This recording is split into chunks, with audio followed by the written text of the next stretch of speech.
showers in the vicinity. We definitely might have something pop up later, but I'm not really sure, how I'm not the actual Rachel weather. Storm, but definitely can read a weather app. 47 feels like 45. Highs of 60 today. So cool, crisp, and watch the skies for a little bit of precipitation. Always wanted to be a traffic reporter called Major Avenue, Yeah. but you did a good job there, Rachel Storm, with the weather. Thank you. Hello, everybody in the clubhouse joining us here. Glad you can be tuning in here and joining us bright and early for today's 13-race card. As I mentioned, richest Indiana Champions Day ever, thanks to all the horsemen, of course, and the fans that are joining us here today for just an action-packed card. As we go into this Saturday racing program here on Indiana Champions Day, let's talk about the leading jockeys and trainers we have here this season. Quarter horse-wise, it's been a meet for Eduardo Luna Diaz and Tim Eggleston, who tops the quarter horse training standings with 45 victories, has over 30 on the thoroughbred side of things, but it's been a meet for Fernando de la Cruz, leading thoroughbred jockey, vying for his third riding title here at the track. When Fernando wins, he wins by 100 wins and then some to his score sheet. This season, he has 101 victories, booted home an impressive Saratoga Select yearling by the name of Valiant, son of Into Mischief, here on Thursday's racing program. When we last raced, there was no live racing here on Friday. So there's Fernando. He tops the leaderboard on 101. Now, Joe Ramos has certainly been the story, Rachel. Did Bill Finley's Down the Stretch Sirius radio show this morning. Even he asked, he goes, what's going on with Joe Ramos? I mean, what a great, rode in his first Kentucky Derby, rode in his first Indiana Derby, has been picking up graded stakes wins out of town. And Joe Ramos, 87 wins. I mean, he's only 14 and back of Fernando, and he's 6 for his last 16 here last week. Yeah, unbelievable. He had another triple. He had 3 riding triples and 11 wins in the past 5 racing programs here. So if you're going to be betting and looking at connections, Ramos is one that you need to highlight when you see his mounts. We can go ahead and look at his triples from the other day, Thursday. He had a few, Cupid's Runaway in the third race was a big story. Just a wonderful guy. And he's definitely on track to be the Horse of the Year 2 years in a row, which would be a track record. Yeah, Horse of the Year here in the state of Indiana. Here comes Cupid's Runaway with this charge. This 6-time meet winner here, Cupid's Runaway. Randy Klopp, as we showed you, tops the trainers leaderboard insofar as the thoroughbreds go. As I mentioned, Tim Eggleston with over 40 wins on the quarter horse side of things. And of course, we've got 6 quarter horse stakes races. Richest quarter horse stakes day here ever. Purses there at the $1 million range. But Cupid's Runaway, last year's horse of the meet here at Horseshoe Indianapolis, certainly vying for that same honor here this season for Randy Klopp. Yeah, and then he went on in race 4 with the number 5 Ship Shawana for Bob Gorham. $15 to win. So these aren't just favorites that Joe's winning on. He is winning on nice long shots too. Yeah, and watch Ship Shawana as on the outside. Tap Bonnet was the even money favorite in this one. That for Tony Granitz, but Ship Shawana, Rachel mentioned, trained by Bob Gorham, and Ship Shawana absolutely digging her heels in. Tap Bonnet just was never getting by. Ship Shawana just kept I thought her she was going to there for a second. Yeah, but she just kept her stride for stride.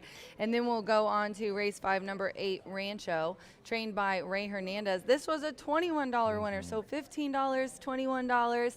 It was just a wonderful showing for her. A lot of these were close yet Thursday. Yeah, good racing. Yeah, this was a great battle, giving Joe hat trick of wins back to back. He rode the 3 winners here on Wednesday's card. This was 3 for Joe Ramos on Thursday's matinee here at the Hippodrome.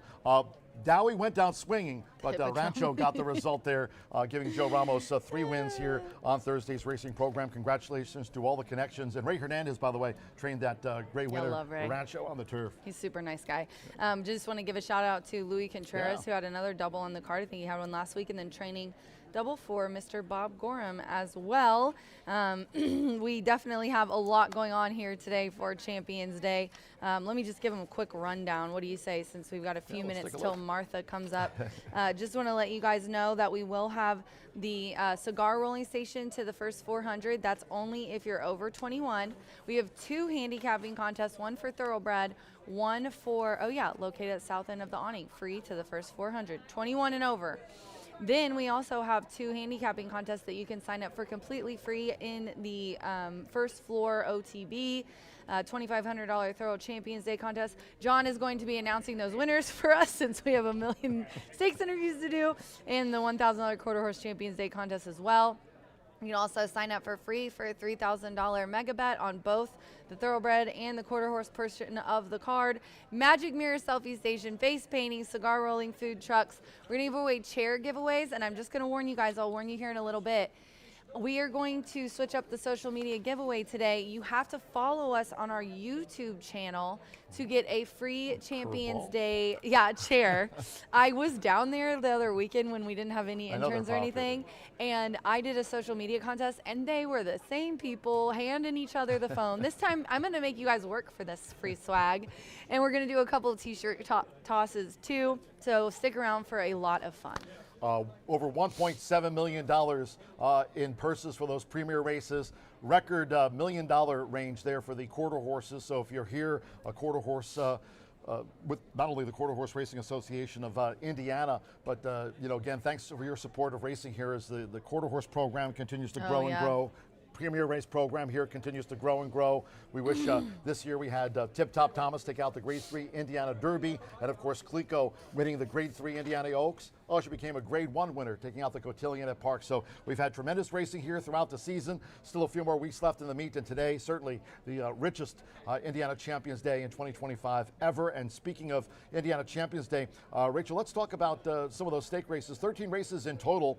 The first, we've got a full field in the maiden juvenile sprint opener, and then it'll be those premier races starting in the second race, but we want to start, though. You're going to go with the third? Yeah. And look at the just want to give a shout out to Gary Patrick. I love him.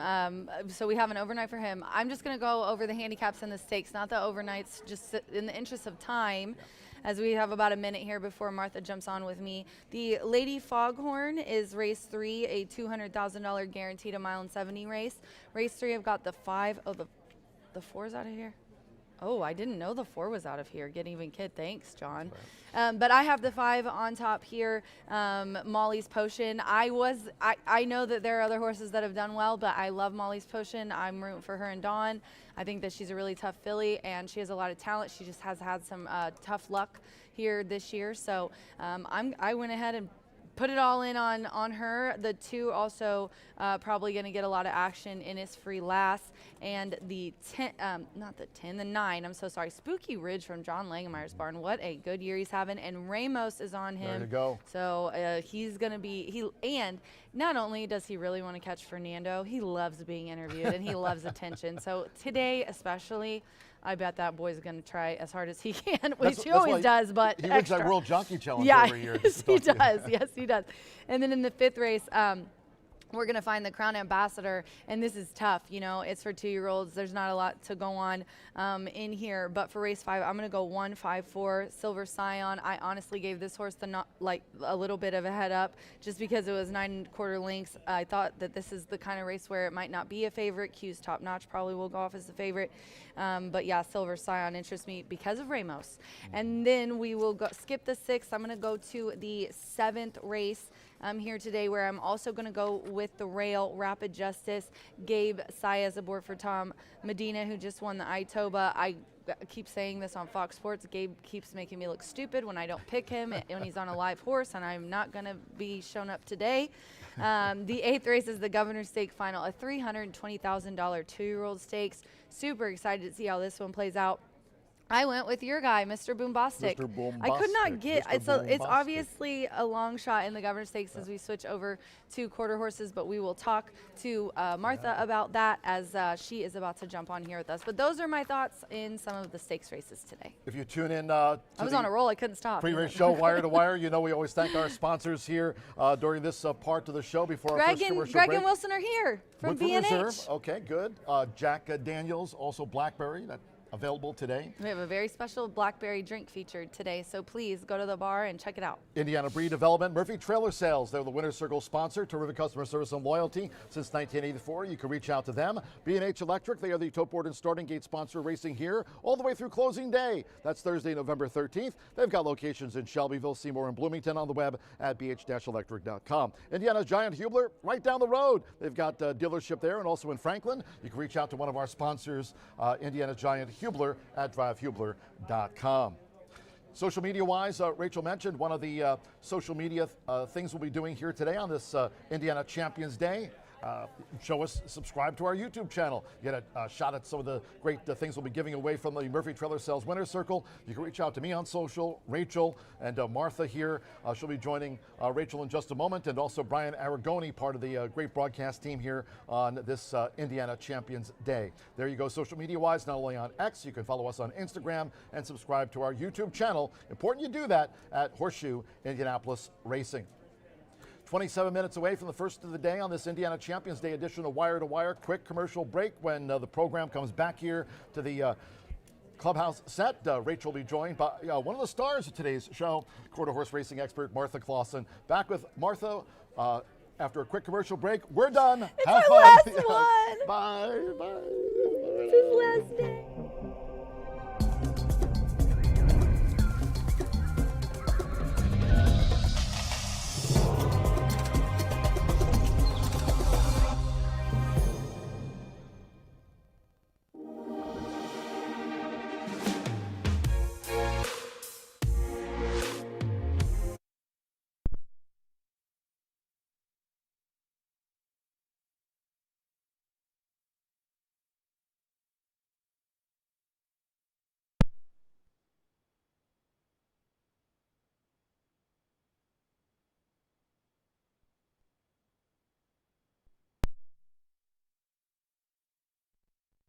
Handicapping contest, sponsored by Indiana HBPA.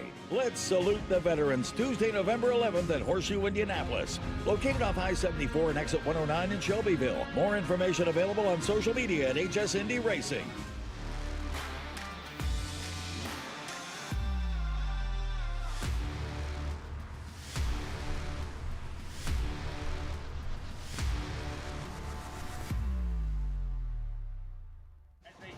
When it comes to horse racing, you can never have too much information. With Twin Spires, you can place your bets with confidence. Whether you use handicapping insights, like our Brisnet speed ratings, prime power and past performances, the guidance of our experts' top picks, or just choose a name that catches your eye.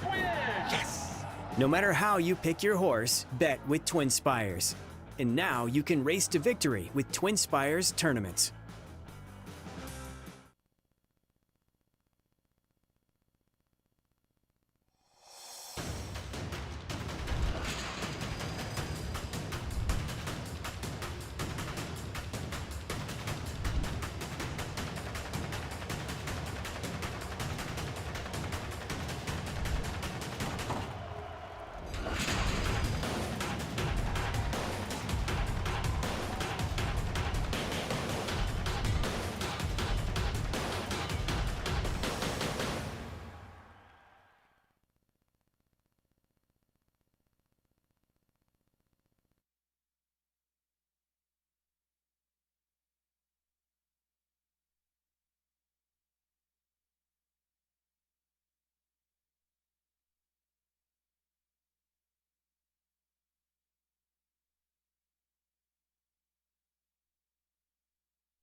I'm back with Martha. You know, for years I was the leader of the show when we had our old track announcer here. John is now the leader of the show, and I just sit here and look pretty, and I don't really have to talk, you know. No, I'm just kidding. I do, but he just like steers me where to go, and I just get to sit here like a girl and follow him along and talk about what he wants. And then you get on here, and I get to be myself again. How are you, darling? Well, I always said we're like the young filly and the hey, the I'm a broodmare at this point, the okay? champion mare and the young filly. No, you're still a filly, believe me. But always a pleasure being here Yeah. on Champions Day. It's so exciting for It all the is. horsemen. Of course, you've talked about the thoroughbred thoroughbreds, but the quarter horses, oh my gosh, it's big this year, Rachel. It's You big. you cover a lot of big racing down south, and then you come here, and I've not asked you this. What's it like to see a big race like a 300, $1,000 racing, quarter horse racing in Indiana, $320,000? Well, I mean, it's very, very exciting because I've gotten to know so many of the people here, and they're so committed to building Indiana racing. I mean, seriously, and they love it, and they put their heart and soul, and they breed, and they run, and they support it fully. And so to see a purse for $10,000 in the beginning with some of these to now be $320,000 and $350,000, it is crazy great. It is crazy. It is crazy great. Let's talk about these races. I want to get your thoughts on them. Okay. Let's start in the 8th race. I have in there the 7 on top. I think a couple of the outside horses are pretty good. But like I told John before he left, he got Mr. Boombastic stuck in my head. And I just thought, you know what, I'm going to take a shot. But I'm sure there's going to be a lot of action on the 10 WR Hot Shot from the Eggleston barn. I mean, there's going to be action on everything. Remember, these are trials, so you see who was the fastest qualifier. And I've got to tell you, I love Mr. Bombastic. I thought he was fantastic in his trial. 4th fastest qualifier, and we'll talk about it more when we preview the actual race. But the fastest was number 6, TW Streaking Cowboy. In the trials, the only one to have a time, 400-yard time. Do we have a replay for this race? 20 seconds, yeah. The 8th and the 13th, yeah, we do. right? Yeah. Just reminding my Oh, boys. there we go. Okay, so she's breaking, I believe, from the 2-hole, right? And this is TW Streaking. Well, actually, it's a gelding, but it's by Natasha Perez for her owner breeder Tom Wiley. Oh, I think he was in the she was in the 4. He was in the remember 4. We went back and forth. Yeah. Oh, this is the second race, but broke out of the 4. Right. So anyway, we've got our numbers mixed up. There's we're a lot get of a lot them. more when we get. But I'll tell you what, the big thing, Rachel, is that these futurities this year are 400 yards instead of 350.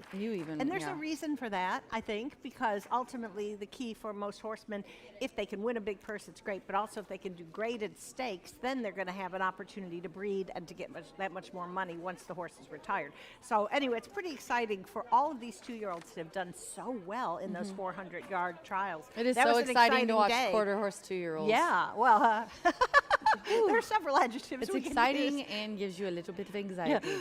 Yeah. But let's go on to the 11th race. We'll talk more in depth about these. This is a whole day away, The isn't it? 13th race. Yeah. Oh, yeah. Wait. No, Indiana Champions, the 11th race is we're doing the $109,000. I just thought we could do the stakes, and I we'll didn't skip those we didn't- overnights. Yeah, okay, let's go. We'll talk about those later, but focus on the big stuff today, kind of like we did the first one. Okay. Mr. Michael. Now, I did go against him last time out. I understand. And I was kind of, which she takes personally because Claudio's like one of her favorites. But I was right. Yeah. Tatcha's Secret ended up winning. It was such a very nice race, and these are the top horses. Older horses, tell us a little bit about your thoughts today. She's remarkable. She is a mare, a 5 or 6-year-old mare, and she can beat the boys repeatedly. But Tasha, yeah. Tasha. But the interesting thing is that this race is 440 yards. It's a classic race in quarter horse. 440 yards is a quarter of a mile, hence classic race. So when I was learn something new every day. You're I talking- knew that, but did knew- you? Yeah, exactly. She taught me that a long time ago. I know I'm kind of repetitive on the big stuff, but those are important No, me things. too. Yeah, exactly. But the thing about Mr. Michael, he's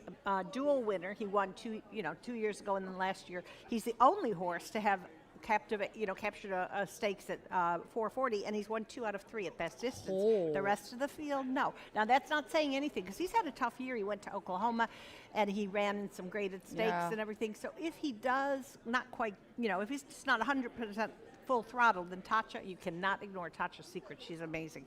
It's a very, very exciting race. Yep. Let's go on to race 12, QHRAI Derby Final, 3-year-old stakes. This is $133,000 added for 400 yards, just like Martha said. In the 12th race, I went 6-7. That's what the teenagers are all saying. Have you heard it? No. Ray comes home, and I'm like, hey, she was here at work, and I was like, scratch the 6, scratch the 7, and she was like, 6-7. I don't know what it means. All of them say it. So that's my exacta, the 6-7 really teenager exacta. I'm gonna start knowing all these teenage stuff Well, now. I'm there gonna you be go. cool again. There you go. Brace yourself. Oh gosh, yeah, we were just talking about this. So who do you like in here? I think Ricardo's gonna have a day. Ricardo is amazing. He's got quite a few in this, but I'll tell you what I did, which is kind of crazy. I went back and forth. This to me was really the most competitive race of all of them. I'm seriously, because there's been a lot of really good action with the 3-year-olds this year, and several of them have won in derbies and didn't do as well in trials. So I went with number 9. I was just looking at Apolitical Wagon, who won. Has actually qualified for 2 futurities. And then here's the interesting thing, 10th fastest in this field. You know how I always write down the numbers? Yes, 10th fastest. So the bottom line is I think the horse is going to get overlooked. Jessie Vasquez, she'll come through on a big day. You know that. Yep, you know? it's very true. So Can't leave her out. All I really had to say when I was going back and forth is that this is a highly competitive match with these 4-year-olds. They've had experience, and on a given day, if they get a good break, they're going to be really, really good. Yeah. So let's talk about the 13 here, Miss Roxy Little Futurity. This is always one of my favorites. $359,000. 2-year-old futurity. This is the big one. So what are your thoughts in here? I kind of went to the outside. Obviously, I just didn't think Denali's numbers, Claudio, 3 for 3. There's just a lot of upside with this guy, and maybe, or this girl, and maybe on the outside would be an advantage. They've been coming late, flying on the outside. I know, flying on the outside. Some of these races. She's my pick too, Rachel, and she's undefeated. I mean, she won the Gordon Mobley, which was our first futurity back in trials in June and final in July. She's very, very good. She's been off, but then she came back and she was the 3rd fastest qualifier in the trials. Well, you know, we make a big deal about fastest, but it's not always fastest. So in Claudio I trust, and also the breeder, Sherry Miller. Escondido Beach, unfortunately we lost him at the age of 20 a couple months ago, but you know, Sherry Miller bred Redheaded Beach, who's the only horse in Indiana history, won it 2 years ago, to have won 3 futurities in a year. So when you see that combination, the breeding, the training, the race record, it's hard to get away from Denali Beach. Other people will get away. Yeah. For sure. Yes. Well, that will we'll talk about these more in depth. Martha's here to help us all day. Thank goodness for her. She'll be running quotes for Tammy during Thoroughbred and then handicapping with me during Quarter Horse. Double for old Rach. And yeah, this is just going to be a wonderful day. I will remind you guys of a few things now that we've kind of filled out in here, I guess. Do want to let you know that we are going to have the t-shirt toss after race 4. Head on downstairs to the first floor. We're giving away a $3,000 bet on Thoroughbred Stakes and a $3,000 bet on Quarter Horse. You get $1,000 across the board, and whatever you win off that $1,000 you get to keep. So even if you pick the favorite, you could get your money back. So definitely a fun promotion. The mega bet winners will be announced after race 5. The YouTube chair giveaway. Oh, thanks, Aaron. Great. Yeah, don't forget about the mega bets. And then the YouTube chair giveaway, which is actually a Champions Day chair, but you must follow us on YouTube. So if you want to get down there race 6 and get that chair, get on there now. You have to have an account with YouTube to follow us. So there's a little bit of extra work here today. So be sure to download YouTube on your phone or open it up in your Safari app. If you don't know how to do that, my social media guru, Darbs, is here. And Darbs is going to be down after race 6, and she's going to help you guys if you need help. So if you want one of those Indiana Champions Day chairs after race 6, download YouTube. Then we are going to switch over to Quarter Horse, and obviously I'm going to have a t-shirt toss for the Quarter Horses after race 9. Obviously. Then the mega bet winners will be after race 10. A lot of fun today. Face painting, magic mirror. Online handicapping contest for both. Yes, that we is do. Really cool. $2,500. You can just, if you're not here and you're not able to be here, just email us at hsndracing@gmail.com. That filly, she knows her stuff. hsndracingcontest@gmail.com.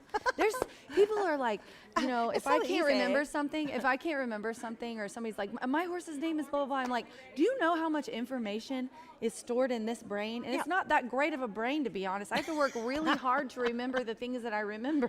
Well, Ball State graduate, right? Yeah, I guess I'll give myself that credit. Give yourself credit, for sure. I don't know if that's like... You have to be empowered these days. Yes, you do, and I am. I am the powerfulest there is. We can't listen. Single moms will not be beaten. All right, what a great day. It's cold, but we're going to stay warm. I'm going to find you some hand warmers. And from Martha and myself, good luck to everyone on the 6th annual Indiana Champions Day at Horseshoe Indianapolis. Good luck.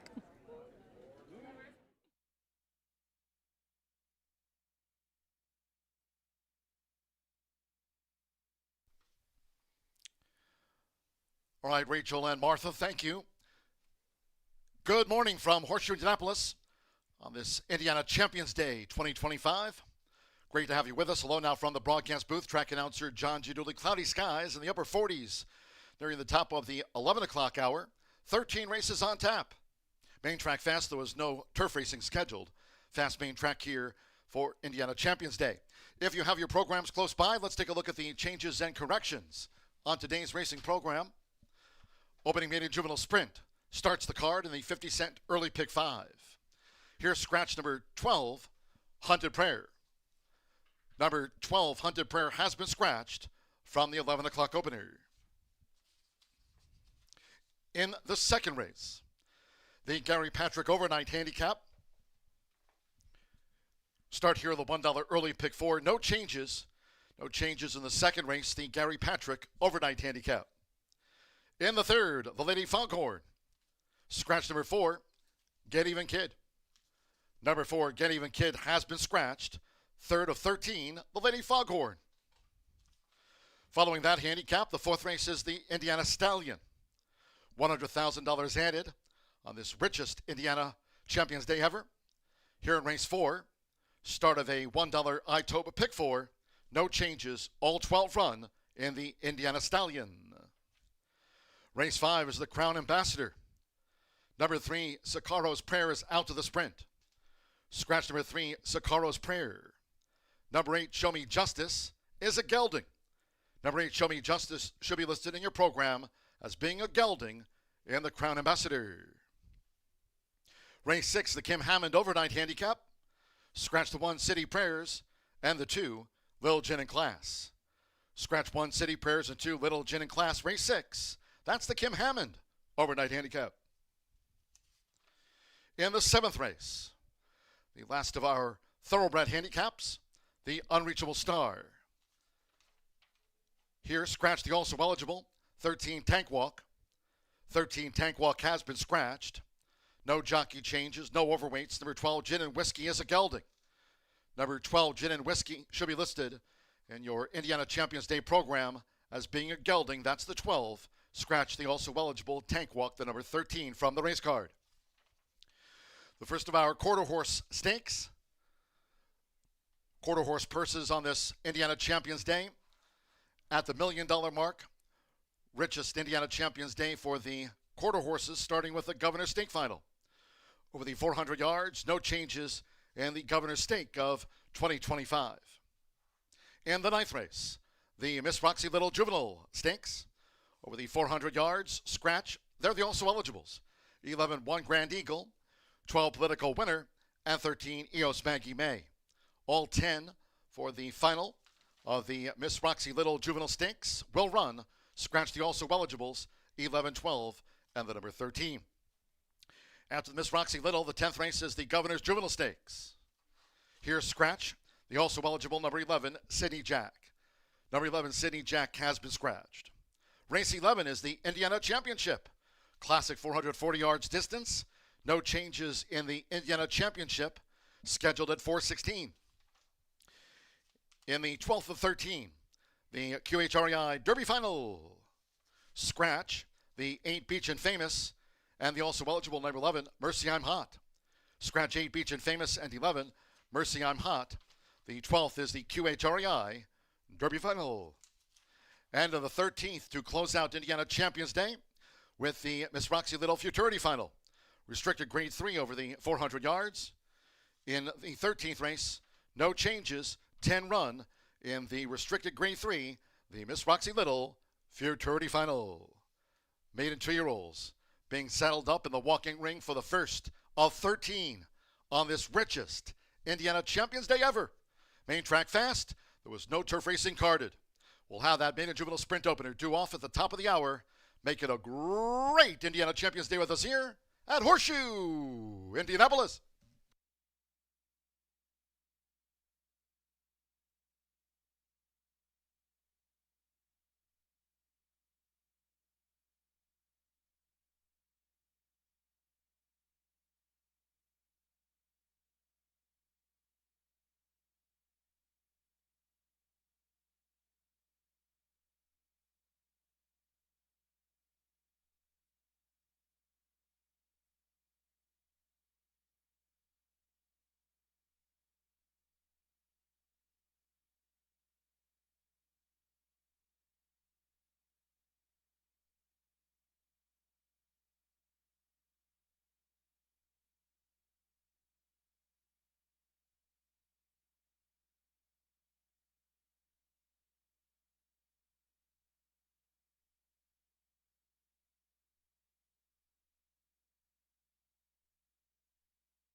Horseshoe Indianapolis paddock judge Brandy Bell with a call for riders up.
The horses call postward for the first race. Starting the Indiana Champions Day card off with a maiden juvenile sprint over the 5.5 furlongs infield of 11. Number 12, Hunted Prayer, has been scratched. Scratch the 12, Hunted Prayer. Race 1 of 13 on parade features Exacta, Trifecta, Superfecta. Here we start our rolling doubles pick 3s, and the 50-cent early pick 5 starts with a maiden juvenile sprint. Made track fast. Close to post time. Get your wagers in. Off soon at the top of the hour.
The horses are approaching the starting gate.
The horses have reached the starting gate.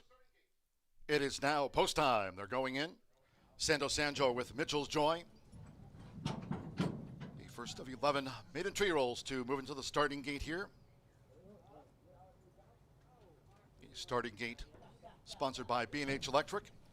Marcelino Pedrosa Jr. with Q's Got Class is joined. Mitchell's Joy, Q's Got Class in the red cap. Now Coco Merja, first-time starter, Shaggy in the City. Went in okay. Rodney Prescott with Infinite Speed.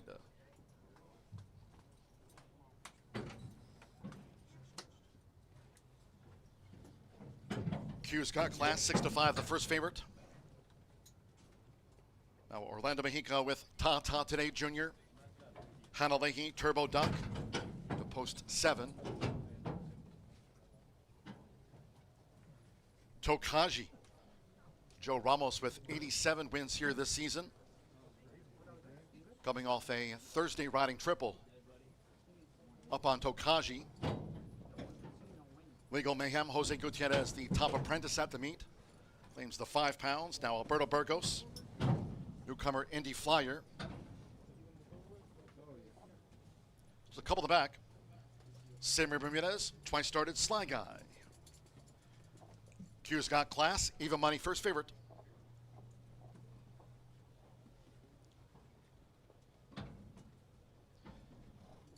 At 5.5 furlongs. One more. Powerful Justice, leading jockey Fernando Leta Cruz with 101 wins at the meet. Main Track Fast is the first of 13 on his richest Indiana Champions Day ever. They're in the gate. Swinging. Running out Horseshoe Indianapolis. Powerful Justice was sharply away. Q's Got Class flashing good speed. And right there is Mitchell's Joy in the purple silks with the rail. It's Q's Got Class. Q's Got Class for Marcelino Pedrosa Jr. And Q's Got Class has the speed to just lead Mitchell's Joy now pressing through to engage. Powerful Justice right there in the maroon cap. Infinite Speed is running in 4th at the 3.5. Tata Jr. is next in 5th. Tokaji is a wide 6th. Shaggy in the City 7th has a white cap as they round the far turn with 3 furlongs to go. Then a Sly Guy posted wide. We trail back then 2. In the field, Turbo Duck and farther back to Legal Mayhem. First time starter Indy Flyer trails here in the Saturday opener. The quarter was 22.38 seconds past the the quarter pole. It's Q's Got Class, challenged by Powerful Justice, coming with a sweeping run now for Fernando de la Cruz. To the inside, Mitchell's Joy, these maiden 2-year-olds well into the stretch. It's Q's Got Class. Q's Got Class, the leader, and has come clear from Powerful Justice now by 4. Coming past the 16th pole, Infinite Speed is running on from Mitchell's Joy, Tokaji, and Ta Today Jr. Q's Got Class, a winner at second asking. Q's Got Class won by a half dozen lengths from Powerful Justice. Mitchell's Joy was third, then Infinite Speed and Tokaji.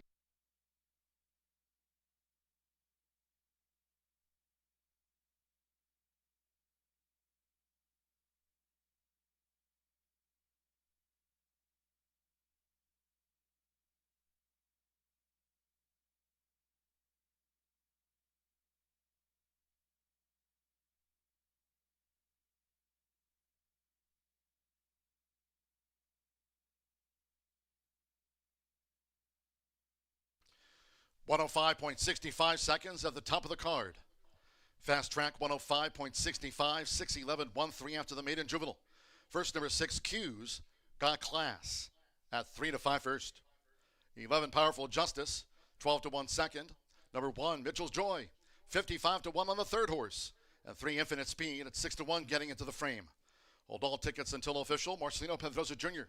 with his 64th win of the meet, coming in the first of 13 on Indiana Champions Day. Hold all tickets until official. The winner for Gennaro Garcia, Bruce and Lori Murphy, going to the Murphy Trailer Sales winner circle.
Stepping into the Murphy Trailer Sales winner circle, number 6, Q's Got Class with Marcelino Pedrosa Jr. Q's Got Class is a 2-year-old chestnut colt by Quarbomb. And the Colonel John Mayer, Mintia, racing for trainer. Gennaro Garcia, Southwest Racing Stables Incorporated, Bruce Murphy and Lori Murphy. Winner at second asking. Horseshoe Indianapolis congratulates the winning connections of Q's Got Class out to the maiden juvenile ranks on Indiana Champions Day.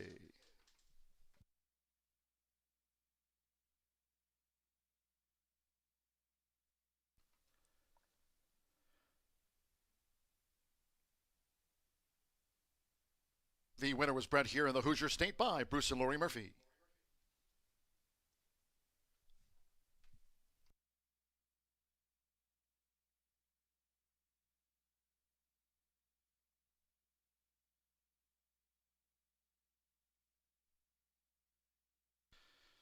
Race 1 official.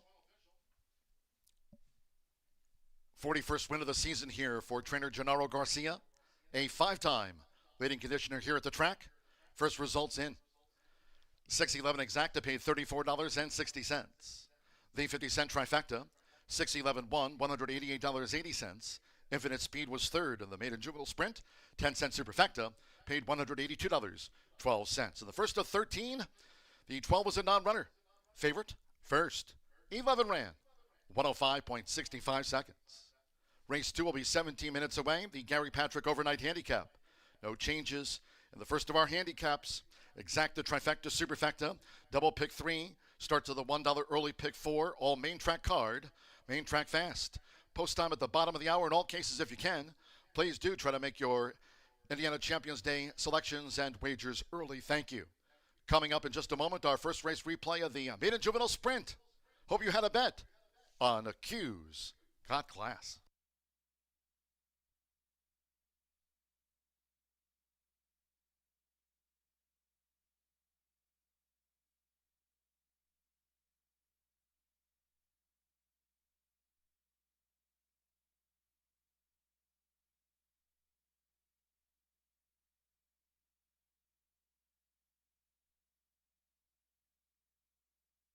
They're in the gate.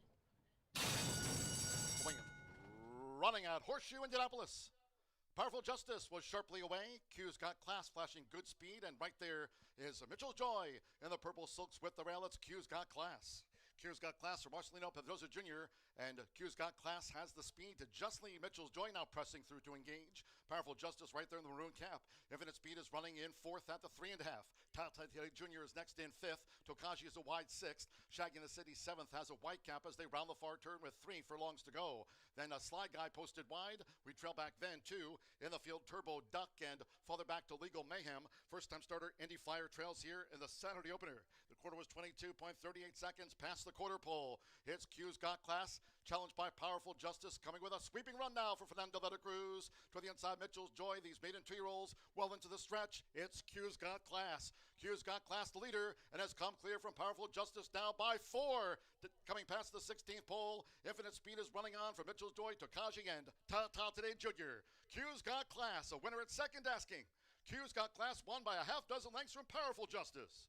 Mitchell's Joy was third, then Infinite Speed and Tokaji.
Kicking off an excellent card here at Horseshoe Indianapolis on a Saturday morning. Hopefully you've got your cup of coffee, maybe some toast, whatever fits your fancy. We've got an excellent day, whether you're enjoying some of that fine cuisine and some of the best service in the Midwest here on track in our clubhouse, or whether you're tuning in from your home on simulcast feed. We've got an awesome card. We kick off the $1 minimum. Pick 4 in here, 15% takeout, one of the lowest takeouts in the country, filled with big purses, big fields, and lots of opportunity throughout the day.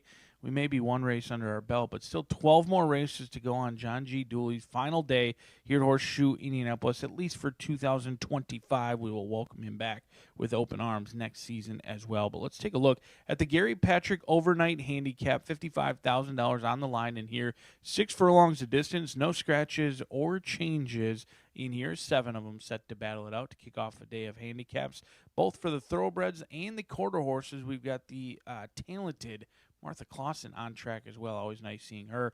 I'm going to take a look at Good Looking Justice for Justice Farms. This homebred is a win machine, and we've got plenty of Indiana breds that are win machines. But this one has won over half the races thus far. This 4-year-old colt by Street Boss is bred to handle the turf, but actually they've never even needed to try the turf. Why experiment when you're banking over $330,000? A win today would push the earnings over 6 figures again for back-to-back years. $162,000 last year, $77,000 so far. This year brings in a 2-race winning streak.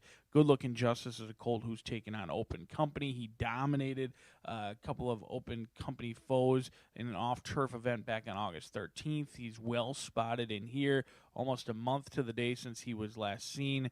He usually gets bet heavily. He's been favored in 3 out of his last 4, and he's won 3 out of the last 4 as well. I mean, I had him tabbed back on August 27th, 2024 after trying to beat him numerous times. The note simply said, just don't play against. Just do not play against. Unfortunately for me, he's 1-5 on the board, and he gets Aaron West. Sam Bermudez is off. Fernando de la Cruz is going to be aboard in here.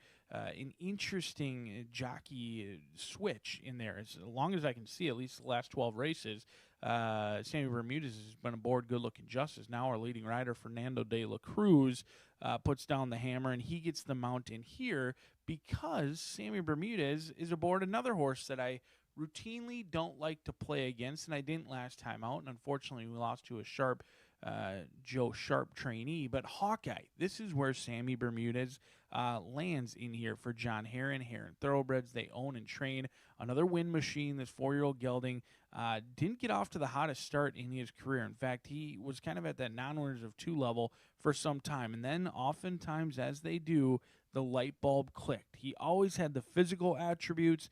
Mentally, he just figured it out at 4 years old. He's banked over $100,000 this year.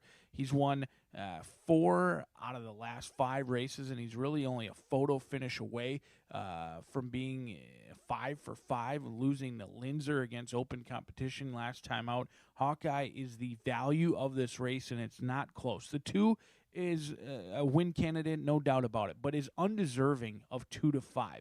Hawkeye at 6-1 is a ridiculous price. This is a horse that just went off at 6-5, lost by a neck against Open Company, went off at 11-1, completely disrespected on August 21st, and absolutely had a huge monster effort and is in such good form.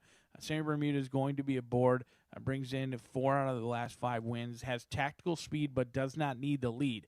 Previously, I thought Hawkeye was a bit runoff. I always wanted to be on the lead, always wanted to be on the front end. Recently, during this winning streak, he's shown a tactical ability. If somebody wants to go crazy on the front end, he'll sit just off of them. We'll see what he opts to do in here. He's 10 for 13 in the exacta, on the toes and on the muscle for Hawkeye, who's the value in this field. But speaking of value, how about the class of the field in post position number 5? Latigo, 11 wins from 26 starts, over $500,000 already in the bank.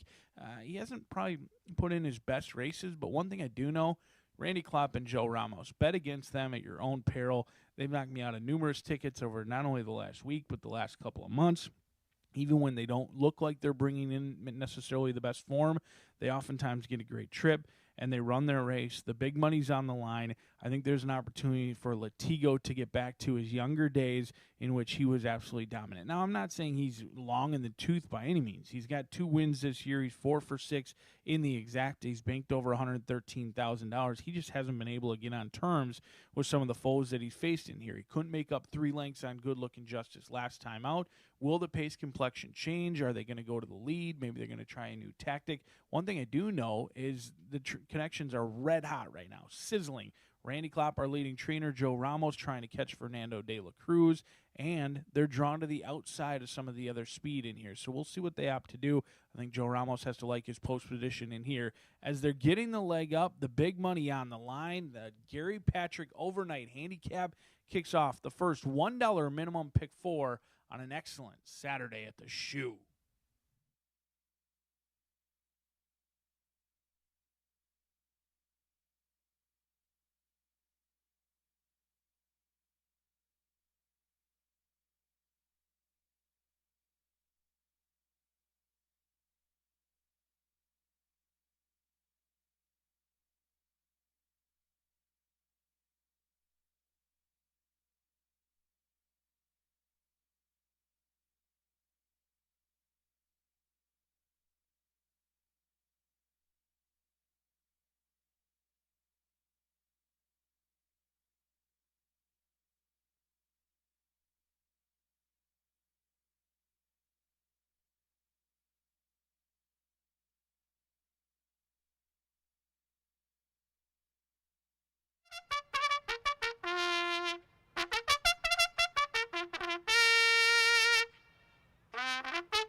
The richest Indiana Champions Day ever brings out Gary Lozier to bring the horses onto the track with the call to the post for the Gary Patrick Overnight Handicap. Race 2, fast track here, a field of 7, and there are no program changes. Here's the field as they parade for the Gary Patrick Overnight Handicap. Over the 6 furlongs, one is Daddy's Dream. Mitchell Morrow riding for Grant Forster and breeder owner Patrick D. Donahoe. Number 2, Good Looking Justice. Winner 2 straight here over the track, Fernando de la Cruz. The meet leader with 101 wins here this season. Riding for Aaron M. West, breeder owner Greg Justice, Justice Farm.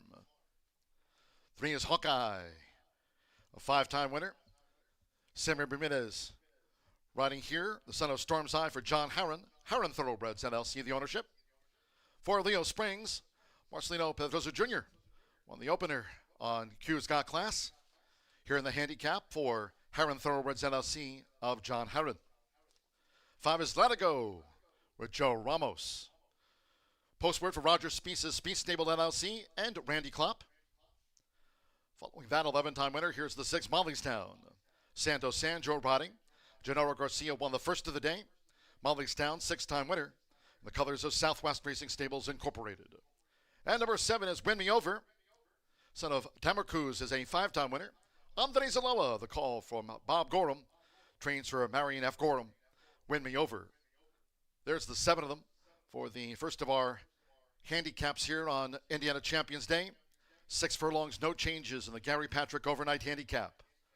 Get your wagers in.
The horses are approaching the starting gate.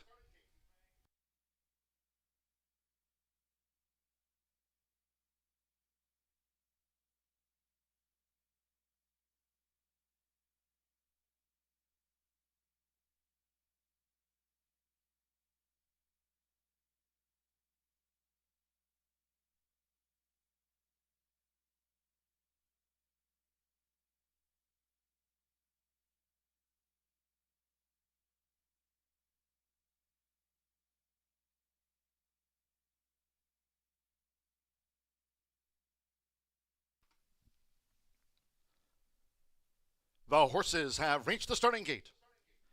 It is now post time for the Gary Patrick Overnight Handicap. Loading in front of starter Rank Kowick. Here's Daddy's Dream, Mitchell Murrell, with 49 wins here this season. Leo Springs, Marcelino Pedrosa Jr. riding for the double. A Good Looking Justice, 4-5 favorite, Fernando de la Cruz for Aaron West. Latigo, Joe Ramos for leading trainer. Randy Klopp with 56 wins here this season. Latigo facing up to the gate. Going in, Sammy Bermudez with Hawkeye, like Leo Springs, both for John Harron. 46 winners here this meet for John Harron. Leo Springs and Hawkeye. Harron 2.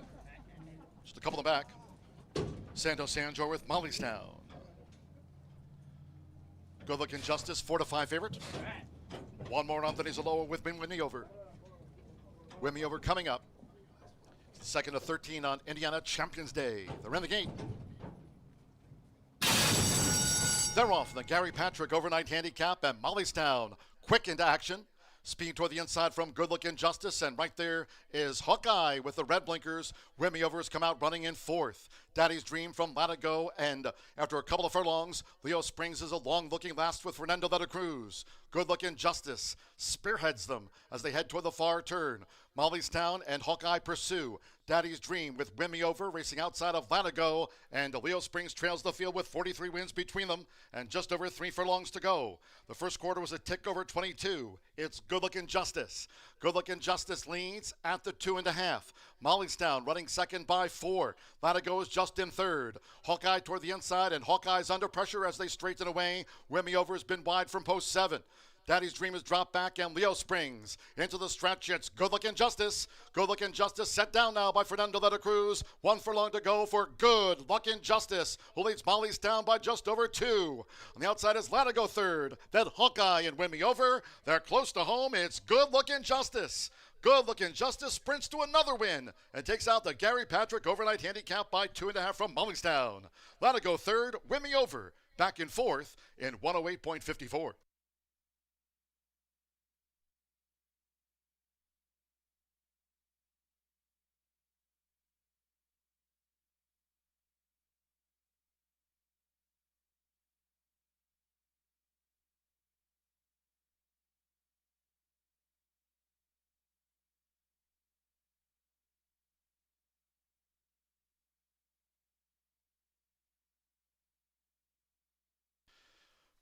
.54, the first of our handicaps on Indiana Champions Day. Gary Patrick Overnight Handicap, 108.54, 26572. Good Looking Justice first. Number 6, Mollystown at 9-1 was the runner-up to odds-on Good Looking Justice. Makes it a pure hat-trick of wins at the meet. Number 5, Latigo at 7-2 was third. There's 7, Win Me Over, 63-1 getting into the frame. Hawkeye, Leo Springs, the John Harron pair. Daddy's Dream, 108.54. Fernando de la Cruz, the meet leader, 102nd of the season, coming here for Aaron and West and Justice Farm. It's the son of Street Boss at 2-5 home.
With the 2025 Thoroughbred and Quarter Horse season here ending on Thursday, November 13th.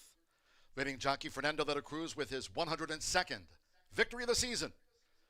The second race, Gary Patrick Overnight Handicap official. Here's the 2, Good Looking Justice with Fernando de la Cruz. Good Looking Justice is a 4-year-old pink colt by Street Boss.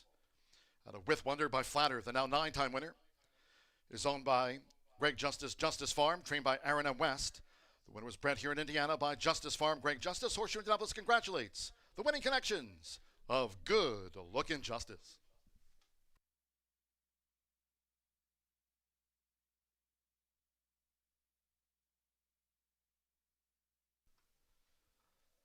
The Gary Patrick Overnight Handicap official. 2-6 exacta paid $10.80. 50-cent trifecta, 265, $5.50. The opening double combining Q's Got Class with Good Looking Justice. Favorites both, $5.80. Win Me Over was fourth. 10-cent superfecta paid $8.87. And the Gary Patrick Overnight Handicap, the favorite, first. Hole 7 ran 108.54.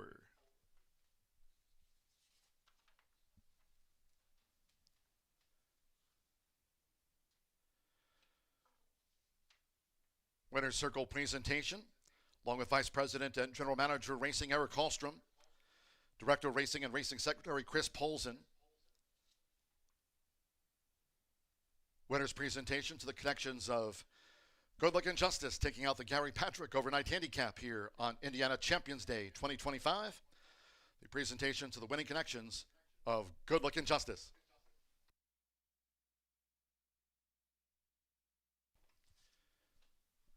"19 minutes away from the third race, the Lady Foghorn. Scratch number 4, Get Even Kid. Number 4, Get Even Kid has been scratched. The 6th running of the Lady Foghorn with exacta, trifecta, superfecta, double pick 3. It starts the 50-cent late pick 5. Fast track, post time. The Lady Foghorn off at the top of the hour.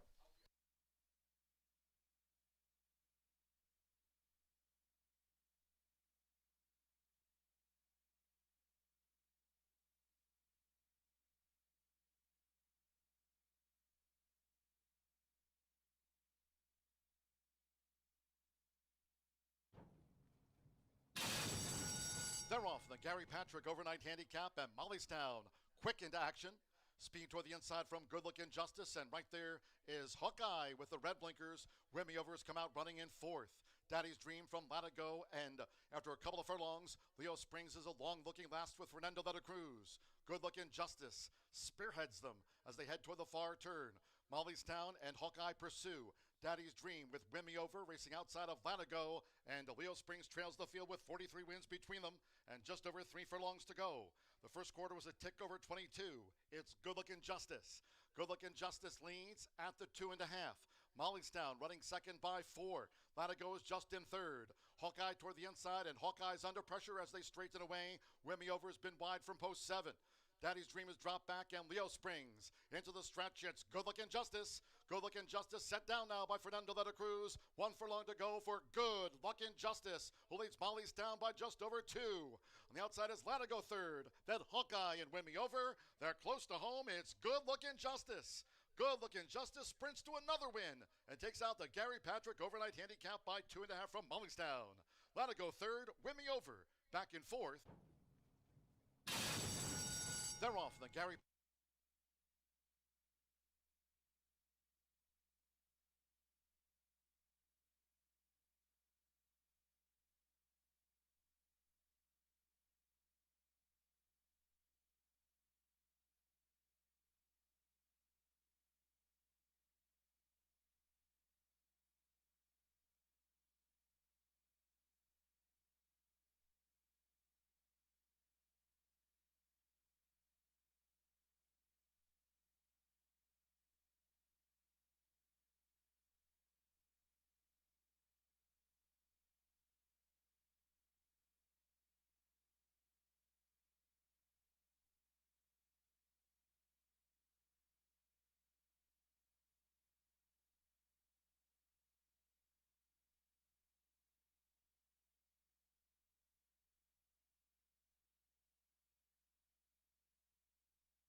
Minutes to the start of the third race, where we kick off handicap action. This is the Lady Foghorn, 3 all the way to 7, and we just had the Gary Patrick, some handicaps, some overnight stakes. Just a wonderful day of racing today. I do want to quickly remind you guys before I go over this race, for those of you who didn't hear during the show, we're going to do a t-shirt toss after race 4 in the Bruce Murphy Winners Circle, who just walked up here to the paddock. Thanks to Bruce Murphy for being a wonderful sponsor in 2025. Then we are going to do a Indiana Champions Day chair giveaway, and that is going to be after race 6. You must follow us on YouTube. And then once we switch over to quarters, we will do another t-shirt toss after race 9. We switch over to quarter horse racing in race 8. But let's talk about the Lady Foghorn here in this race. We are going to scratch the 4 in here, Get Even Kid, and the 9 is the favorite. But I went with the 5. I really, really love Molly's Potion. She just showed so much form last year in her 2-year-old campaign. She won the Indiana Stallion by 8 sprinting, and then went on in a nice second in allowance. She had a nice second and a win in allowance here in 2025, August 12th, 1:70. She caught the slop that day. August 25th, though, she was sprinting. She's got a closer to the pace running style than my other 2 that I have in here. She should be on or near the lead. If you look at some of her races where she's been farther back, for example, the Miss Indiana and the last race in the Itoba Philly, if she doesn't get involved early, she just kind of runs around with them. She looks really fit, filled out in the paddock. Love Dawn Fontenot, who is bred and trained this 3-year-old filly by Pataki Kid. She's been, in horse racing and knows her stuff. This one had a bullet work going into that race on October 1st. So just draw a line through it. It was a very similar group. Spooky Ridge, Innisfree Lass was in there. But I'm going to give her the edge today. I'm really rooting for her. She's a sentimental pick for me.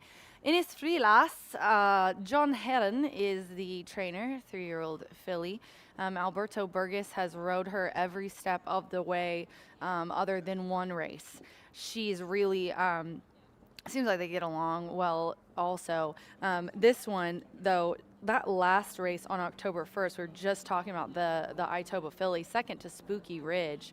In that, just a really nice effort. See Ya in a Bit was 3rd in there.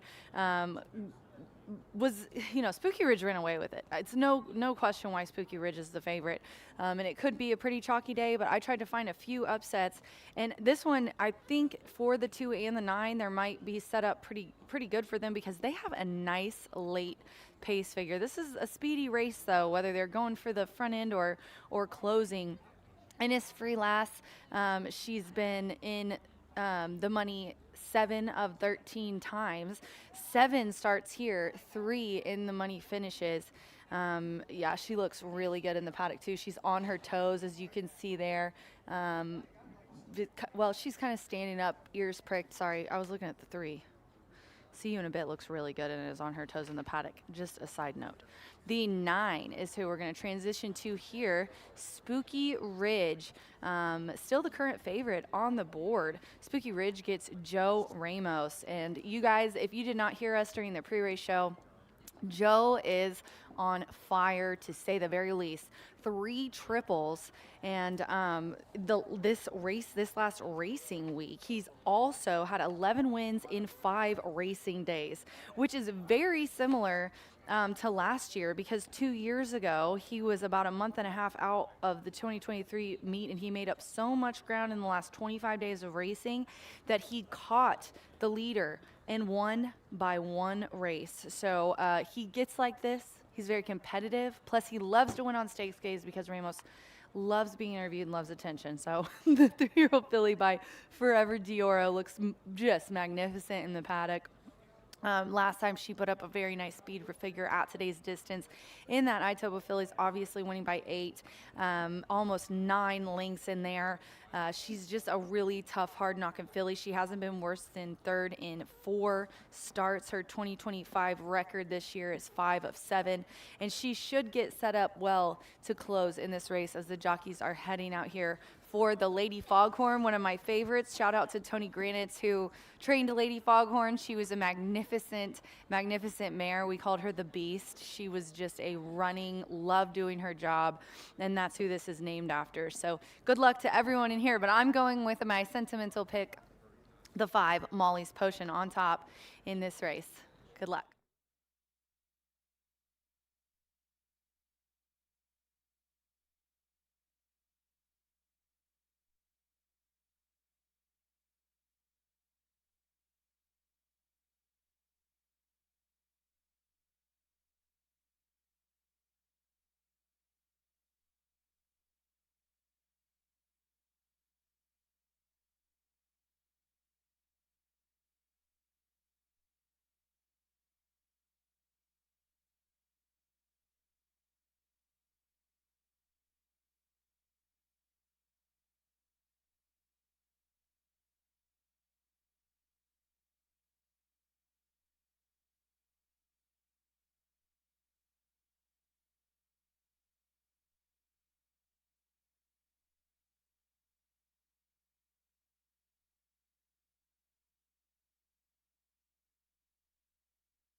Gary the Bugler bringing the horses onto the track for the 3rd race here on Indiana Champions Day.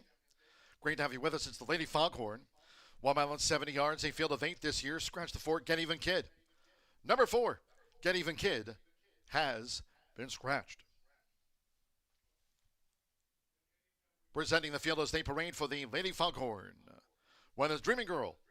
Alex Achard rides for Joe Davis, trains for owner Miguel Casares. Number 2, Innisfree Lass, partnered again with Alberto Burgos for Heron Thoroughbreds LLC of John Heron. See you in a bit. The number 3, Marcelino Pedroza Jr. has a win on the card, riding here for Gennaro Garcia's Southwest Racing Stables Incorporated. Bruce Murphy and Lori Murphy won the opener. Scratch the 4. Number 5, the daughter of Pataki Kid, Molly's Potion. Simmer Bermudez rides for Don Fontenot and owner Jorge L. Rivera Castaner. Number 6, Blazing Eyes. Kevin Gonzalez up for owner-trainer Terry Vaughn. Number 7, Annie Express with the meet leader Fernando de la Cruz. Chaz Recchi trains for owner Raquel Soriano. She's a 3-time winner. Number 8, Total Luna Eclipse, won here on debut. Mitra Merle back on board. The daughter of Looking Cool for DeVaris Douglas, Indiana breeder owner Merrill C. Roberts. And the 9 is Spooky Ridge. Last out handicap winner here. Joe Ramos back on board for John Langmeyer's Spooky Hollow Racing. The field for the Lady Foghorn. Exacta, trifecta, superfecta, double pick 3. The handicap starts the 50 cent, late pick 5, all main track card. Main track fast on Indiana Champions Day.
All handicap pick 4 underway, still rolling daily doubles and pick 3s as 8 of them set to go to the gate. Scratch number 4, Get Even Kid.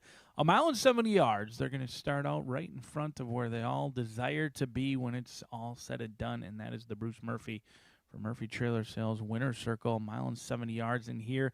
I found it tough to get around your favorite, Spooky Ridge. Through 2 races, we've seen both favorites come home to score, and Spooky Ridge may have had a career-best outing last time out, but there's no reason this horse can't do it again. Absolutely dominated most in this field. They got a great trip. They started to move at the top of the lane, and when Joe Ramos asked her to go, she responded in kind. She opened up and kicked butt. Now, she's 4-5, but there's good 4-5s and there's bad 4-5s, and frankly, I believe Spooky Ridge can duplicate that performance. Now, she's going to have to do something she's never done, and that's put together 2 back-to-back bangers. However, she's kind of gone back and forth between on the turf, off the turf, on the turf. She's run admirably on the turf, but there's no doubt about it, at least in this stage of her career, she's probably better on the dirt. And I think highly of Temple Painter, who's not only a 3-year-old, that's against older, and she only lost by a half length to Temple Painter and G-Force Jimmy, a couple of older fillies that are no longer in the 3-year-old division.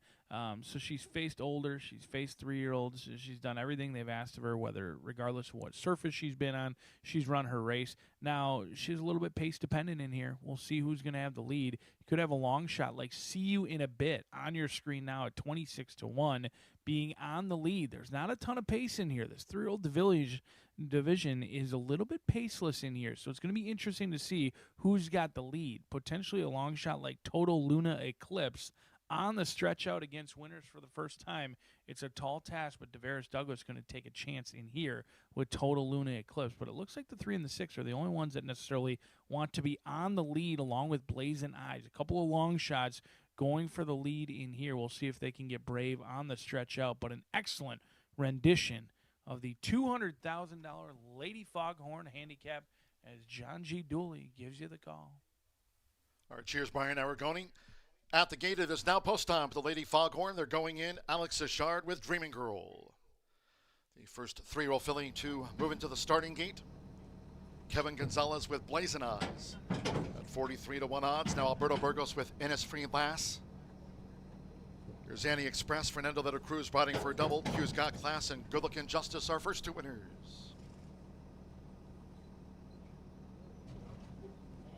Mitchell Merle, Total Luna Eclipse. It's a debut winner here 10 days ago. See You in a Bit. Marcelino Pedrosa Jr. won the opener. 2 back. Samer Bermudez with Molly's Potion at 1 mile and 70 yards. Spooky Ridge, the 4-5 favorite. Fast Track. Joe Ramos with 87 wins at the meet. Closing day November 13th. They're in the gate.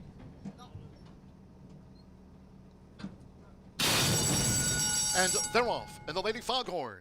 Spooky Ridge broke outward, and Blazing Eyes drifts back toward last. See You in a Bit. Sharply away from Marcelino Pedrosa Jr. It's See You in a Bit who just leads them into the first turn from Annie Express, and on the outside, Total Luna Eclipse in the white silks with the red sleeves, and Dreaming Girl is right off the leader's heels. Annie Express in the top quartet now at the 6.5. Then comes Blazing Eyes on the far outside. Blazing Eyes is out there on the wing. Molly's Potion has a yellow cap. Then comes Innisfree Lass against the rail, and Spooky Ridge has dropped back to last and settled by Joe Ramos as these 3-year-old fillies go up the back of the track here at Horseshoe Indianapolis, the quarter 24.45 seconds.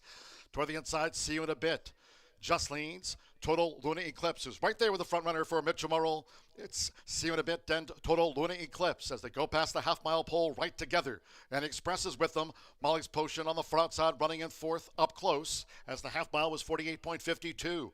Dreaming Girl's been saving ground for Alex Achard. Then Innisfree Lass. Spooky Ridge is now improving. Spooky Ridge, and she's up 1 spot, then Blazing Eyes has dropped back to last. They round the far turn, and here's Molly's Potion. She's gearing up for Samer Bermudez. Molly's Potion after the lead with See You in a Bit on the edge of the quarter pole, and on the outside is Innisfree Lass. And she's gaining now for Alberto Burgos. Total Luna Eclipse 5, but has dropped back. Spooky Ridge on the far outside continues to charge hard. Spooky Ridge, Dreaming Girl, and Express, and Blazing Eyes 3/4 in 1 minute 13.05 seconds. See You in a Bit clings on toward the inside. Charging is Innisfree Lass. last. Spooky Ridge trying to sustain a bid, now third. Molly's Potion and Dreaming Girl past the 16th with Marcelino Pedroza Jr. See you in a bit.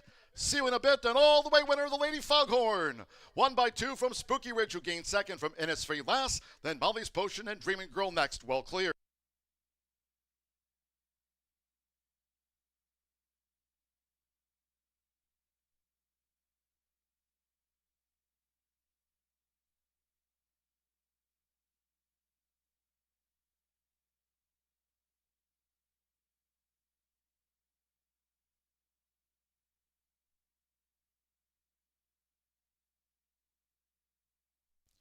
$143.80 after the Lady Foghorn. An upset in the 6th running of the Lady Foghorn, number 3. See you in a bit. 22-1 first. Number 9, Spooky Ridge at 4-5 comes home second. 2 Innisfree last at 2-1 third. Stand by for the 4th. Marcelino Pedroza Jr., a 3-time champion here at Horseshoe Indianapolis now with 65 wins here this season. It's see you in a bit for Gennaro Garcia, double on the card. 392, then a photo. Hold all tickets.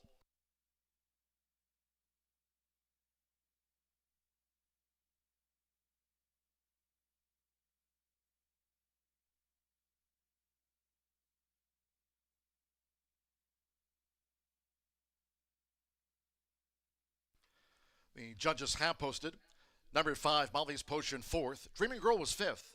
3925.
The winning groom leading into the Murphy Trailer Sales Winner's Circle, the 3. See you in a bit. Riding double for Marcelino Pedroza Jr. Makes it 65 wins here this season. See you in a bit. Is a 3-year-old chestnut filly. She's now a 3-time winner.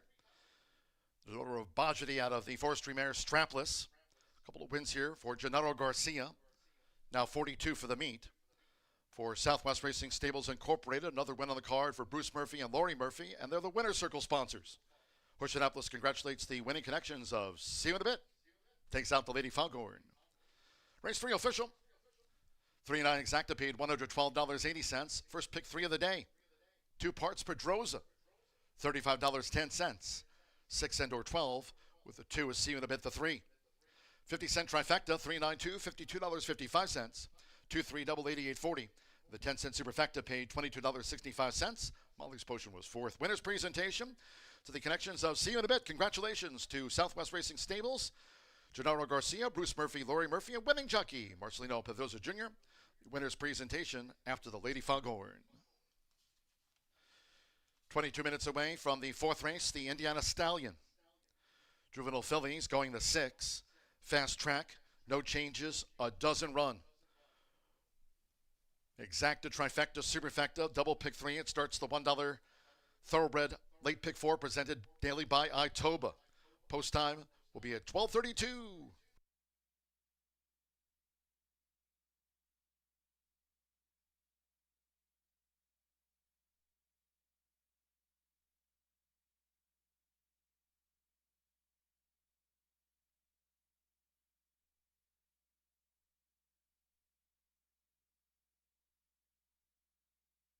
Foghorn goes to the 3. See you in a bit. We're going to talk real quickly to Marcelino Pedroza and get him out of here so he can get ready for the rest of the card. She looked, I did not have her in her picks. I'm not going to lie, Bruce. Sorry. But she looked so good in the paddock. I did say in my handicapping, the 3 looks amazing. She was on her toes. Did she feel like she felt good to you when you got on her? Oh, yeah, she was. She was on her toes in the post party, and she broke out of there. That was the plan. I told Gennaro, like, can I go to the lead? I say, you know, I never say instructions, so you do what you think is the best. That's why I like riding for guys like that. And thanks to Mr. Bruce for always give me the opportunities. Like Gennaro, do an amazing job like always. Congratulations. I'll let you go. Thank you. Hey, Bruce. So, I mean, she was second to a couple of these really nice ones in here. Innisfree last, and she's been running real close with them before. So, I mean, she fit in here beautifully. How excited are you with the effort today? That filly, she just tries. She's got a big heart. She ain't great big, but she's got a big heart. I just want to thank the track, Marcelino, Gennaro, and his whole crew. I've got my family here. I just want to thank Indiana Racing. It is fantastic. People, get interested in Indiana horse racing, thoroughbred racing, and quarter horse racing, okay? It's fantastic. Thanks, Bruce. Congratulations. Thank you very, very much. All right, guys, we got a lot more to come. Stick around. Thanks, Bruce. Way to go, man. Dude, I got a heated vest for today. Fire.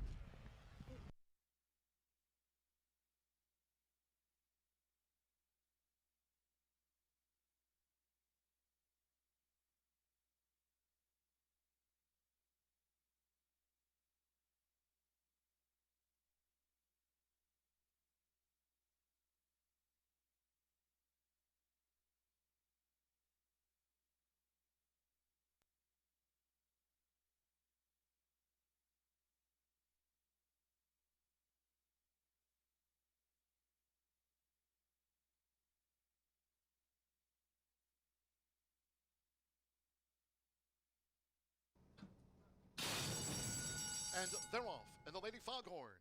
Spooky Ridge broke outward, and Blazing Eyes drifts back toward last. See you in a bit. Sharply away from Marcelino Pedroza Jr., it's See You in a Bit, who just leads them into the first turn from Annie Express and on the outside. Total Luna Eclipse in the white silks with the red sleeves, and Dreaming Girl is right off the leader's heels. Annie Express in the top quartet now at the 6.5. Then comes Blazing Eyes on the far outside. Blazing Eyes is out there on the wing. Molly's Potion has a yellow cap. Then comes Innisfree last against the rail, and Spooky Ridge has dropped back to last and settled by Joe Ramos as these 3-year-old fillies go up the back of the track here at Horseshoe Indianapolis, the quarter 24.45 seconds. Toward the inside, See You in a Bit. Just leads. Total Luna Eclipse, who's right there with the front runner for Mitchell Morrill. It's See You in a Bit and Total Luna Eclipse as they go past the half-mile pole right together. And Express is with them. Molly's Potion on the far outside running in fourth up close as the half-mile was 48.52. Dreaming Girl's been saving ground for Alex Ashard. Then Innisfree last. Spooky Ridge is now improving. Spooky Ridge, and she's up one spot, then Blazing Eyes has dropped back to last. They round the far turn, and here's Molly's Potion. She's gearing up for Sammy Ramirez. Molly's Potion after the lead with See You in a Bit on the edge of the quarter pole. And on the outside is Innisfree last. And she's gaining now for Alberto Burgos. Total Luna Eclipse 5, but has dropped back. Spooky Ridge on the far outside. Continues to charge hard. Spooky Ridge, Dreaming Girl, and Express and Blazing Eyes. 3/4 in 1 minute 13.05 seconds. See You in a Bit clings on toward the inside. Charging is Innisfree last. Spooky Ridge trying to sustain a bit, now third. Molly's Potion and Dreaming Girl past the 16th with Marcelino Pedroza Jr. See You in a Bit. See You in a Bit, and all the way winner, the Lady Foghorn. 1 by 2 from Spooky Ridge, who gained second from Innisfree last. Then Molly's Potion and Dreaming Girl next. Well clear.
See You in a Bit brings home the Lady Foghorn. Early speed as pace often makes the race. Provides our first long shot of the day. 47.80. Marcelino Pedroza Jr. He's won numerous titles, riding titles here at Horseshoe Indianapolis. He brings home the long shot. We kick off another pick 4 in here. So if your pick 4 got blown up by the long shot or your pick 5, we kick off a $1 minimum pick 4 in here. All stakes and handicap pick 4 at the big money on the line. $100,000 going out for these 2-year-old fillies in here for the Indiana Stallion Stakes in this spot. 6 furlongs going to be the distance. No scratches or changes in here as we're just 7 minutes away from a big field filling up that starting gate. I'm going to go to your favorite in this spot, Spirited Justice for Tommy Medina. Thomas Medina, not necessarily a household name prior to 2025, but he's been nothing short of dominant here at Horseshoe Indianapolis, winning at 20%. Luis Contreras has been aboard this 2-year-old filly each and every start, and they've made some money together. 3 wins with 1 second, over $113,000 in earnings already this season. She brings in a 3-race winning streak, and she had a little bit of an excuse on debut, something that was quickly corrected by the team. In fact, on July 2nd, on her debut, she didn't take much money. She went off at 9-1, but she thrashed badly in the gate. She was a bad gate actor. They had to back her out under veterinarian inspection. She was reloaded. Then she had a troubled trip. She was kind of in tight, rank, off heels. It was a solid effort after acting terribly in the gate. Since then, they corrected it. 4 weeks later, she came back, and she was absolutely loaded throughout. 3-5, she made it look like easy money, in the words of Pete Aiello. And ever since then, we really don't know how bottomless her tank is. I don't think she's ever truly been geared down. She ran here on another big stakes day, October 1st, and went off at 5-2, which turned out to be a gift. Now, 2-year-old fillies, they're hard to be consistent, but she's been as consistent as they come thus far in her career. She has an excuse on debut. She's 7-5. She's projected to go off as low as even money in here, and I think she's got a great tactical post. I'm not concerned about breaking from post position number 10 because she's got speed. She does not need the lead. She's tracked on debut. She tracked in her second win in the slop as well. So I'm sure the connections are just quite happy with being in post position number 10. 7-5, strictly the horse to beat. But your clear second choice in here, and if you're looking at those will pays, computer-assisted players believe that El Tinge has just as big a shot, if not bigger, than the 10, and I certainly don't blame him. John Langmeyer, Spooky Hollow Racing, they were just the beaten favorite in the Lady Foghorn, victim of somewhat of a slow pace, left with too much work to do. El Tinge is a 2-year-old good-looking gray by Unbridled Express, and she can do something not many 2-year-old fillies can do. Pass other horses. She doesn't need the lead. She can sit off horses. She can raid. She came with her run last time out, but Spirited Justice just had too much horse left in the tank. Can they reverse that trend? Absolutely. I think they certainly can. It was a massive effort in the maiden breaking score on September 17th in which she broke better. She didn't break well on debut. She broke with the rest of the group, and she was headed by a horse, Party in the Club, who's also in this race, who had all of the momentum. If I was calling the race, I would have said Party in the Club was rolling right on past, and boy, would I have looked foolish, because this 2-year-old gray, she dug down deep, she dug her heels in, and she kept her head in front. It was a game effort. Last time out, she tried hard throughout. She simply couldn't get to Spirited Justice. We'll see if that happens again, or maybe she's going to reverse it this time. These 2-year-old fillies are all continuing to learn, not only physically, but also mentally as well. Those are the two that are keyed in on the most in those will pays and the betting pools right now. But how about Zealous Justice in here? Aaron West, Fernando de la Cruz going to be aboard. Aaron West, when the big money's on the line, his horses usually fire their best shot, winning at 22% on the season. Second start off the layoff. And this is a sneaky, I won't say a class drop, but this sired filly was in against the boys last time out. It was a unique spot. I'm not going to go as far to say I'm questioning the spot, but it was a very unique spot that Zealous Justice came in, and I like that they were patient with her. She got the maiden breaking score July 9th. There's not always a ton of spots to go with your winning 2-year-old filly always early on in the summer, so they were patient. They were probably looking for a prep race leading into this one. They found a race against the boys last time out, so make what you want. She gets back in with the girls today, and you've got connections. Our leading rider, Aaron West, who wins at 22% when they team up. they win at 18% as well. I think there's a lot of upside with the daughter of Harry's Holiday down on the inside being overlooked in here at 10-1. But right now the bettors are making this a 2-horse race between the 7 and the 10. The starting gate will be full. We kick off one of the best takeouts in the country. Wagering options here for players, 15% takeout in that pick 4.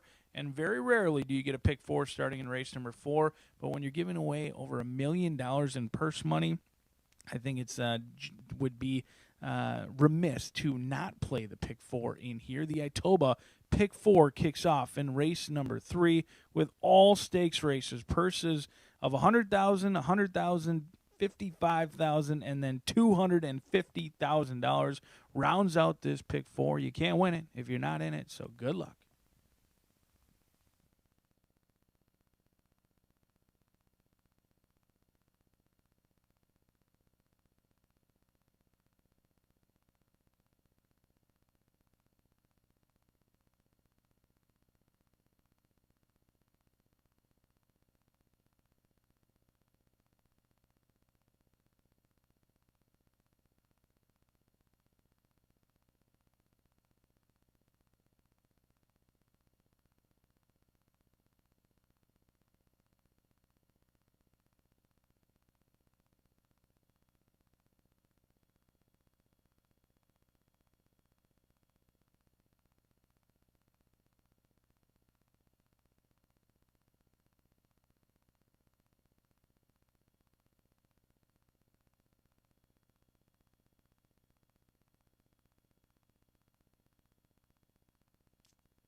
The horses called postward now for the fourth race, the Indiana Stallion.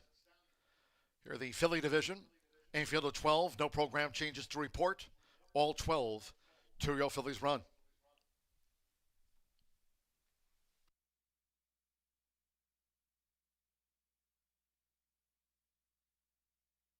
Presenting the field for the Indiana Stallion. Here, the filly division. 1 is Smoking Hot Justice. Alberto Burgos rides for Aaron M. West and Alexa Ashton Justice. Number 2, Zealous Justice. Fernando de la Cruz back on board. The Harry's Holiday filly for Aaron M. West and owner McKenna Kamake. 3 is Starry Eye Justice. Abel Cedillo riding here for Speed Stable LLC, Charles Turner, Grant Turner, and Randy Club. Number 4, Party in the club. Simmer Bermuda's up for Devaris Douglas. Postword for breeder owner, KP Thoroughbreds LLC. Devaris Douglas co-owns. Trains for Terry Quinkert, Janet Lasanby, and Lucienne Hinger-Hubiak. Doodles drawn 5. Here she is, Evan Roman, and the green, white diamond belt and green cap for Penny Lauer, Mike Lauer trains. Number 6, Sahara Hadi. Santos Sanjor, reunited with the Sahara Sky filly for Bob Gorham, trains for Marion Gorham. Number 7, Elting. Marcelino Pedroza Jr. riding for another win on the card. Here for John Langmeyer's Spooky Hollow Racing Incorporated. 8, Relentless Chick. The top quarter horse jockey here this season. Apprentice jockey is Jose Gutierrez riding for Gennaro Garcia, Southwest Racing Stables. Bruce Murphy and Lori Murphy with a couple of wins on the card. Jose Gutierrez on the 8, Relentless Chick. 1 here on debut. 9 is Imperial Merlot. Joe Ramos up for Tony Cunningham, trains the Swifty Farms Incorporated Homebred. Number 10, Spirit of Justice with Luis Contreras, riding for Thomas Medina and owner Keely Shea Justice. Number 11, Sweet Jana Elise with Andrés Aloa. Another Harry's Holiday filly here. Debuted a winner last month. Tony Granitz and Joseph Bowers, the co-owners. And 12 is Prayer Unbridled. 19th all-time winningest jockey in the history of North America, Deshaun Parker. Back in town, riding here for Terry Phillips. The field of 12 for the Indiana Stallion. Filly Division postward. Exacta Trifecta Superfecta. Double pick 3. Starts with a $1 late pick 4.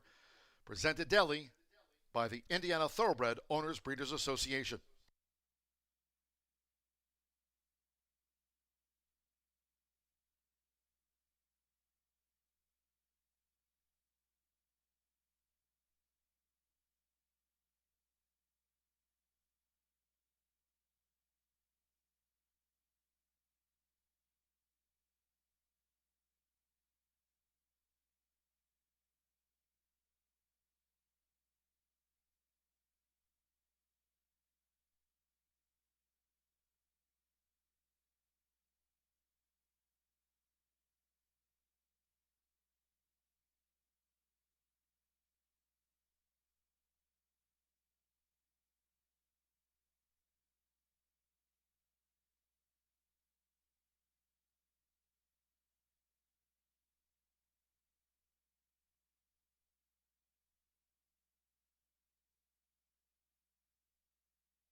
It is about post time here for the fourth race, the Indiana Stallion. Right now we're looking at the 4 here, Party in the Club. Sammy Bermudez aboard for DeVaris Douglas. This one a very nice second place on September 2nd. Second ahead to El Tinge, who is my top selection here. So very good company, but has never won. This is a maiden in the field here today on the board at 19-1. Looking at the 8, Relentless Chick, Jose Gutierrez. 5-pound Bug Boy having an amazing meet, riding for Gennaro Garcia. Gennaro Garcia, the trainer of this 2-year-old filly, has a double on the card today, looking for a triple with this race, 11-1. And Spirited Justice, the 10 we just looked at, is the 4-5 favorite. Now showing the 7, my top selection, El Tinge. Looks amazing out there on the track, neck curved, on her toes, moving phenomenally. Look at that. Just, I love the movement for the 7. A 2-year-old filly by Unbridled Express, who's never been worse than second. Hasn't done anything wrong, really, in her career, including a second to Spirited Justice, the favorite, in the Back Home Again in Indiana. Who is that? Is that the 2? Trying to figure out which horse. Yep, it's the 2. Zealous Justice. On the board right now at 10-1. Got a little shot off of a first time with winners. Try on September 10th. Hopefully improve off of that. Smoking Hot Justice, the one's on the board at 49-1. One of the longest shots on the board. Alberto Burgess aboard for Aaron West. Aaron looking for a training double on the card here today. But again, my top selection we're showing now, El Tinge, as they're heading to the gate here for the Indiana Stallion Phillies edition. John, sending it up to you. Rachel McLaughlin with her thoughts on the upcoming Philly division here of the Indiana Stallion. 2-year-old fillies have arrived at the gate. It is now post time. Race 4 of 13 here on Indiana Champions Day.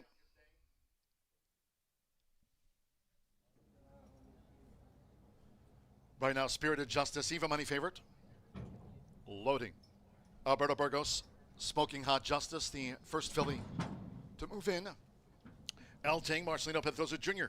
The couple of wins on the card. John Langmeyer says her name is Elting, so Elting it will be. Now, Zealous Justice, Fernando de la Cruz teamed with Aaron West to win the Gary Patrick Overnight Handicap. Relentless Chick, Jose Gutierrez, Gennaro Garcia with a couple of wins on the card. Loading up, Joe Ramos with Imperial Merlot drew 9. Here are all 12 run. Abel Cedillo with Starry Eye Justice. Now Spirited Justice loads even money. Luis Contreras for Tomas Medina. It's 21-1 on Starry Eye Justice. Blue with the white blocks.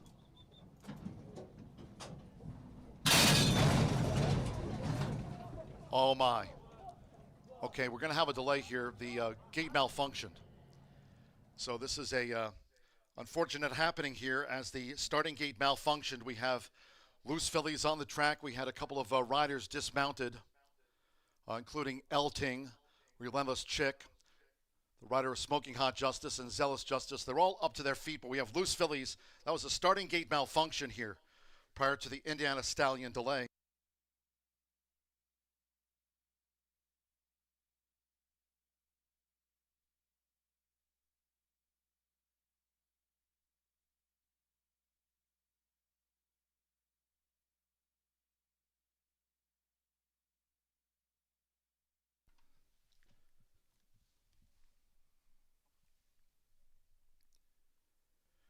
Now the number 8, Relentless Chick, one of those fillies that went through the starting gate after that malfunction with an outrider, is Relentless Chick.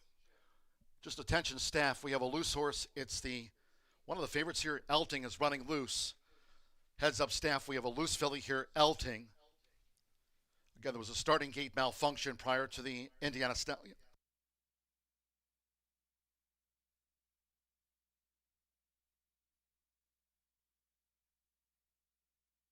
Late scratch here. This filly is still loose on the 7 Elting. She's a late scratch. Again, after a starting gate malfunction. Scratch 7 Elting here from the Indiana Stallion. All wagers on 7 Elting. There will be refunds. 3 and 7 for a consolation double. 3-7 will be a consolation double. And again, staff, just be advised, this filly is now coming back the wrong way. Alert staff, we have this filly, Elting. She's a late scratch. She's coming back the wrong way in front of the stands. Just be alert, everyone.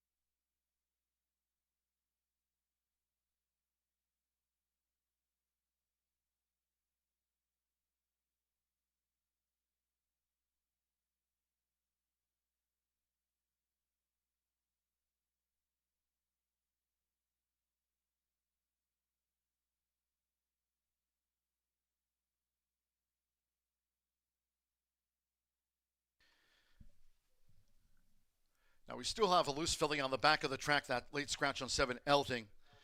Just to note down to that starting gate malfunction, the stewards have informed that the fillies here for the Indiana Stallion will be making their way back toward the paddock. That per the stewards. We still have a loose filly on the track, Elting. That late scratch on 7. Those that had the 7 in a multi-race wager, you'll now receive the post-time favorite as your substitute in any multi-race wagers. Now we still see them circling in back of the starting gate here. There was a starting gate malfunction.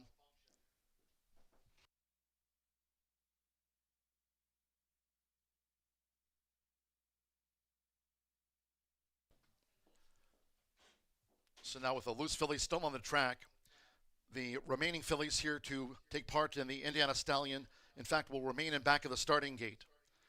Now the stewards have advised the riders to dismount. They'll take the weight off the juvenile fillies that remain here for the Indiana Stallion. Again, we still have this loose filly, late scratch on the 7 refund.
Now over here on the first turn, the outrider has a hold of the reins without loose filly. That late scratch on the 7, Elting.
Again, we're still in a holding pattern here for the Indiana Stallion Filly division.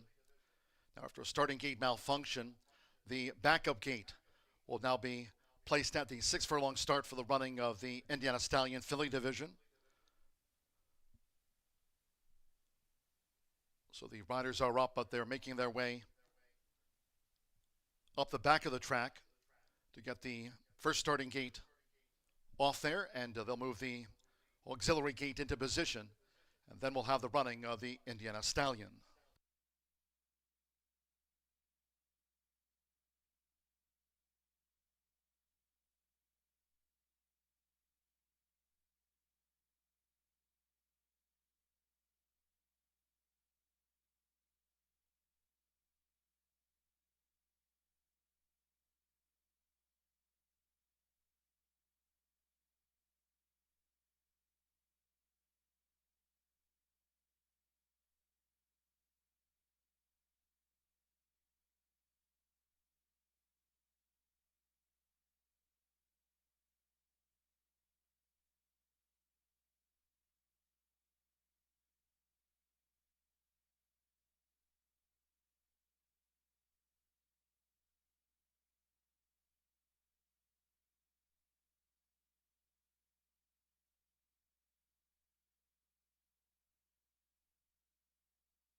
The auxiliary starting gate now being moved into position at the 6 furlong start.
The horses are going back to the now auxiliary starting gate.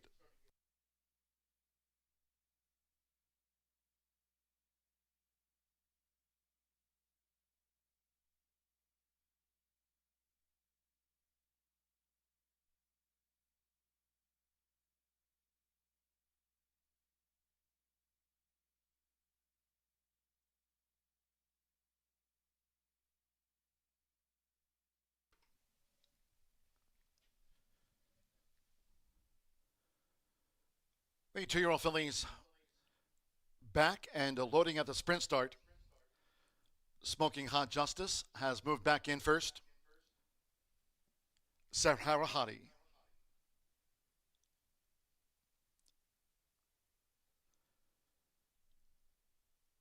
Relentless Chick taking her spot. Back in line. Zealous Justice. Starry Eye Justice. Again, she's in the blue with the white blocks and a blue cap. Imperial Merlot.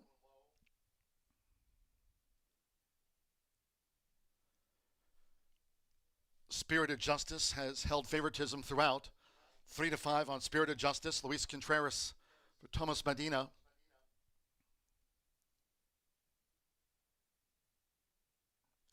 Now, Starry-Eyed Justice has gone all in.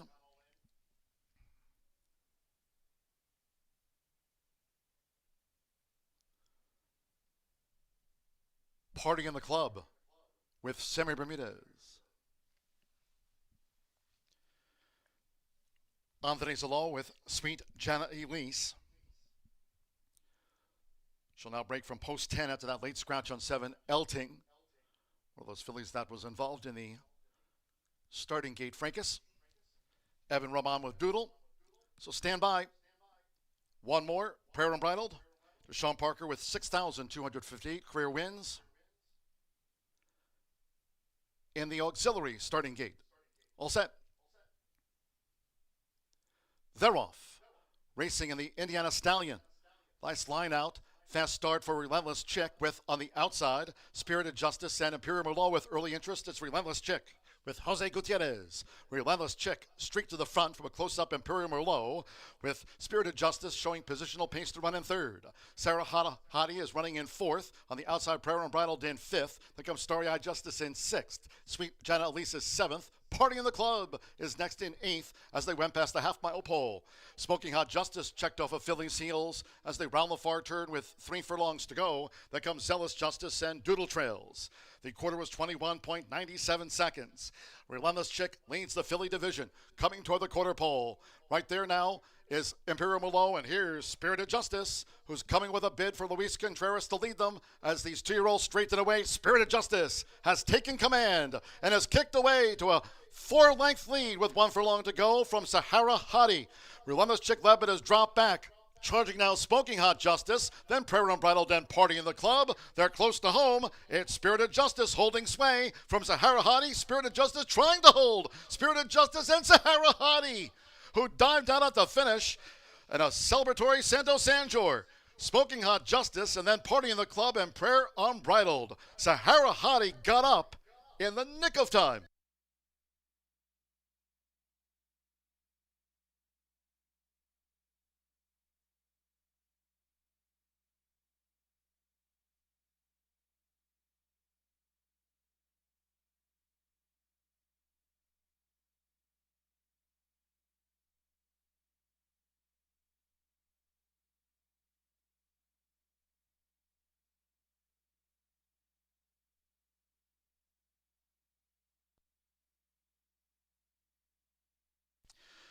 $111.74, the Philly division of the Indiana Stallion, coming down to a win photograph. Hold all tickets.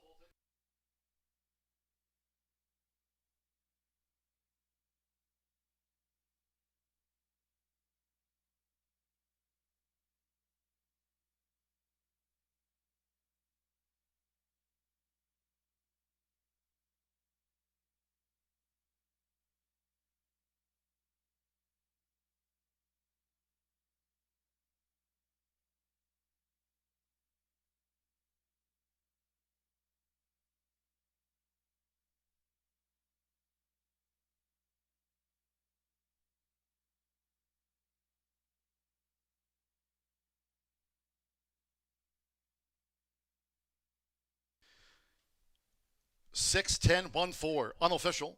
6, Sahara Hadi. 9-1 first. There's been a jockey's objection. Stand by for the objection announcement. Number 10, Spirited Justice, was denied. 1, Smoking Hot Justice, third, and 4, Party in the Club was fourth. Now the claim of foul. The rider of 9, Imperial Merlot, Joe Ramos. The rider of number 9, Imperial Merlot, was claimed foul against Santo Sanjor. On the unofficial 9-1 winner, the 6 Sahara Hottie alleging interference upon turning for home. In the filly division of the Indiana Stallion, this is a jockey's objection. Repeating, Joe Ramos on 9, Imperial Merlot has claimed foul against Santo Sanjor on 6 Sahara Hottie, alleging interference, turning for home. Unofficial 111.74, 6 part of an objection, 10-1 from the number 4.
The claim of foul has been disallowed by the Horseshoe Indianapolis stewards. Winner's presentation after the Indiana Stallion filly division. Once again, Horseshoe Indianapolis Vice President and General Manager Racing Eric Hallstrom with Director of Racing Secretary Chris Polson. Winner's presentation to the connections of Sahara Hottie getting up in the nick of time. Jockey's objection disallowed.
Woo! Some drama for that one, huh, Santo? But we're back, and let's talk really quick about the Indiana Stallion. Just walk us through the race. Santo Sanjor winning jockey here for Bob Gorham, who had a double on the card yesterday.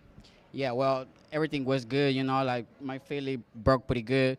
I was in a perfect spot, coming behind the speed, and then by the last part, she was coming. So that was the plan, and then I always say thank you to Mr. Gorham, and then my agent, Dennis Cooper, to always be there. And then, yeah, thank you, guys. Yeah, shout out Coop and Bob. Congratulations and good luck on the rest of the card. We got a lot more coming up. Stick around, guys.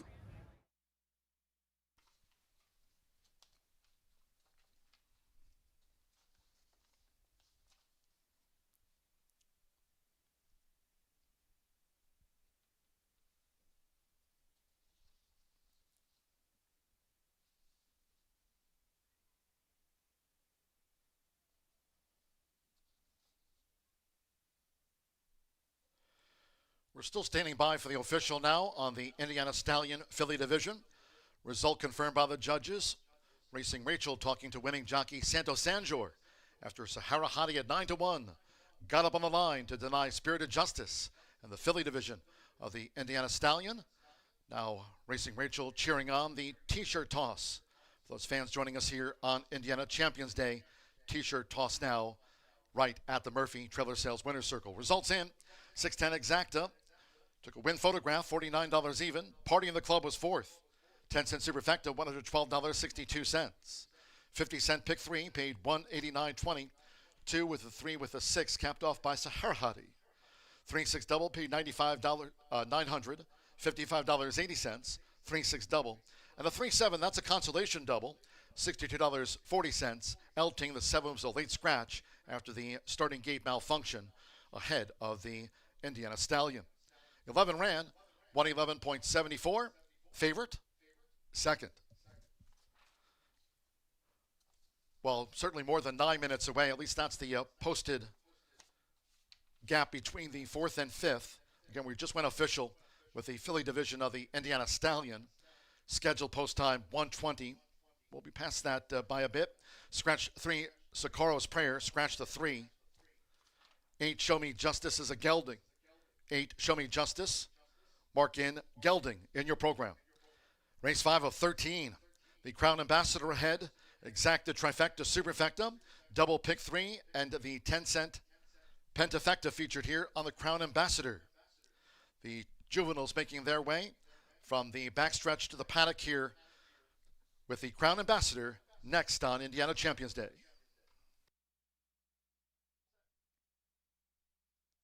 They're off. Racing in the Indiana Stallion. Nice line out. Fast start for Relentless Chick with, on the outside, Spirited Justice and Imperial Merlot with early interest. It's Relentless Chick with Jose Gutierrez. Relentless Chick streak to the front from a close-up Imperial Merlot with Spirited Justice showing positional pace to run in third. Sarah Hadi is running in fourth. On the outside, Prayer Unbridled in fifth. Then comes Starry-Eyed Justice in sixth. Sweet Jenna Elise is seventh. Party in the Club is next in eighth as they went past the half-mile pole. Smoking Hot Justice checked off of Philly's heels as they round the far turn with 3 furlongs to go. Then comes Zealous Justice and Doodle Trails.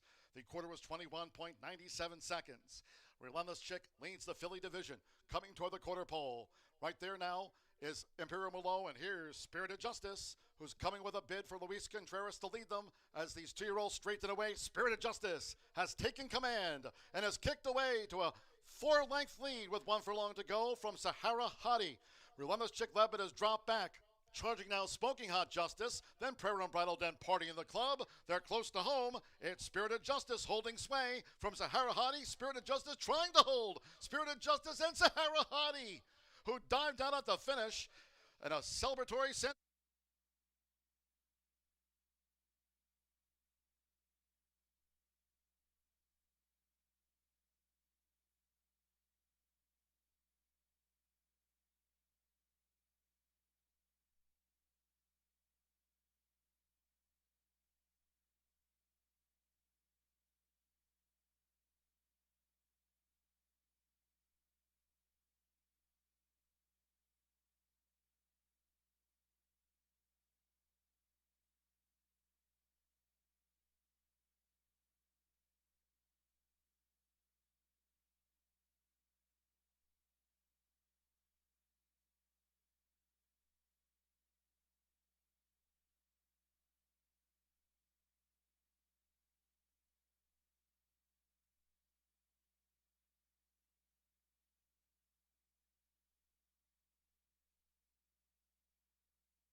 All right, you guys. Live racing, live animals, crazy stuff happens sometimes, so we got to make up for some of this delay that El Tinge graced us with by getting loose.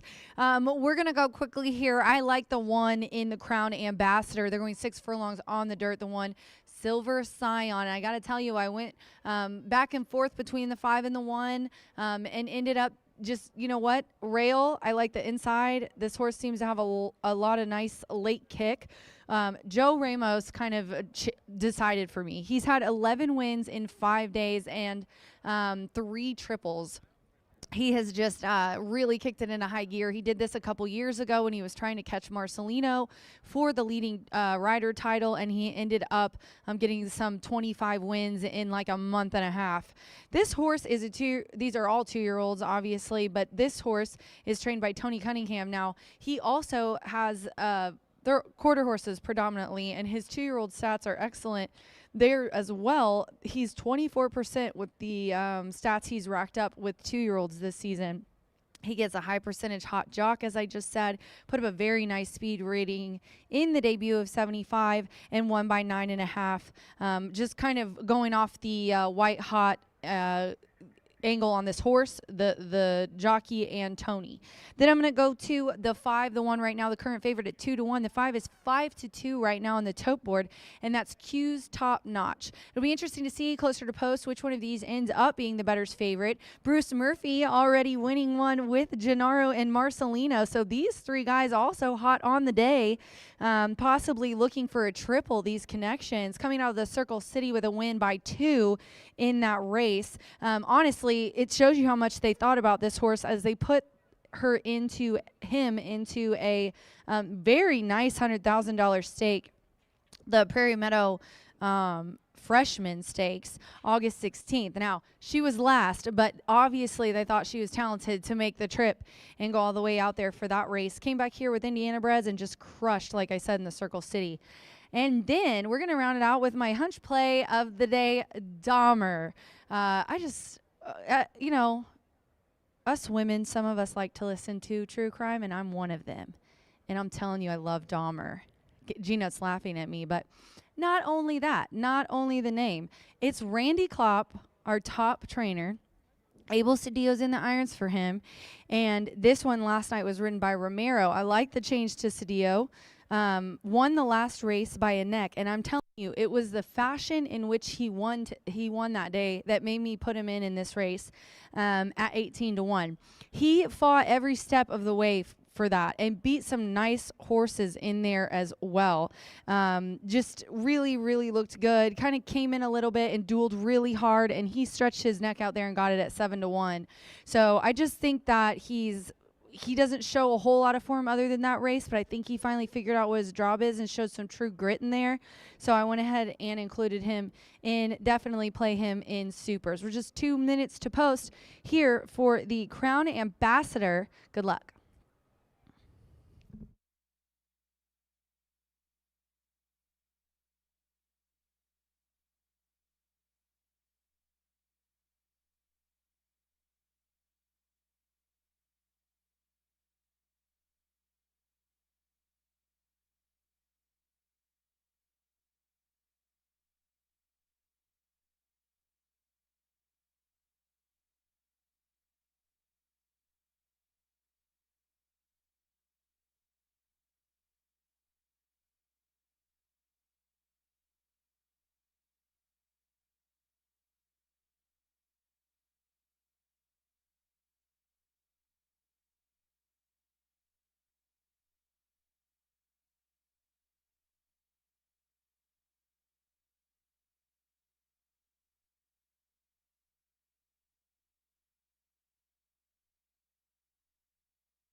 Horseshoe Indianapolis paddock judge Brandy Bell with the call for riders up.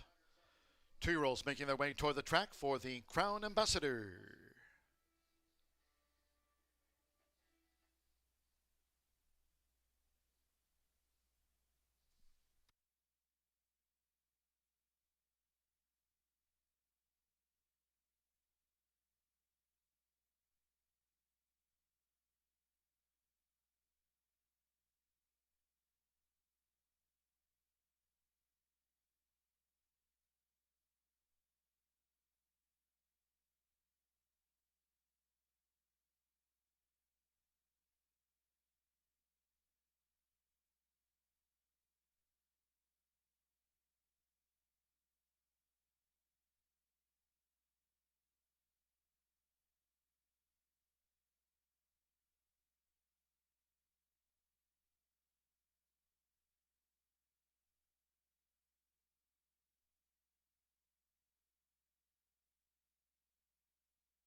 Gary Lozier bringing the horses onto the track for the 5th race here on Indiana Champions Day. Really great to have you with us, one of the big days of the season here. Horseshoe Indianapolis hosting the Grade 3 Indiana Derby, won by Tip Top Thomas this year. Clico winning the Indiana Oaks and going on to capture the Grade 1 Cotillion. Here are the 2-year-olds parading for the Crown Ambassador. The one is Silver Scion. Joe Ramos riding for Tony Cunningham. Trains her owner, Shelly Chavez. Number 2, Unbridled Intent. Santo Sanjor just took out the Indiana Stallion. Filly division with Sahara Hadi for Bob Gorham. Marion Gorham owns Unbridled Intent. Scratch the 3, Socorro's Prayer. Here's the 4, Dahmer. Abel Cedillo on this last out maiden winner. Randy Klopp trains for Michael Klingler's Klingler Thoroughbreds LLC. The winner bred here in Indiana by Klingler Thoroughbreds. Number 5, Q's Top Notch. 3 for 4 this season. Marcelino Pedroza Jr., a couple of wins on the card. Riding here would be another for Southwest Racing Stables, Gennaro Garcia, Bruce Murphy, and Lori Murphy with a couple of wins on the day. Number 6 is Anti-Ant-Man, Kevin Gonzalez. This one won on debut. Dennis Cluley trains and co-owns with Kathy. Number 7 is Hard Luck Prayer. On the days Aloha, riding for Bob Gorham. Colors here for Masked Thoroughbreds LLC. A gelding is the 8, Show Me Justice.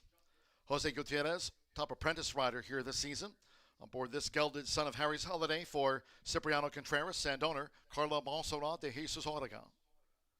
9 is Mr. T. Mitchell Morrill back on board, the son of Sahara Sky for Chaz Retchie, trains F.K. Bailey's homebred. 10 is Mr. Sledgehammer.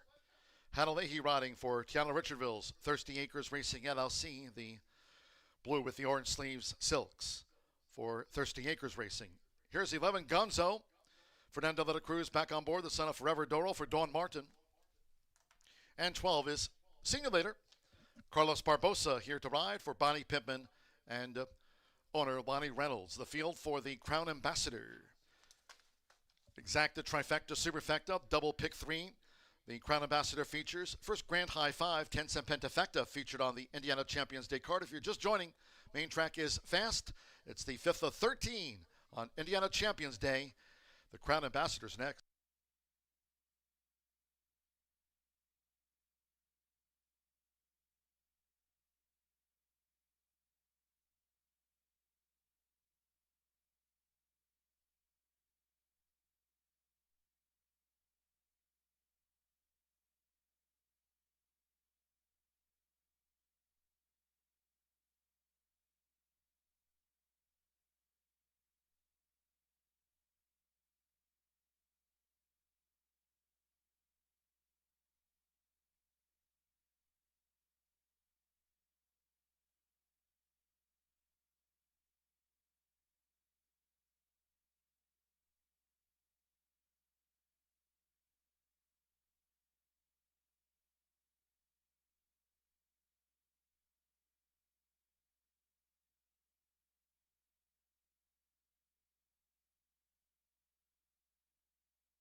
The horses are approaching the starting gate.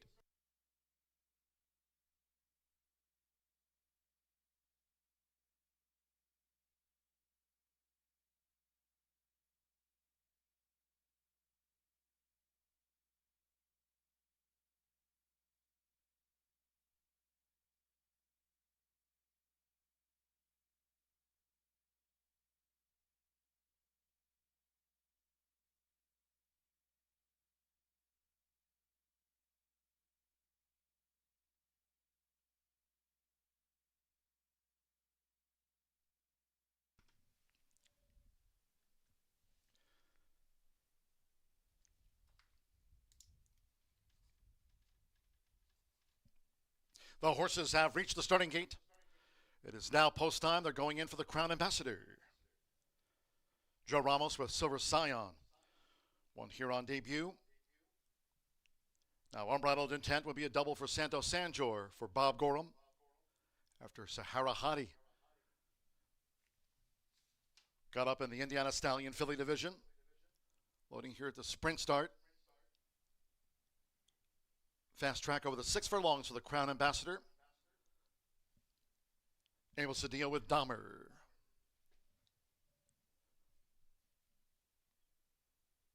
Anthony Zaloa rides Hard Luck Prayer. Jose Gutierrez with Show Me Justice in. Mitchell Murrell with Mr. T. Q's Top Notch.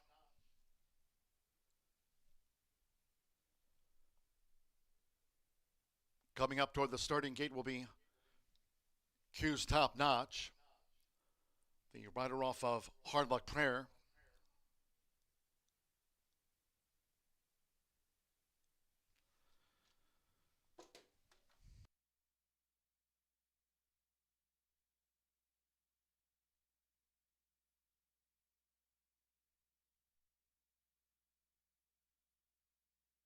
Now, those that were in the auxiliary starting gate, they've backed them out. Here's a late scratch on 7 Hard Luck Prayer.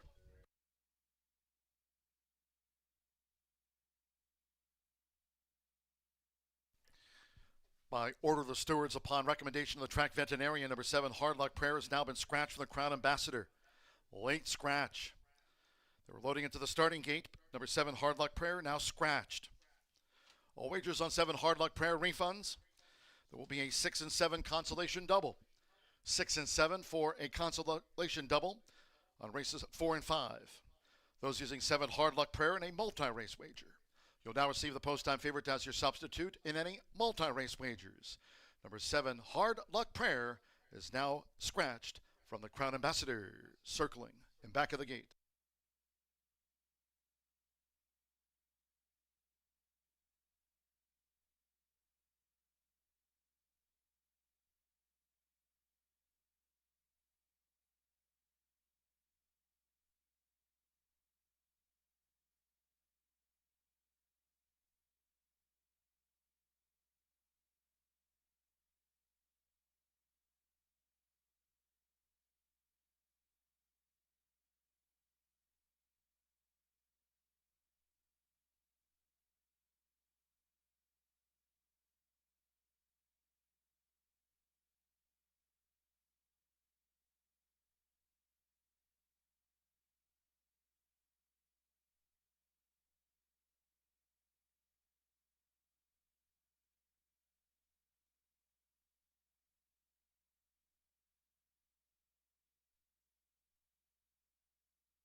Now they're leading the late scratch Hard Luck Prayer from the track.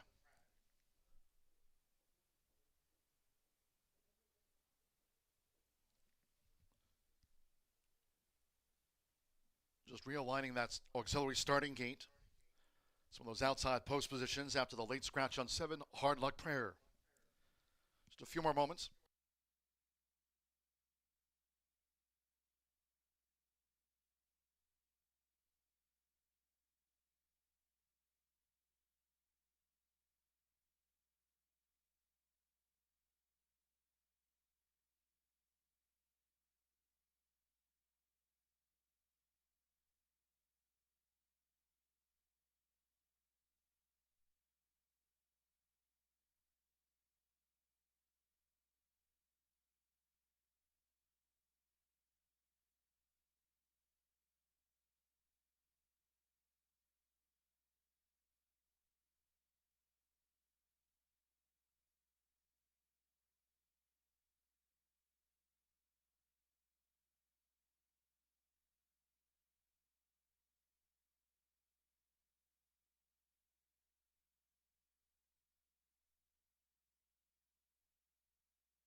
For a few of these juveniles, they're going back into this auxiliary starting gate.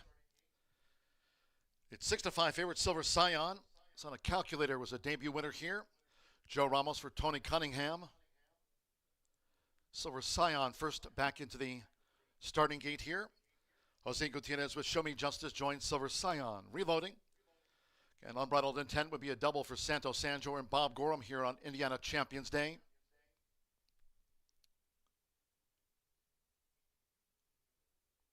Purse-wise, richest Indiana Champions Day ever.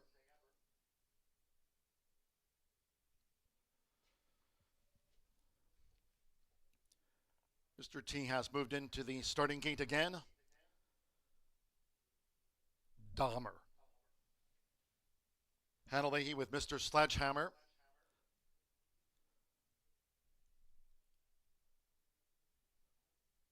Kevin Gonzalez, Anti-Ant-Man went in. Now Q's top notch. Marcelino Pedroza Jr. A past three-time riding champion here.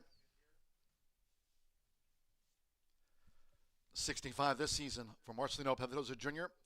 Has a double already on the day.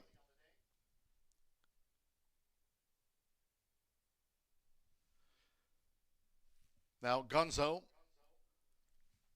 Fernando de la Cruz tops the meet leaderboard with 102 victories here this season. Closing day November 13th. Okay, one more. Carlos Barbosa with See You Later to make up the 10 at 6 furlongs. 11-1, See You Later. Silver Scion, 6-5 favorite. There was that late scratch on 7, Hard Luck Prayer. The 7's a non-runner. All in line.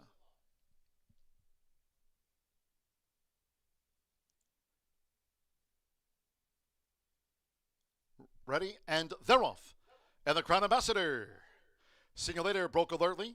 Show Me Justice has good speed, and right there's Q's top notch for Marcelino Pedroza Jr. and joined on the outside by Mr. T, who's now vying for the early lead with Q's top notch. Mr. Sledgehammer joins in the orange sleeves. See You Later is just off these trial leaders, streaking past the half-mile pole. Then toward the inside is Show Me Justice, who's next, with Silver Scion behind horses there for Joe Ramos. A black cap of Silver Scion now making headway as they enter the far turn. On the far outside, Gunzo is next, and they just have over 3 furlongs to run. Then Anti-Ant-Man, farther back to Unbridled Intent, who's second to last, and finally Dahmer. The quarter 22.52 seconds. Here's the quarter pole, and nearest the inside, Q's top notch has been under steady pace pressure as they straighten away. It's Mr. T who's taken the lead as they straighten away from Q's top notch, who tries to rally on. Here's Silver Scion. Silver Scion looking to move up that gap between Mr. T and Q's top notch as they hit the 16th pole. Then Mr. Sledgehammer, See You Later, and Gunzo is next. It is Mr. T and Mitchell Morrow. Mr. T. Mr. T on top, and the Crown Ambassador by 3. Mr. Sledgehammer was second, Silver Scion third, then See You Later, not today for Q's top notch, then Dahmer, Gunzo. We trail back to Show Me Justice, Unbridled Intent, and Anti-Ant-Man. They were among the last two home. 111.38 for Mr. T.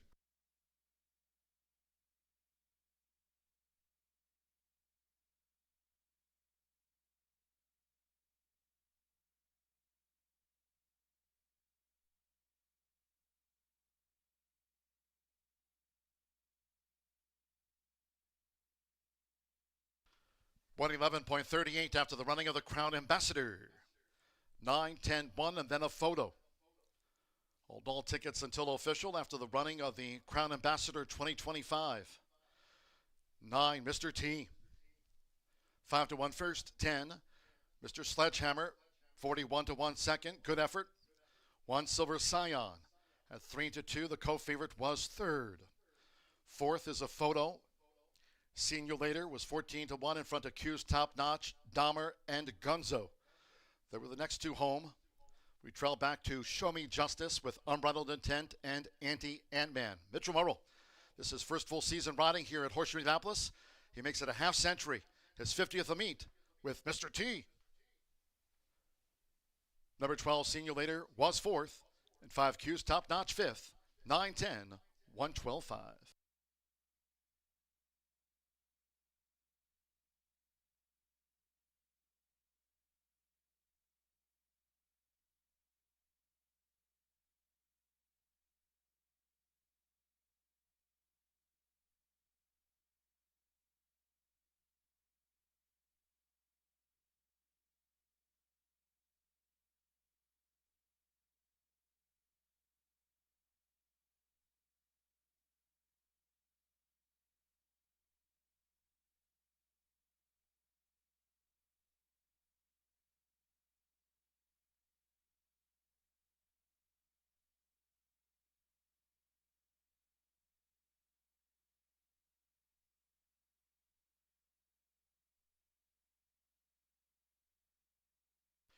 The result of race 5, the Crown Ambassador.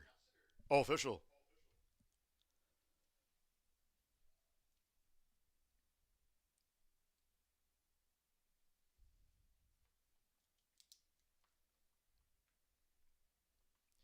Stepping into the Murphy Trailer Sales winner's circle number 9, Mr. T. There's Mitchell Murrell with his 50th win of the meet. Lands the half century here in the handicap. Mr. T, 2-year-old dark mare brown colt by Sahara Sky. Out of the Gospel Singer, Uncle Mo mare, Gospel Singer. Chaz Retchie trains for breeder owner here in Indiana, F.K. Bailey. Follows up that maiden victory here a month ago. Horseshoe Indianapolis congratulates the winning connections. There he is, Mr. T.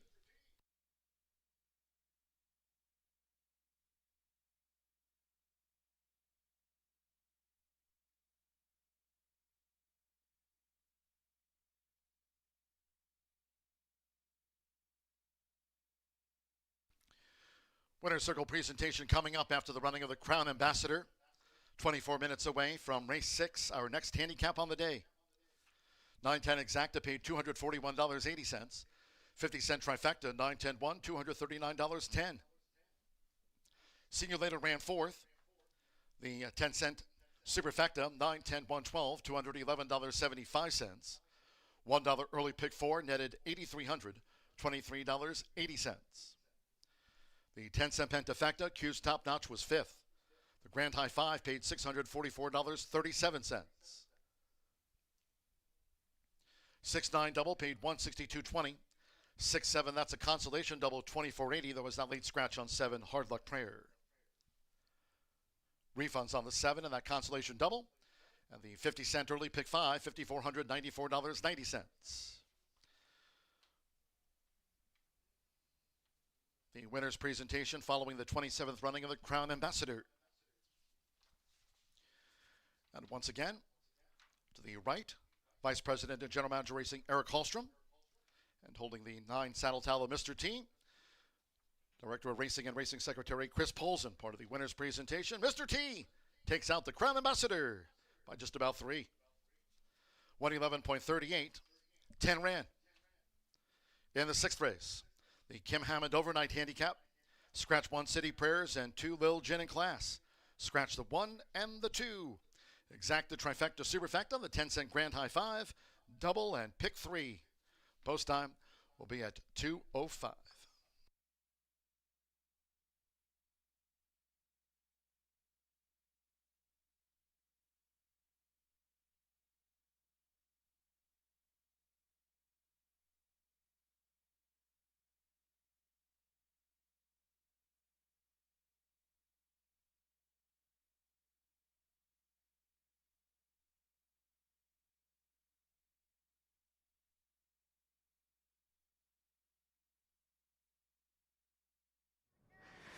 All right, you guys, the Crown Ambassador goes to Mitchell Murrell. I saw he came in the winner's circle. Bet Mitch, get rich. That's our hashtag there. He's got Hayden here, my little friend over here.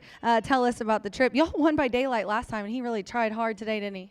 Yeah, when I first met Justin and the whole crew, I inherited this horse through friendship, and it's been an awesome ride so far. He's a very talented horse, and he's showed out, on his second start, and today, he was able to break clean and get where I would needed to be to let him perform again.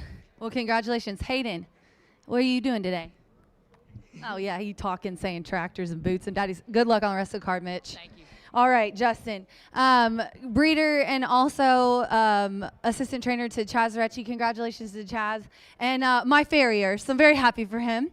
Tell us a little bit about this horse, Mr. T. He really showed out today. Well, I just have everybody that involved with this horse, getting the mother from Tom Foley and my dad raising, keeping the mare and raising this colt. He's just been so special from day one. Just in love with this horse. Well, congratulations on the win. Thank you very much. All right, you guys, we got a lot more coming up. We've got 7, and then we're going to switch to quarter horse stakes for the rest of the card.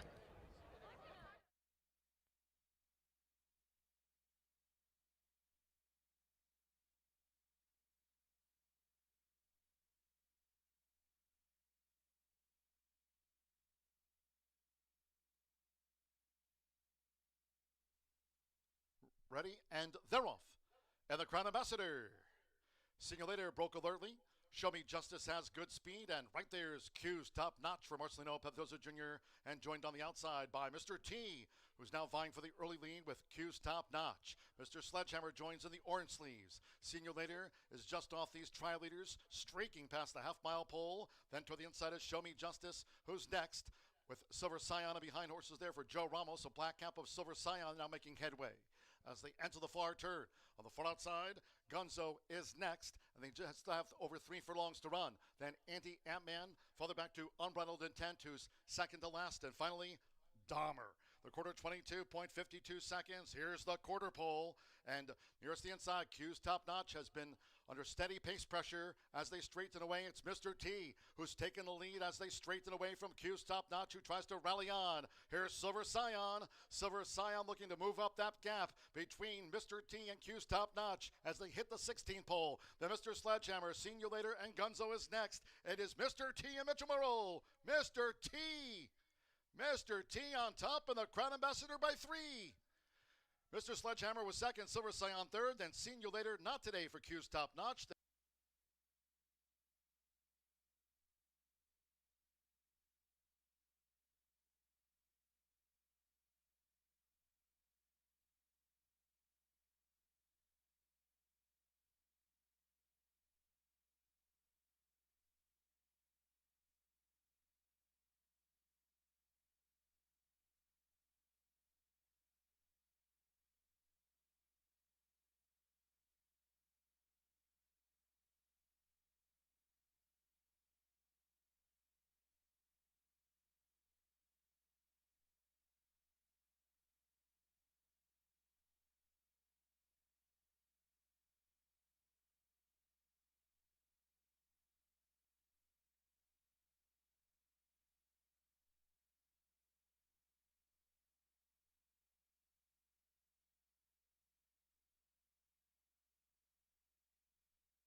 Today giving away a $3,000 Thoroughbred Mega Bet drawing.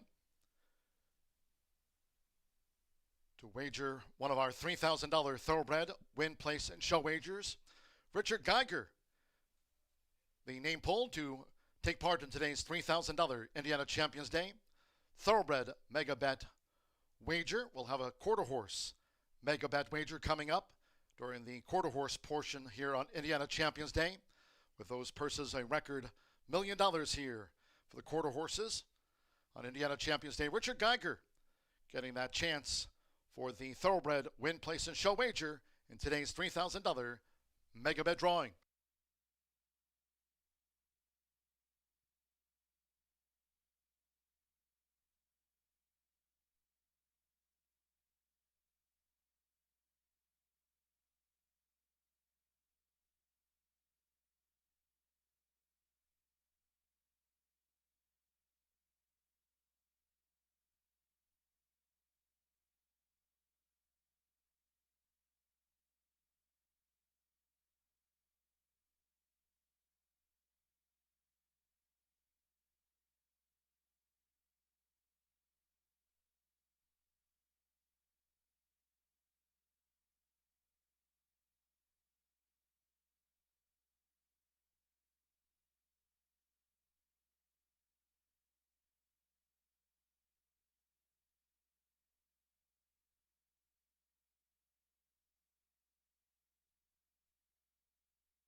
Mr. T dominates going long, cuts back, and gets the money in there as we're 9 minutes away from another handicap coming up in here at Horseshoe Indianapolis. 6 furlongs going to be the distance. Scratch numbers 1 and 2. Your inside runners, City Prayers and Little Gin in Class, are out of this upcoming event. Leaves us with a field of 9 set to battle it out over 6 furlongs. And I'm going to go to post position number 4 in here for race number 6, Ease Magic. This isn't just a hunch play based on names and our boss's sake, even though it was just recently his birthday. But I've always liked Ease Magic. This horse runs his race each and every time. Third start off of the lengthy layoff. It did take a while to get back to the racetrack this year. He didn't come back until August 20th.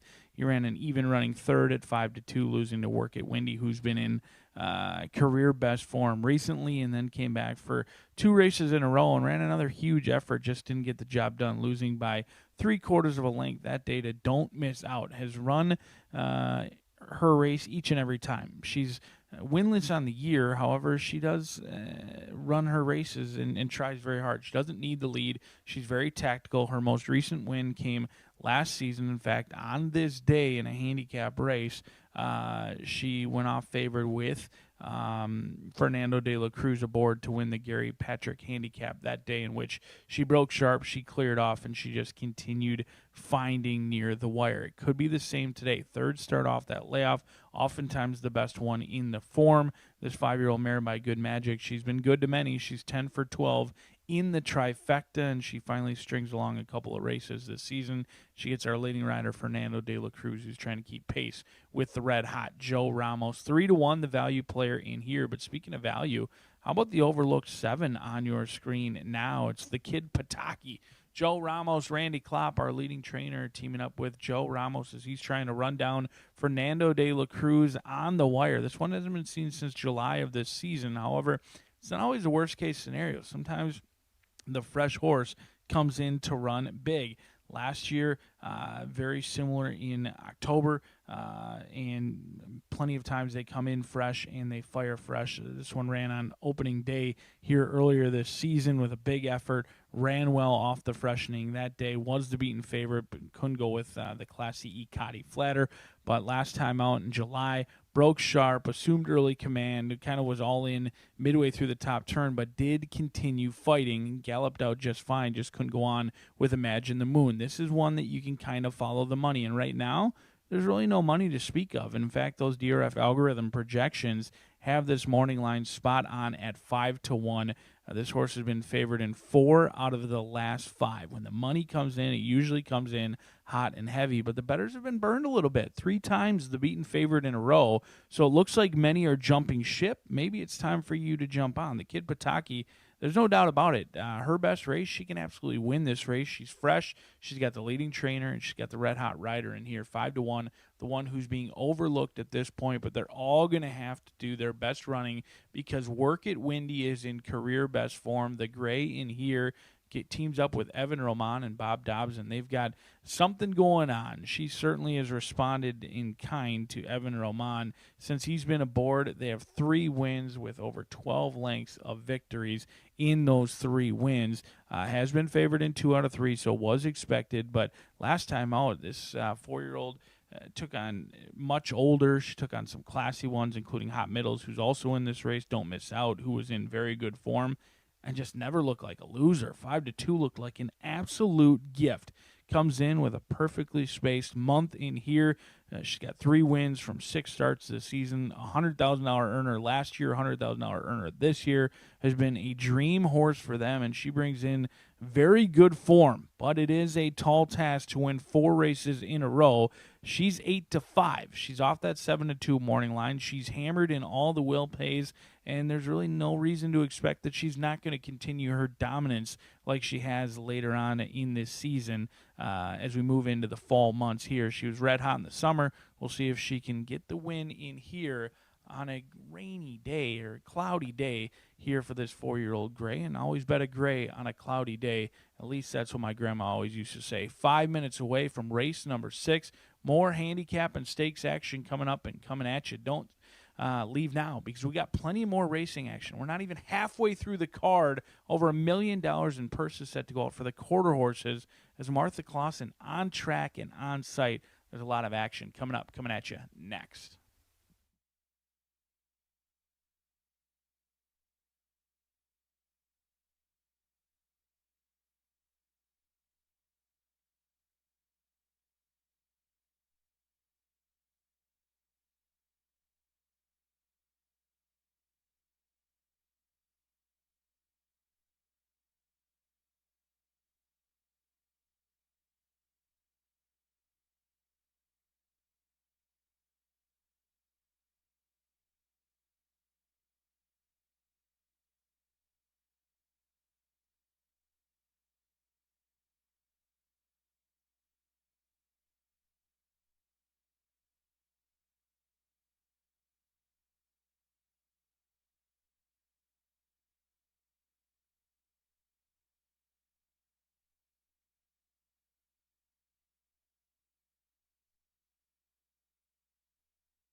Gino bringing the horses onto the track now for the 6th race here on Indiana Champions Day.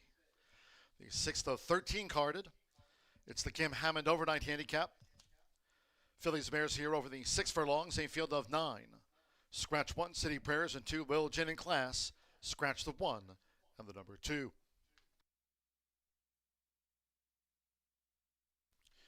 Here's the field as they parade.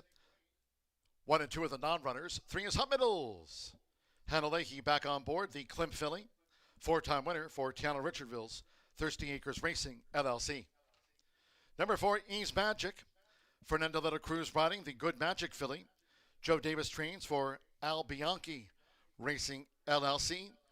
Jay Oringer, Baytree Stables, LLC. And Austin Stewart co-owns. Number 5, No Joking Matter. Partnered again with Alex Achard. 5-year-old 5-time winner. Joe Davis trains this mare for Jimenez Racing Stable, LLC. Number 6, Gio's Baby Girl with Luis Contreras. Postword for Ron D. Harrell and Keith Wexler. Number 7 is the Kid Pentaki with Joe Ramos. Going to the gate, the Kim Hammond overnight handicap for Spieth Stable, LLC, Roger Spieth, Charles Turner, Grant Turner, and Brandy Klopp.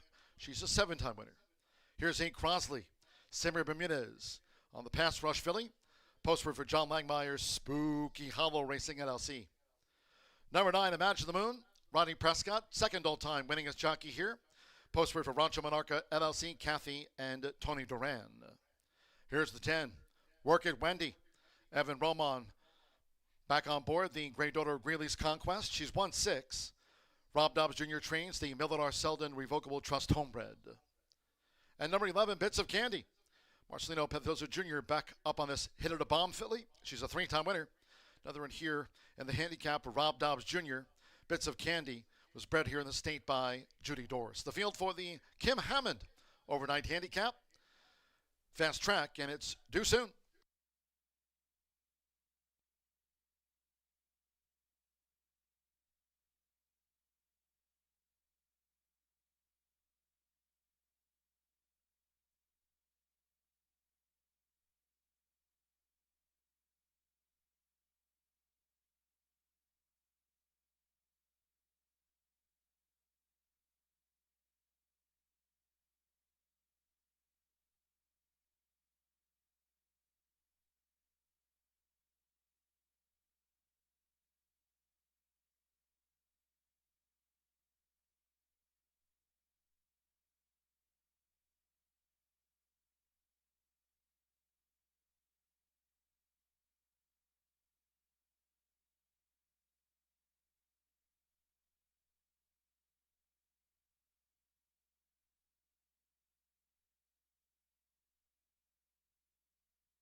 The horses are approaching the starting gate.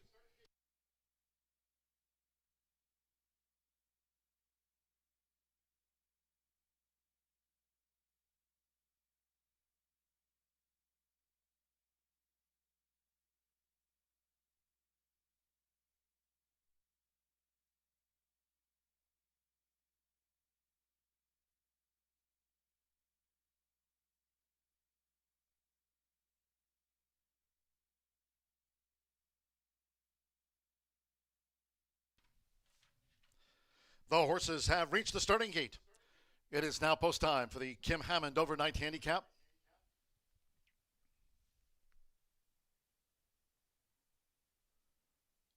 Loading starts Hannah Leahy with Hot Middles. First of 9 to take her spot in line. Joe Ramos with the Kid Pataki joins Hot Middles.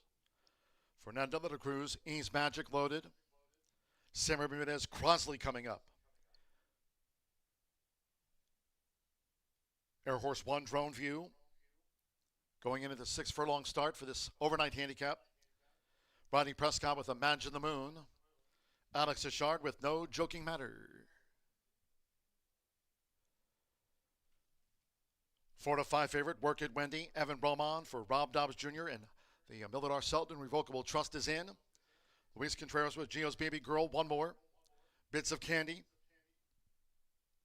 Bits of Candy coming up. Marcelino Pedrosa Jr. won the opener. And the Lady Foghorn with 22 to 1. See you in a bit. So stand by at 6 furlongs. Bits of Candy. They're in the gate.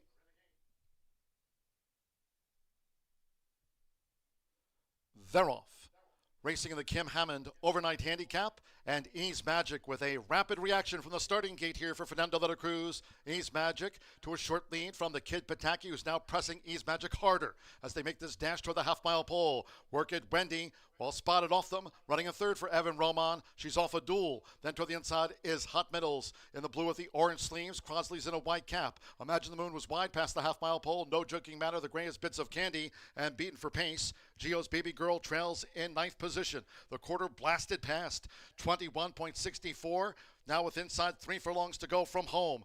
Ease Magic, the Kid Pataki's been right there with the leader for Joe Ramos. And here's Imagine the Moon making 3-path progress now for Rodney Prescott as these fillies and mares level up.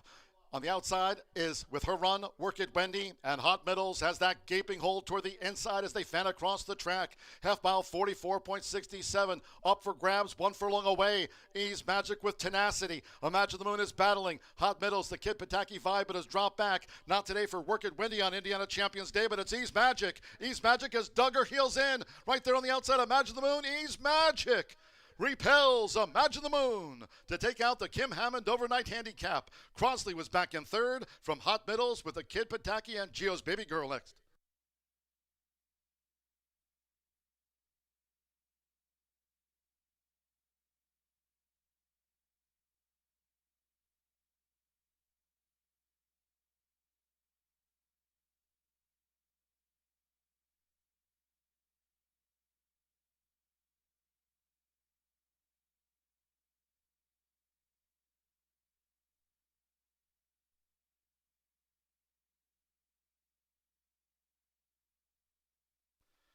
$110.79 after the Kim Hammond overnight handicap. We're standing by for the judges' confirmation. Ease Magic, Fernando de la Cruz, the meet leader.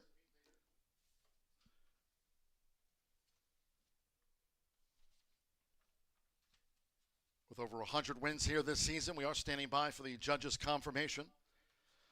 It's gone to Ease Magic. Number 9, Imagine the Moon, second.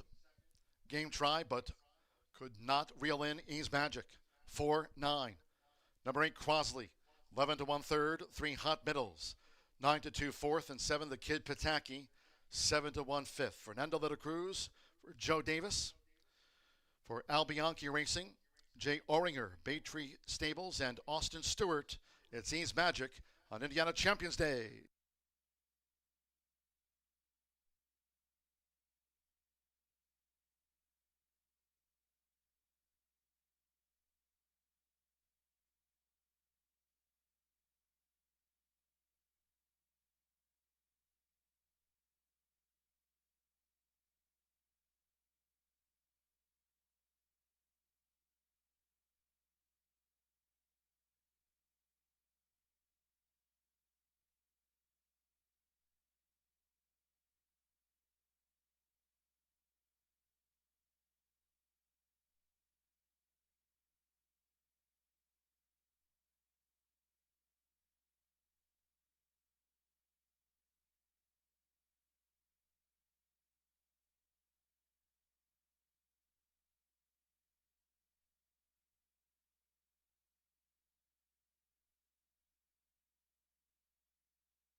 The result of the sixth race, the Kim Hammond Overnight Handicap official.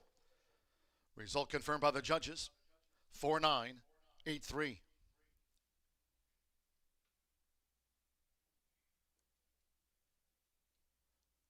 Couple of wins on the card for leading jockey Fernando de la Cruz. 103 for the season. Closing day Thursday, November 13th. Takes out one of our premier races with the Kim Hammond Overnight Handicap with Orings Magic.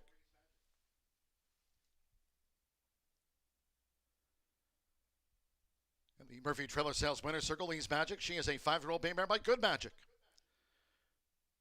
Out of the Yes It's True mare, Alamiz, Joe Davis trains for Al Bianchi Racing, LLC, Jay Oringer, Baytree Stables LLC, and Austin Stewart.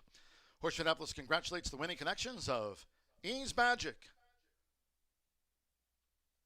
Clock 110.79.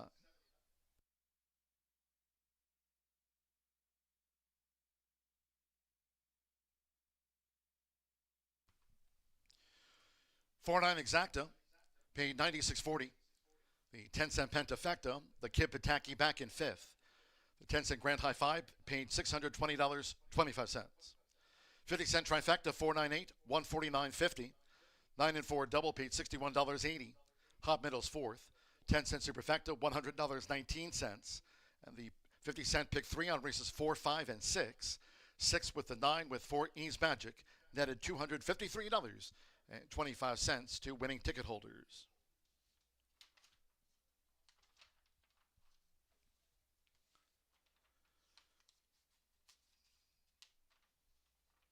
The winner's presentation after the Kim Hammond Overnight Handicap. Ease Magic takes out the 55 grander. Horseshoe Indianapolis congratulates the winning connections of Ease Magic, winning the Kim Hammond Overnight Handicap on Indiana Champions Day 2025.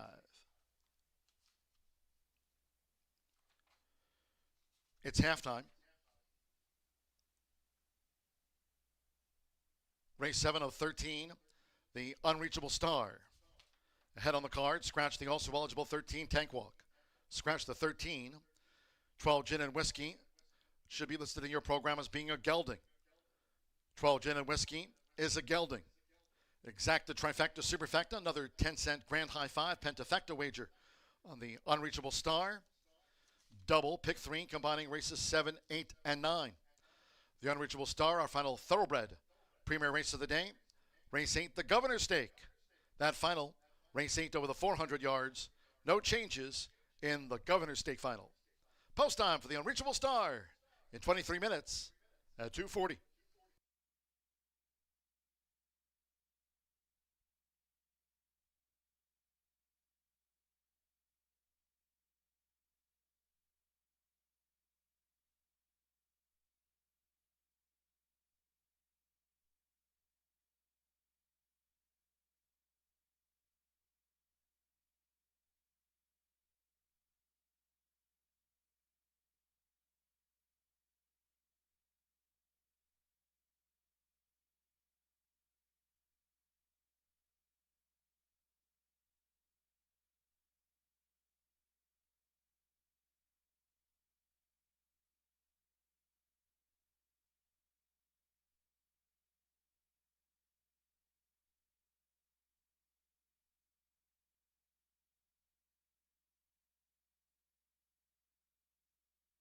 We are doing our social media check-in. So, just for those who don't know, the rules have changed.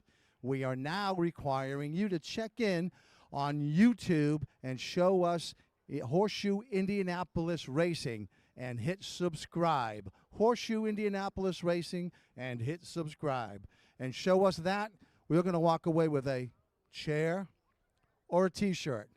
So come on in, then we're down here to the winner's circle. Everybody else, good luck on behalf of Horseshoe Indianapolis.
$250,000 on the line right here at Horseshoe Indianapolis. Unreachable Star handicap in here, 1 mile and 70 yards. This one for 3-year-olds, all bred in the great red state of Indiana. Scratch number 13, Tank Walk.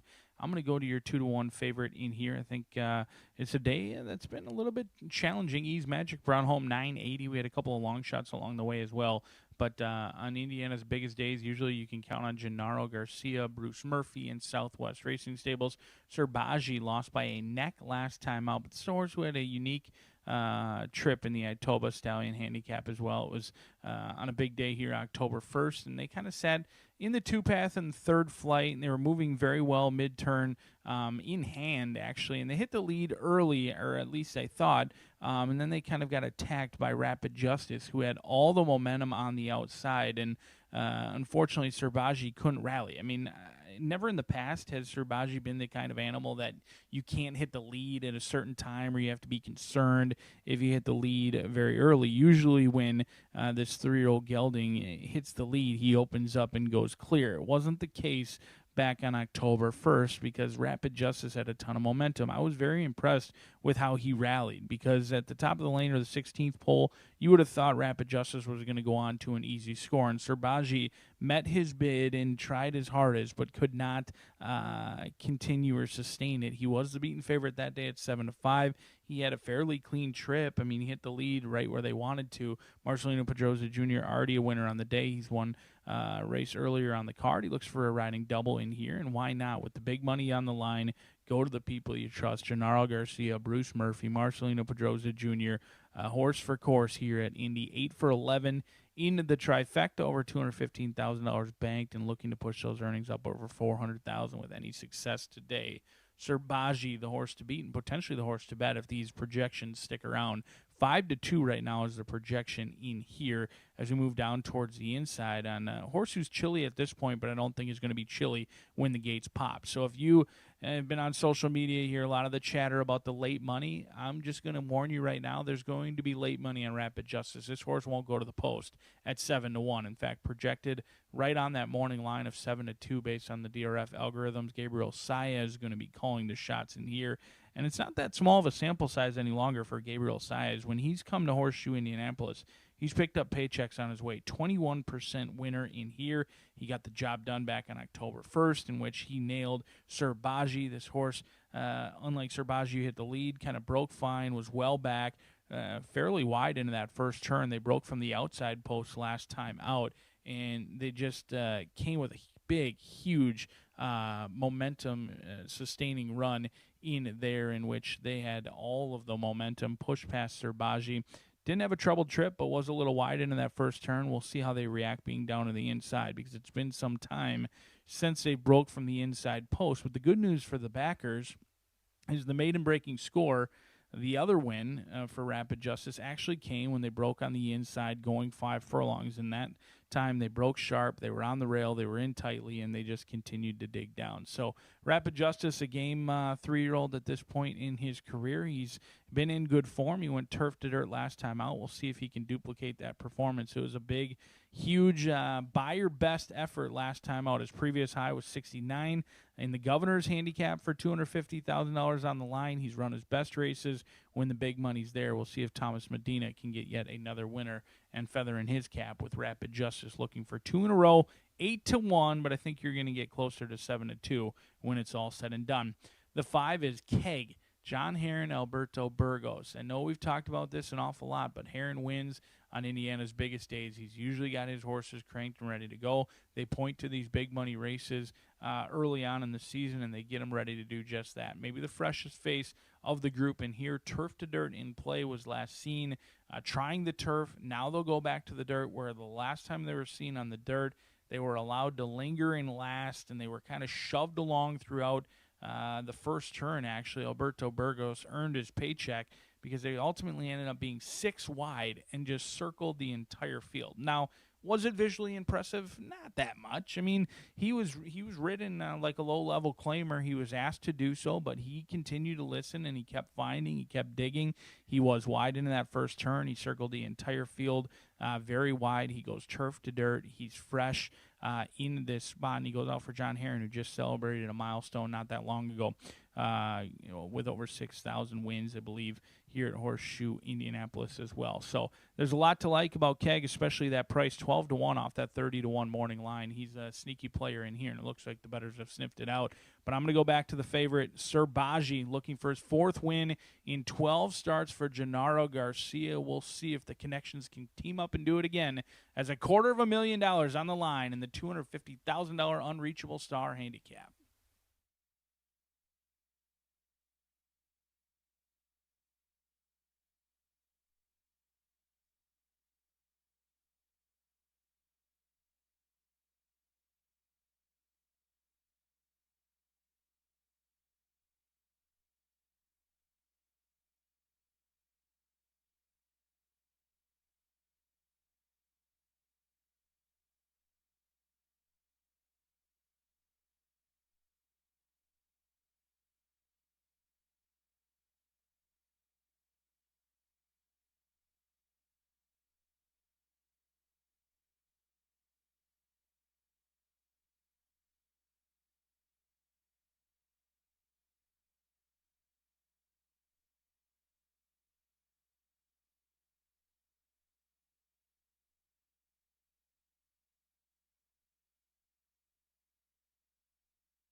Gary Lozier bringing the horses onto the track for the 7th race. 3 rolls in the spotlight in the Unreachable Star. At 1 mile and 70 yards, a field of 12. Scratch the also eligible 13 Tank Walk. 12 Gin and Whiskey is a gelding. Here's the field as they parade for the Unreachable Star. 1 is Rapid Justice. The jockey, Gabriel Saez. Running for Tomas Medina and Justice Farm, Greg Justice, the owner breeder. 2 is Forever Greedy, has the services of Fernando de la Cruz. Running for a hat trick of wins here on Indiana Champions Day. The son of Forever Doro for Tiana Richardville's Thirsty Acres Racing LLC. Number 3 is Ready to Seize with Evan Roman. Back on board, the son of Ready's Image. A couple of wins for Ready to Seize for Mike Lauer and owner Penny Lauer. Number 4, he's Terminally Handsome. Joe Ramos riding for Tiana Richardville, trains for breeders owners Chris and Alan Walsh. Number 5, Keg. Keg is ridden by Alberto Burgos for John Herron's Herron Thoroughbreds LLC. Here's the 6, McAdoo. Last out game winner. Going a mile here on the Caesars course. Fast track today. McAdoo ridden by Mitchell Murrell. Has a handicap win on the card. Up here for Greg Foley. Trains for Jerry Romans Jr. and tag team racing of Travis Foley. Number 7 is Unbridled Hero with Orlando Mejica. Owned and trained by Israel J. Garcia. Number 8, Dr. Alex is in. Deshaun Parker, 19th all-time winningest jockey in North American history. Riding here for Michelle Elliott, Steve Solarski's Ziggy Zaggy Stables. Number 9, Sir Baji, would be a triple for Marcelino Pedrosa Jr. here on Indiana Champions Day. Southwest Racing Stables, Gennaro Garcia with a couple of wins on the card for Bruce Murphy and Laurie Murphy. Number 10 is Slam Dunk Justice, West Santos Sanjor. Riding for Gennaro Garcia. Trains for Steve H. Lewis and co-owns as part of Southwest Racing Stables the Lewis Silks, white and turquoise stars and cap. 11 is Breezy Justice. Luis Contreras riding for Thomas Medina. Justice Farm, Greg Justice, homebred here. And number 12, the Gelding Gin and Whiskey. Simra Bermudez on the third place horse in the Itoba Stallion season. Devaris Douglas rides for Nicholas Q. Smith. The field of 12 for the Unreachable Star. Exacta Trifecta Subra. Facta wagering. Here the 10-cent Grand High 5. There's a Pentafecta on the Unreachable Star. Double and pick 3. Noting the 8th race, the first of our quarter horse stakes, the Governor's Stake Final. No changes in the Governor's Stake on the big day here. Nearing post time for the Unreachable Star. Get your wagers in.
We are almost to post time here for the 7th race, looking at the 11 in here on the tote board, 53-1, longest shot. This one is a Breezy Justice, Luis Contreras aboard for Toma Medina. Toma has had some really nice upsets and winners, so it wouldn't shock me. 7 coming into frame, Unbridled Hero, 34-1 here. We're switching to the 2 at 9-1. Forever Greedy, Tiana Richardville with a 2nd and 4th lighting up the board in a couple of these handicaps and overnight stakes today. Forever Greedy gets the services of our leading jockey, Fernando de la Cruz. The 5 Keg up on the board right now. 12-1, get a little bit of action. Alberto Burgess aboard for John Haran. This one coming out of an allowance, but 2-back was a winner. That was on turf. 2-back a winner routing on dirt September 4th. Put up a nice speed figure as well in there. The Rail Rapid Justice, I like this one on top. This is my selection. I knew the 9 was going to be the favorite, but Gabe Saez, every time he's on a live horse like this and not the favorite but has a good chance, he beats me if I don't pick him on top. So I'm not going to lie to you. I'm going a little bit with the Gabe Saez juju. This is another Toma Medina trainee, a 3-year-old gelding who won by a neck with Gabe up in the Itoba. He was 5-1 that day and only missed by a length on the grass August 26th. Very versatile 3-year-old gelding, 3rd in the Governor's Stakes, 3rd in the snack. So he'd be a very safe at 7-2 across the board hit. They're heading to the gate. We're going to send it to John G. Dooley for your call. Getting ready for the Unreachable Star here in the 7th. This will be the final thoroughbred stake of the day. We're going to switch over to quarters after this. Switch over to the quarter horse stakes after this with the Governor's Stake Final, a good one on tap as part of Indiana Champions Day here. Richest purses ever for this Indiana Champions Day 2025. The horses have reached the starting gate.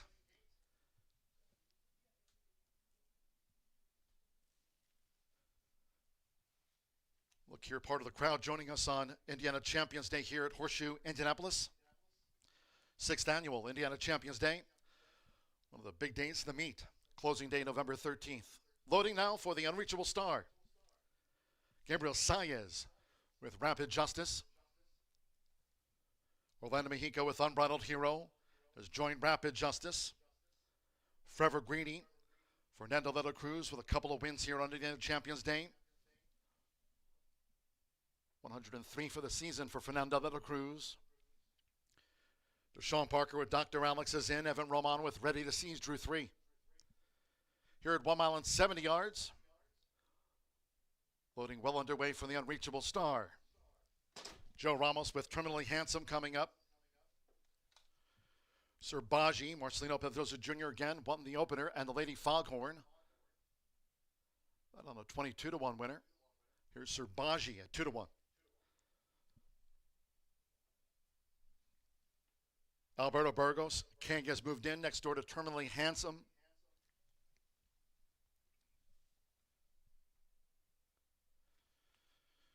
McAdoo, Mitchell Murrell won the Crown Ambassador with Mr. T.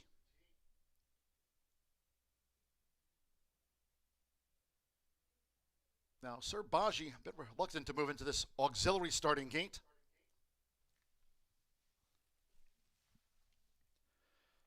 Right now, Sir Baji 2-1 favorite. It's 7-2. Rapid Justice was first of the 12 to move into the starting gate. It's 5-1 on McAdoo, has moved in. Still waiting for Sir Baji.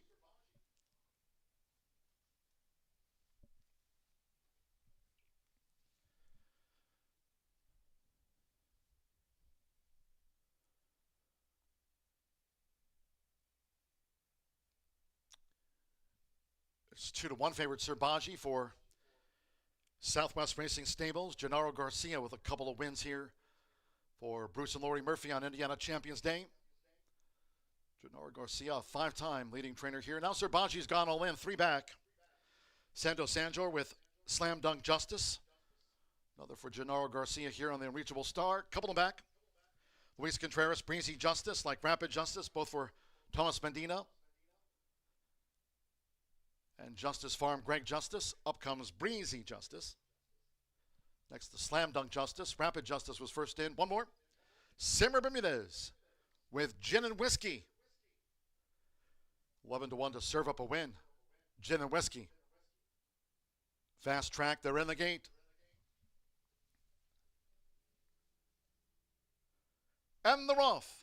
And the Unreachable Star, Keg bobbled at the start, drifts back through the field. Dr. Alex is in, sharply away, crosses, rivals, and Slam Dunk Justice, white with the turquoise stars right there with the leader, Dr. Alex is in as they enter the first turn. Forever Greeny with In Between Horses is Unbridled Hero, and on the outside, Sir Baji and farther out Gin and Whiskey as these 3-year-olds go to the back of the track on this 6th Indiana Champions Day, where Dr. Alex is in, leads the way for Deshaun Parker in front of Slam Dunk Justice, who follows the leader.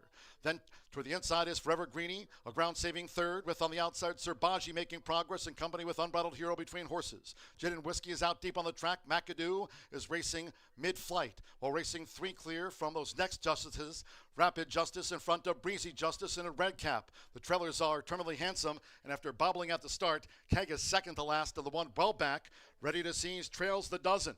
23.75 lead seconds. Inside 4 furlongs to go. The half mile for Dr. Alex is in, leading a 13-1 was 47.55. Around the far turn that way. Dr. Alex is in, leads for Deshaun Parker. Slam Dunk Justice, the first under pressure being ridden. Dr. Alex is in, is on the edge of the quarter pole. Sir Baji third in range. Gin and Whiskey has raced wide from post 12. To the inside is McAdoo, who's starting to gain. Dr. Alex is in, spins them in the Unreachable Star. 3/4, 1 minute 11.75 seconds. Dr. Alex is in narrowly, charging Sir Baji. Slam Dunk Justice. McAdoo has an opening at the rail. Here comes between horses, Rapid Justice and the Blue Blinkers. Sir Baji hit the front, giving way Dr. Alex is in. Late charge by Terminally Handsome. Sir Baji at the finish with Terminally Handsome photo, close on the Unreachable Star. And then Rapid Justice with Gin and Whiskey and Keg.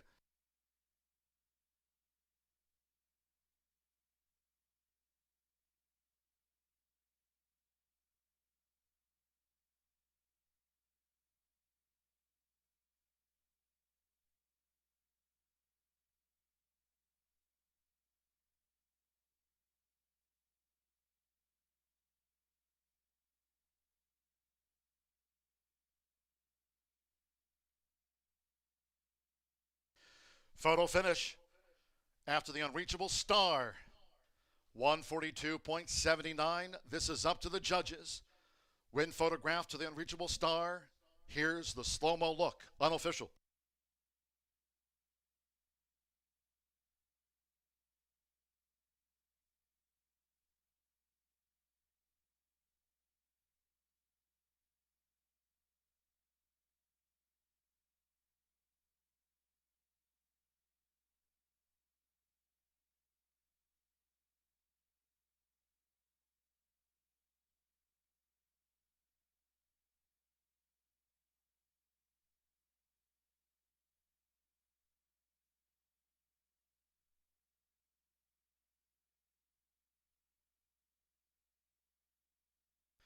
Nine, 4, 12, 1, 5, 9. Serbaji.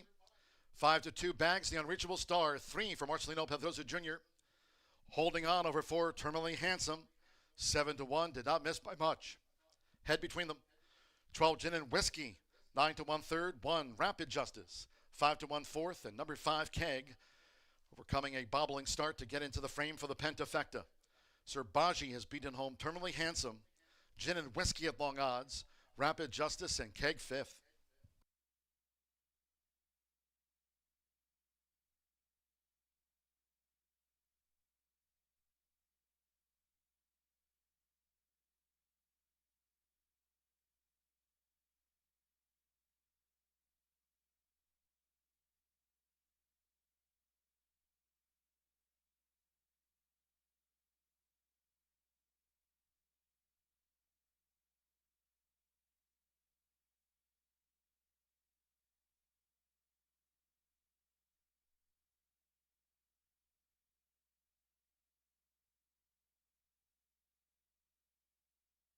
In the Murphy Trailer Sales Winner Circle, the 9 Serbaji. Marcelino Pedrosa Jr. capping off a 3-win day on Indiana Champions Day. A couple of premier races. The Lady Foghorn won the opener, and here with Serbaji. Serbaji is a 3-year-old bay gelding by Bajati out of the Proud Citizen Mare Proud Dreamer. 3 wins on the day for Gennaro Garcia, Southwest Racing Stables Incorporated, Bruce Murphy, Lori Murphy, back to the Murphy Trailer Sales Winner Circle. Horseshoe Indianapolis congratulates the winning connections of Serbaji, holding on to take out the unreachable star.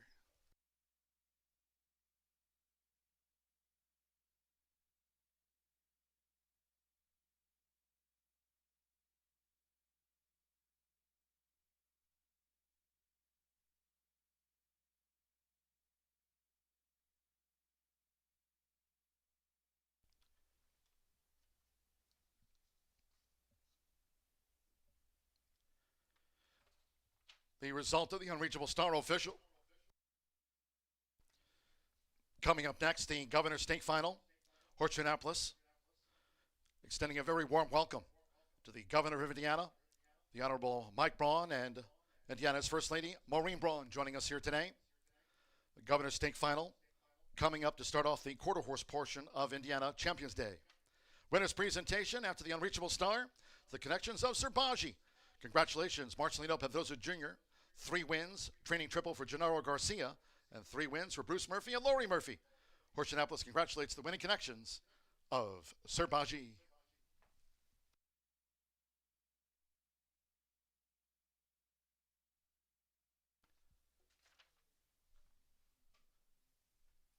Keg was 5th, the 10-cent Pentafecta, paid $760.83. 9-4 Exacta came down to a win photograph, $57.60. 50-cent trifecta, $136.45. 4-9 double paid $44.80. Now note that pick 5, late pick 5 carryover, $27,333. 405 paid $72.30. That will be a 50-cent late pick 5 carryover. Monday, our next live card here, $27,333 will be Monday's 50-cent late pick 5 carryover after the unreachable star. The Governor's Stake Final is next. No changes, 10 run in the Governor's Stake Final.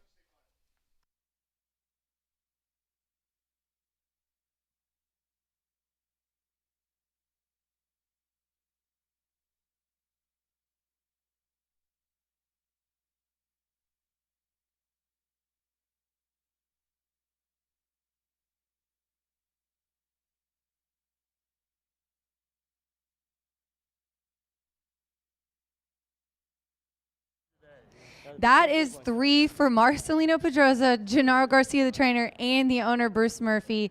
They had one in the maiden race in the first. Marcelino, that was really, really impressive. I'll just let you tell him how the race went. Well, I was kind of worried in the gate because he don't want to load, and even in the gate, he was You were a little worried in the gate from earlier. Yes, he was kind of like moving around. I'm like, come on, buddy, come on, buddy. He kind of broke a little slow, but I put in the race right there. I was in a perfect spot, really. I mean, I was just waiting until to kick. I mean, he did kick for me today, and he finished up strong. Got a little bit of an early day. I'll let you go get showered and get out of here. The kids are here. Well, I wanna thanks to Gennaro again and Mr. Bruce and all the team Garcia that I forgot to say it in the last one. But if without them, it not be possible here. Yeah. And thank you. Have a good day. And thank you to Governor Braun here for presenting us with the trophy for the Governor's Stakes. Obviously going to be the next race. But here we have Bruce Murphy. Bruce, Southwest, you got 3 wins today, Bruce. You've already thanked the track. Tell me how you keep getting all these good horses, okay? I've been very, very blessed. Okay, I've raised them. We've got the studs that they stand at Indiana Stallion Station. And we're just so lucky, okay? We're very, very fortunate to have the governor and his wife here with us today. Rachel, the track, everyone here, okay? Thank you so much for coming. Let's all support Indiana racing, okay? Guys, it is great. We have a great state of Indiana. Congratulations, Bruce. Beers are on you, okay? That's 3 for you. You got the hat trick. It's got to be. All right, you guys, we're going to switch over to quarter horse stakes now. Bring in Martha, the real professional, to talk to these with you guys. We've got quite a few still to go, 13. Good luck.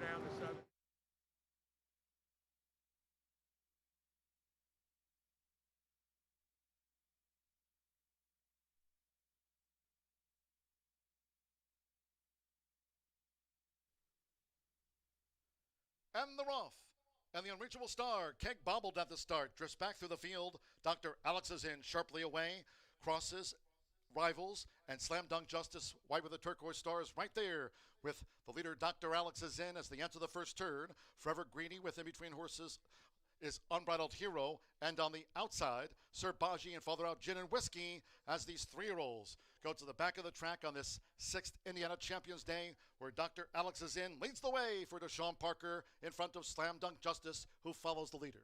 Then toward the inside is Forever Greeny, a ground-saving third, with on the outside Sir Baji making progress in company with Unbridled Hero between horses. Gin and Whiskey is out deep on the track. McAdoo is racing mid-flight, while racing 3 clear from those next Justices. Rapid Justice in front of Breezy Justice in a red cap. The trailers are Terminally Handsome, and after bobbling at the start, Keg is second to last of the one well back. Ready to Seize trails the dozen. 23.75 lead seconds. Inside 4 furlongs to go. The half mile for Dr. Alex is in.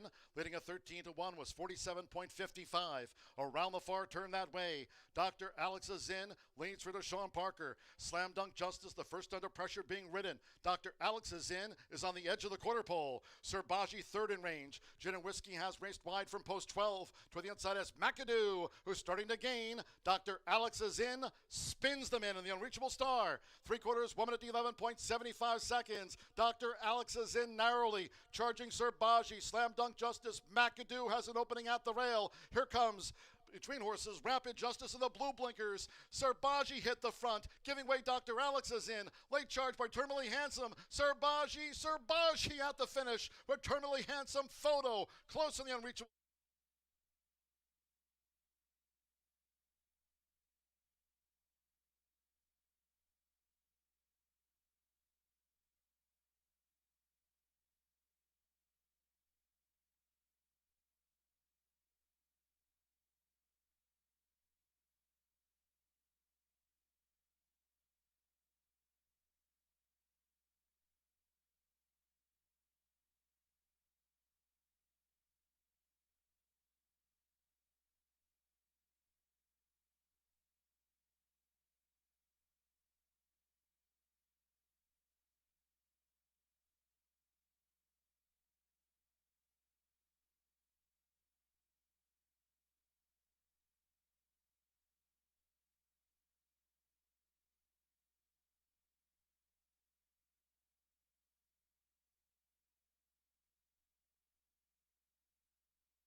Changing gears, ladies and gentlemen, not only with breed, but with speed. We're going from, what is it? It's a standard H. We're going from third to fourth. Sprinters, these are quarter horses. They start at the top of the stretch. They finish right here on the finish line. We're very excited to have this wonderful 2-year-old stakes race. The Governor's Stakes, thank you so much to Governor Braun for coming down and presenting the trophy. Had to get out of here. We moved him up a little bit, but 400 yards. Tell everybody a little bit about this race. You've got 6-7. Sorry, I can't help it. Well, traditionally, this race was run at 350 yards. And this year they made the decision to go to 400 because technically it may have a better chance of getting graded again. And grading is important for the owners and breeders, especially after the horses retire. We do have a graded stakes now. We do, yeah. That was second year of the Miss Roxy, but that's coming up at the end of the card. But this is an opportunity. And I tell you what, Rachel, what blew my mind in trials on October 4th was how many of the horses were making their first start at 400 and killed it. It was amazing. Good. That's excellent. It was really good. The 7 is my top selection. You put it in second, but you've got TW Streaking Cowboy on top, the 6 here. Diego Bosanegra is aboard for Natasha, and wow, has Natasha been on fire. Really rooting for our girl here. So tell us what you like about the 6. Well, I mean, just unbelievable. 2 wins in a row, and the performance in the trial. Well, actually, prior to that, Indiana Challenge, AQHA race. But when the 400 stretch out was so amazing for her, she did it so well, and just very confident. And her owner breeder, Tom Wiley, he basically, he'll talk about pedigree. Cowboy 1, 2, 3, we know is very successful, but the mare is a daughter of Escondido Beach, WH, I'm a Streaking Beach. Oh, yeah. And he said ever since he got that mare in his barn, whoa, the horses she's producing are unbelievable. And I don't talk about the mares as much as I should, so I had to put in a plug for her. But just really, really cool. Tony Cunningham's won this 3 in a row. It might be somebody else's turn, but you never know with Tony. Yeah, they're both at 5-2 on the board, the 6 and the 7. Mr. Boombastic is my top selection, not only because, like Martha and I were talking about, just really showed out last time at the distance of 400 for the first time, but also it's John Dooley's fault. He got that song Mr. Boombastic stuck in my head. For a week we sang that, didn't we? Look at him dancing. Yeah, Mr. Boombastic. But so good name. Ricardo Martinez, amazing guy. 2-year-old colt, just looks really good in the paddock too. Well, and the cool thing about Ricardo, he's got such a history. In 2012, he won this with Habit's Secret. I remember that. You remember that? Yeah, he's a legend. And this horse has. I used to interview him at Hoosier Park for quarter horse stakes. Well, that was when you were 22-year-old intern.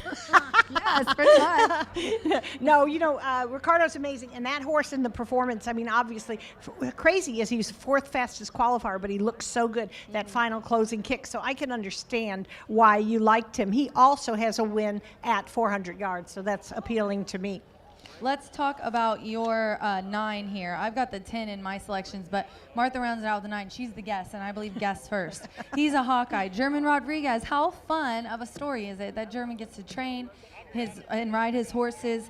He does a great job. Roberto Chavez, an amazing owner in the state. So this is a pretty talented 2-year-old gelding who was pretty close last time. Very close. Well, actually, a Futurity winner already. That was the Heartland Futurity back in July. And I'll tell you what, that was exciting. And he was fastest qualifier. And then, unfortunately, he really did a good job qualifying for the 230,000 QHRAI auction stallion stakes. But, that was the most crazy finish. They were jam-packed. So unfortunately that trip didn't work out for him today, but flipping halter might help get him out a little bit quicker. And of course, it's so crazy. German rides well for German, Yeah. But he does. He's won 11 races as a trainer already this year. 9-2 on the tote board. Let's go. I threw in the 10 here. Good. Hot shot from the Tim Eggleston barn. Edward Diaz is up. This one a little bit of a long shot at 7-1 on the board. Second. I don't think you can leave this one out. I mean, I think he's going to be right there. Yeah, and where's my notes? Second fastest qualifier, so not too bad at all behind the fastest qualifier. And sometimes when that happens and they draw, fairly closely together, you never know what's going to happen. But how do you discount Tim Eggleston? 45 wins already this season. Tony and Tim, you just have to keep them in mind. The T's and the T's. We're about 5 minutes to post here for the 8th race. I'm going to land on 7-10-6 with Mr. Boombastic, and Martha's going to go 6-7-9 with TW Streaking Cowboy. Good luck.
The horses called postward now for the 8th race, the first of our quarter horse stakes here on Indiana Champions Day.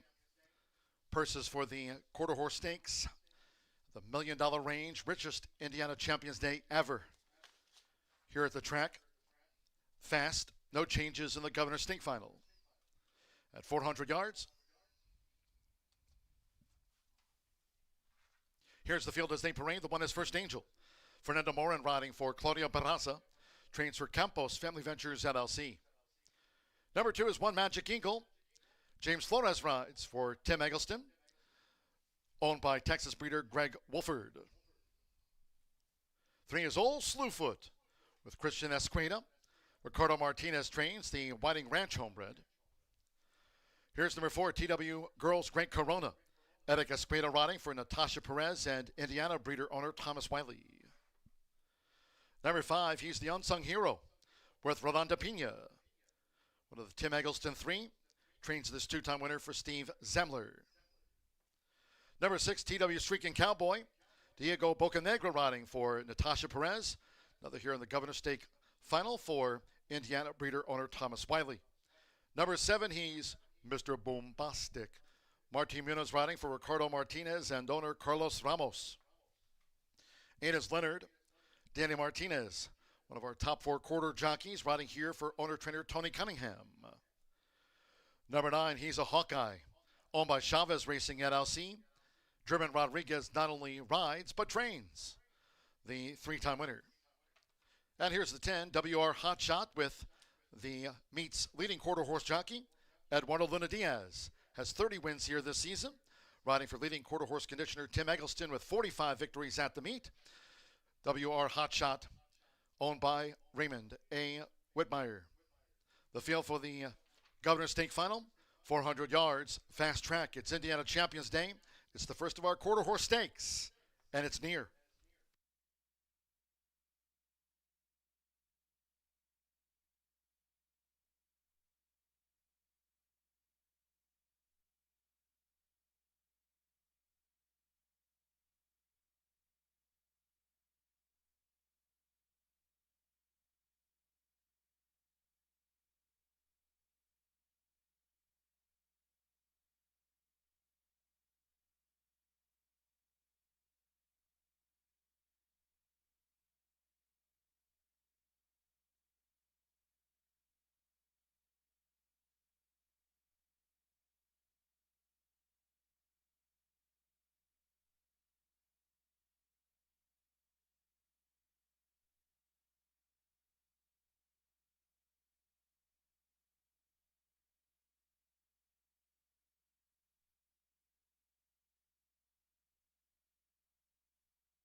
The horses have reached the starting gate. It is now post time for the Governor's Stake Final.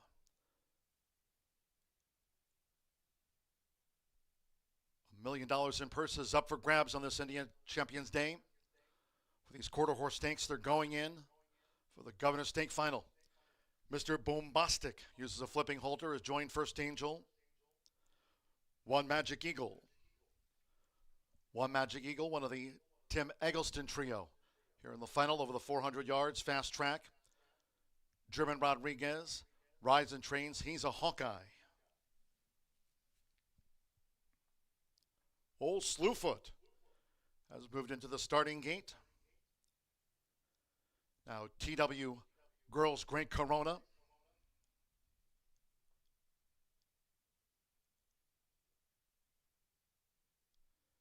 The Unsung Hero. The second of the Tim Eggleston 3 to move in. The Unsung Hero. Diego Bocanegra, TW Streaking Cowboy, like TW Girls Great Corona, both for Natasha Perez and Thomas Wiley. Couple in the back. Leonard, Danny Martinez, one of our top 4 quarter jockeys. 400 yards, the first of our quarter horse stakes here on Indiana Champions Day. Up comes Leonard. One more WR Hotshot. Bidding quarter horse jockey this season. Eduardo Luna Diaz with 30 wins at the meet. 400 yards fast. They're in the gate. And they're off in the Governor's Stake Final.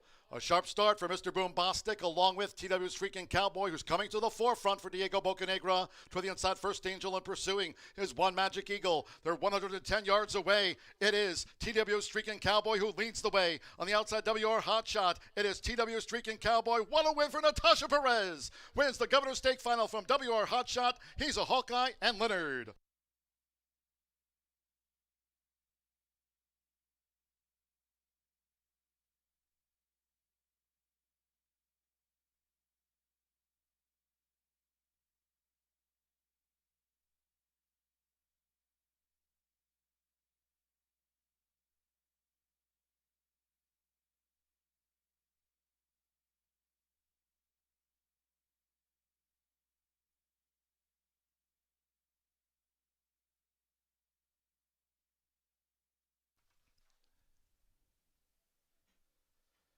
We're standing by for the run order from the judges after the Governor's Stake Final. Here it is, 6-10, 9-8-1. First Angel was 5th. Number 6, TW, Streaking Cowboy. 6-5 first. Number 10, WR Hotshot. 2-1 second, Standside. The 9, He's a Hawkeye at 6-1 third. 8, Leonard, 27-1 fourth. And the 1, First Angel was 5th. There's Diego Bocanegra. Carries the colors of Indiana breeder owner Thomas Wiley. It's a long meet here at Horseshoe Indianapolis. Natasha Perez can tell you that. It started slow, finishes strong. Natasha Perez, TW Streaking Cowboy, just won the $320,750 added Governor's Stake Final. And here comes Natasha.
$320,750 added.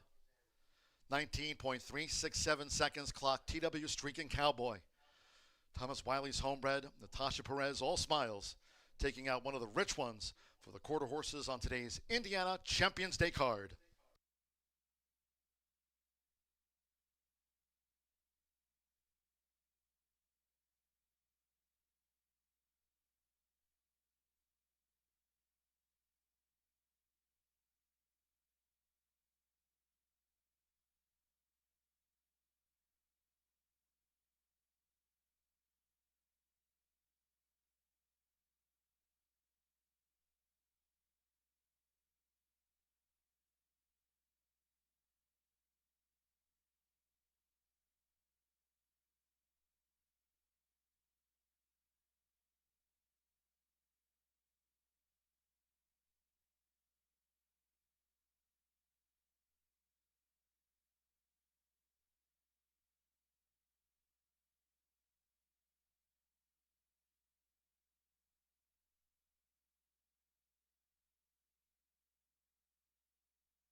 Returning to the Murphy Trailer Sales Winner's Circle and the 8th race of the Governor's Stake Final is official. Here's the 6 TW Streaking Cowboy with Diego Bocanegra. TW Streaking Cowboy is a 2-year-old sorrel gelding by Flying Cowboy 123 out of the Escondido Beach Mare. WH, I'm a Streaking Beach. Natasha Perez trains Thomas Wiley's homebred, who was bred here in the Hoosier State. Horseshoe Indianapolis congratulates the winning connections. TW Streaking Cowboy just took out the $320,750,000 rated Governor's Stake Final.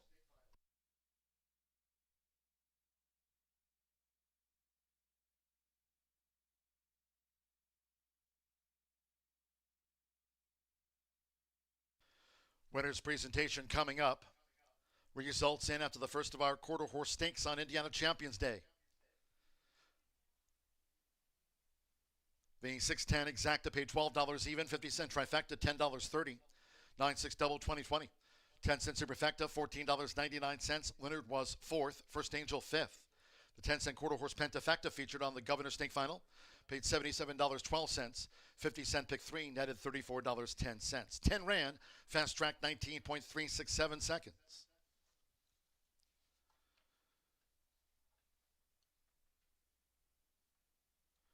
Again, the winner's presentation with Vice President and General Manager of Racing Eric Hallstrom, joined by Director of Racing Secretary Chris Polson.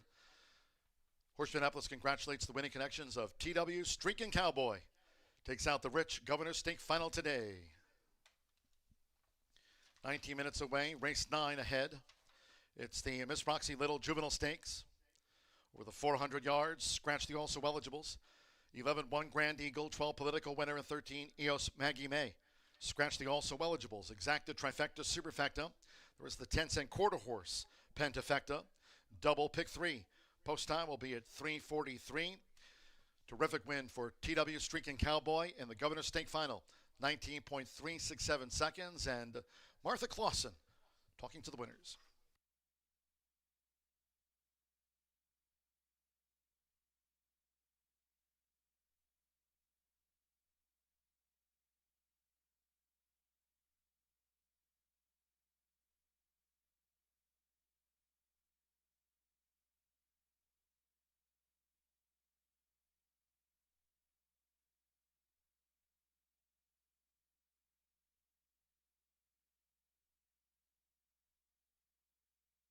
Winner Circle with owner breeder Tom Wiley. And I'll tell you what, all week I chatted with you. You couldn't have been happier about how this horse was developing and how well Tasha had done with him. And what did you see today? I seen something that was amazing. That's all I kept yelling when he came down the track. It was a smoke show. I mean, he did his job. He did his job. Well, you know, you got the Flying Cowboy 123, but then tell us about the mare that is so special to you that you stand on your farm. The mom I got is, I'm a Streaking Beach, and I bought her from Mr. Morrison as he was going through a hard time as he lost his son. And I went through that too, so I know what he was going through. But to have that mare is a special honor, and I want to thank Mr. Morrison too, because she's a great mare. It was a great race, and we'll see her back. We'll see him back as a 3-year-old next year, right, Tom? Yes, ma'am. All right, we can't wait for that. Lots more racing action coming up today. Congratulations to all the connections.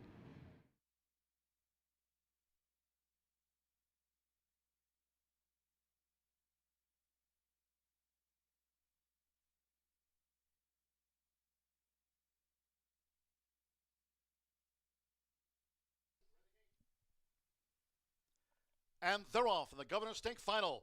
A sharp start for Mr. Boom Bostic, along with TW Streaking Cowboy, who's coming to the forefront for Diego Bocanegra. To the inside, First Angel, and pursuing his One Magic Eagle. They're 110 yards away. It is TW Streaking Cowboy who leads the way. On the outside, WR Hotshot. It is TW Streaking Cowboy. What a win for Natasha Perez. Wins the Governor's Stake Final from WR Hotshot.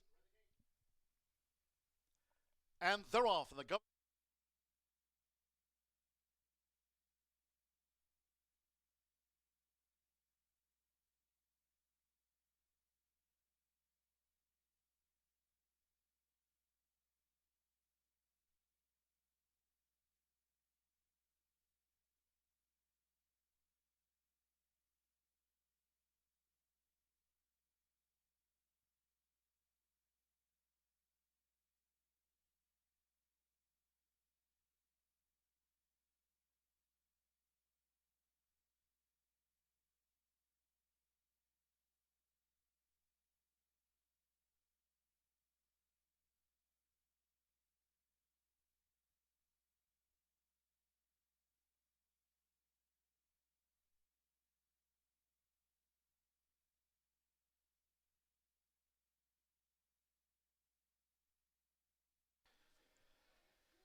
TW Streaking Cowboy winning the first of our quarter horse stakes here on Indiana Champions Day. Races 9 through 13 still to come here on today's racing program. Just as a reminder, no live racing here on Sunday. We'll be back on Monday with a 50-cent late pick 5 carryover on Monday of $27,333. Also earlier, Richard Geiger had the opportunity to place the wagers from today's $3,000 Thoroughbred Mega Bet drawing. Win, place, and show wager on the 7th race, the Unreachable Star. Well, Richard Geiger placed his money right on Sir Baji's nose, and Sir Baji winning the Unreachable Star. Congratulations, not only being the drawing winner for today's Thoroughbred Mega Bet drawing, but Richard on Sir Baji netting $7,200 for joining us here today at Horseshoe Indianapolis. Also, today's $2,500 Indiana Champions Day Legends contest was presented by iToba. Congratulations to Ron Sheedy, playing online at horseshoeindycontest@gmail.com. This is today's $2,500 Indiana Champions Day Legends contest. It was presented by iToba. Ron Sheedy playing online, picking up the $1,000 top prize. Nate Brannon picking up the $500 for second place. Mike Lorenzano playing with us here on track, picking up $400 for third. April Sheeny, $300 for fourth. And it was a tie between Susan Pon and Ron Venturini for fifth. They were playing online, and they each win. Susan and Ron do $150 each. But Ron Sheeny playing online, horseshoeindycontest@gmail.com. Pays to follow us online. And great to have you with us on track, too. Ron Sheedy picking up the $1,000 top prize in today's $2,500 Indiana Champions Day Legends contest presented by iToba.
Well, we've crowned one Futurity champion already, and what a race that was. Congratulations again to Tom Wiley and to Natasha Perez and Diego Bocanegra. Terrific stuff. And now we go into a different type of format, $30,000 Miss Roxy Little Juvenile. Now, what this race is a race for the 11th through the 20th fastest qualifiers from those trials that we held back on October 4th. And you know what the difference is between the horse that finished 10th and the horse that it was started the 11th through the 20th? It was less than a tenth of a second. That's how competitive and close this quarter horse racing is. So it's really something, and obviously everybody wants to win, but now you have an opportunity to get some stakes credit to your into your credit and go from there. All right, well, we'll take a look at some of my top selections in the paddock. I'm going to begin with number 1, and that's Victory Beach. This is a horse that is trained by Tim Eggleston.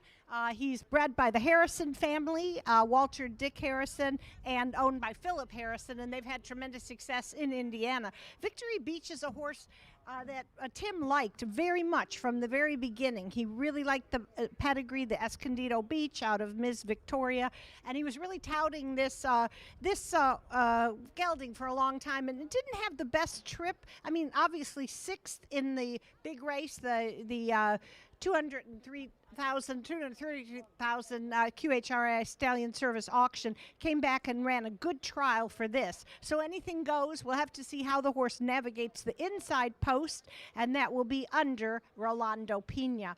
So that's my top choice. That is number, what did I do here? Sorry guys. Number 1, what am I next? Okay, and then we're going to the number 2, and that's 7 Beaches. We haven't talked so far about Tony Cunningham. He did win the last 3 editions of the Governor's Stake, so he definitely knows how to win a Futurity, Derby, you name it. 7 Beaches is a good horse, and again, by Escondido Beach and owned by Pam Hahn, who's been a terrific supporter of Indiana racing and breeding. And this horse basically broke his maiden in a Futurity trial back in August. That was for the Stallion Service auction Futurity, then ran 3rd, and then got the qualifying time that did not enable him to go into her filly go into the final, but still this is a good opportunity for her. And then my 3rd choice is also Rachel's 3rd choice, and top choice. That's Kiss a Favorite, number 6, and this is owned, trained, and bred by Ricardo Martinez.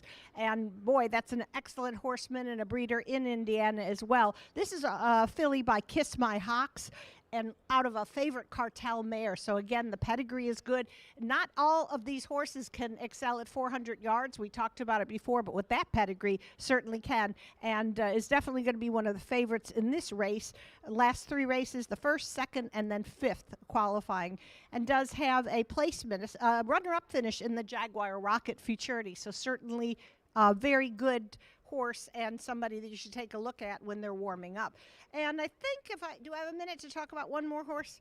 Oh, yeah. Okay, we'll talk about John's like, I don't know. I'm looking at my phone. But I'm kidding. But anyway, Vakina, Ricardo Martinez had Mr. Boombastic before, and he didn't quite get the job done. He ran well. But if you're looking for a long shot in this race, might want to think about number 9, Vakina, owned, bred, and trained by Ricardo Martinez. Ran a pretty good Futurity trial, and also did qualify for the Jaguar Rocket Futurity. So again, we've got a lot of talent on display in this 9th race, which is the 30,000 juvenile for the Miss Roxy Little Futurity. So good luck to all. We're moments from legs up, and we're going to have a really good effort in this, and then 3 more stakes to follow.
The horses coming out to the track in a moment.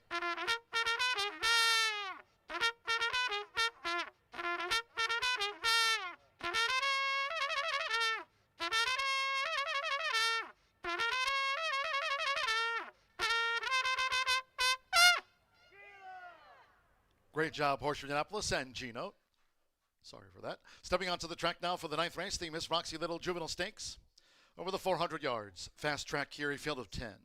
Scratch the also eligibles, 11 One Grand Eagle, 12 Political Winner, and 13 EOS Maggie May. Here they are. The one is Victory Beach, posted Fernando Morin riding for Claudia Baranza, trains for Campos, or pardon me, Victory Beach, Rolando Pena rides for Tim Eggleston and owner Philip R. Harrison. 2 is Seven Beaches. Danny Martinez riding here for Tony Cunningham and owner Pamela Brinkley Hahn. Seven Beaches, a 2-time winner. Now 3 Kiss My Crush with the quarter horse meet leader. Eduardo Luna Diaz riding for leading quarter horse trainer Tim Eggleston. Up here for owner Jeffrey Sheets. Number 4 is One Sweet Wagon. Christian Penaloza for his first career winner here this meet. Up here for Ron Raper and Jack Gear. Number 5 is Absolute Domination. Francisco Quintero riding for Tony Cunningham, Indiana breeder owner Ted J. Harpold. 6 Kiss a Favorite. Martin Munoz riding for Ricardo Martinez, the owner and breeder of Kiss a Favorite. 7 is Cowgirl Beach. Giovanni Vasquez Gomez riding for Jesse Vasquez and owner Daryl Murray. Number 8 is F.A. Lilies of Winds. Carlos Ruiz Cortez riding for Cesar Esqueda and owner Francisco Diaz. Number 9 is Vaquina. Fernando Morin riding for Ricardo Martinez. And the 10 is Watch for Estela. Giovanni Flores Minos riding for Tony Cunningham. Trains the daughter of the late great Escondido Beach for owner Jorge Ovale Sanchez. Scratch the also eligibles, 11, 12, and 13. Exacta, trifecta, superfecta, 10-cent pentafecta, double, pick 3. Close to post time for the Miss Roxy Little Juvenile Stakes.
The horses have reached the starting gate. It is now post time for the Miss Roxy Little Juvenile Stakes.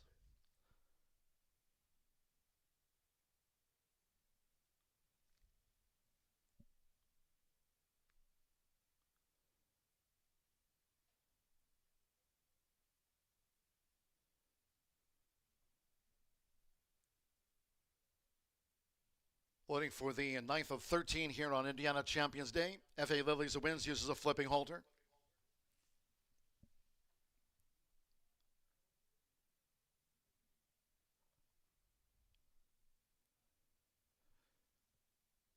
With Marty Munoz, Kiss a Favorite, joins F.A. Lilies of Winds.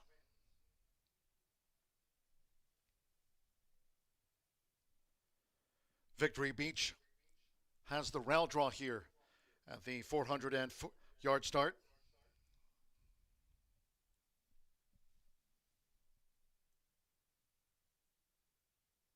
Seven Beaches. She's joined Victory Beach. Kiss My Crush. Kiss a Favorite is already in the starting gate. Christian Penaloza with One Sweet Wagon in the hot pink.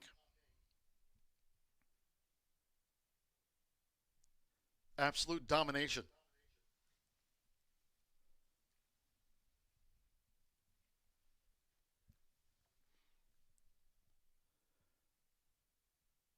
Just a couple of back. Fernando Morin with Vikina at 400 yards fast and one more. Giovanni Fodos Minos with Matre Stella, like Seven Beaches. Both for Tony Cunningham. Watch for a Stella.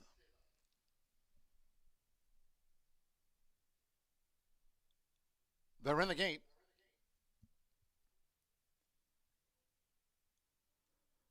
They're off of the Miss Roxy Little Juvenile Stakes. Fast start for Kiss a Favorite. Toward the inside, Kiss My Crush coming forward. Victory Beach holds the rail. 220 yards to go. Here comes a charge now by Cowboy Beach. On the outside is Vikina coming with a charge with Watch for a Stella. It's Cowgirl Beach. Toward the inside is Kiss My Crush as they dive at the finish, along with Absolute Domination, who takes it. Absolute Domination from Vikina, along with Kiss My Crush with Victory Beach and Cowgirl Beach. They were next across the finish in the Miss Roxy Little Juvenile Stakes.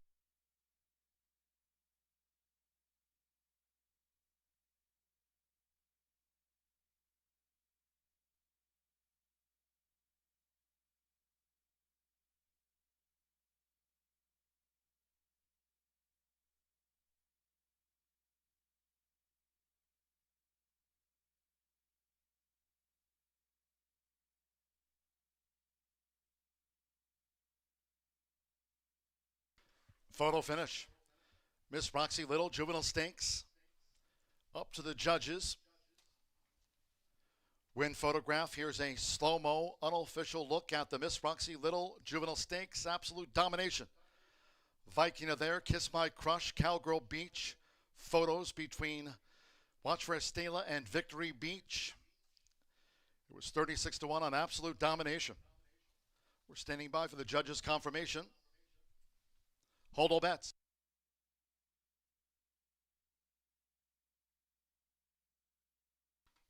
Number 5, Absolute Domination was first. Number 9, Vikina. At 12-1 second. 3, Kiss My Crush. 28-1 third. 7, Cowgirl Beach. 7-2 fourth and 1, Victory Beach. Was fifth, 19.05 seconds. Absolute Domination. Francisco Quintero for Tony Cunningham. Ted Harpol's homebred. Absolute Domination was 36-1.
Result official.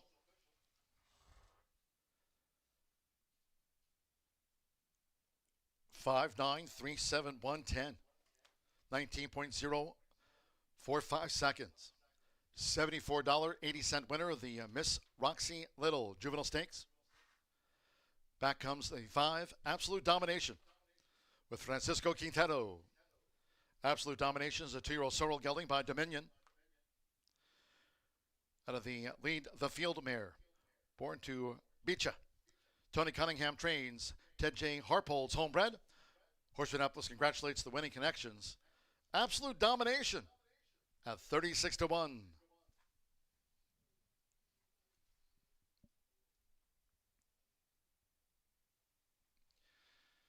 We'll have a pentafecta carryover. That'll go on to the 10th race, the Governor's Juvenile Stakes of $3,796. Quarter horse penta carryover. 5-9 was the exacta, paid $801.60. 50-cent pick 3 on races 7, 8, and 9, $146.45.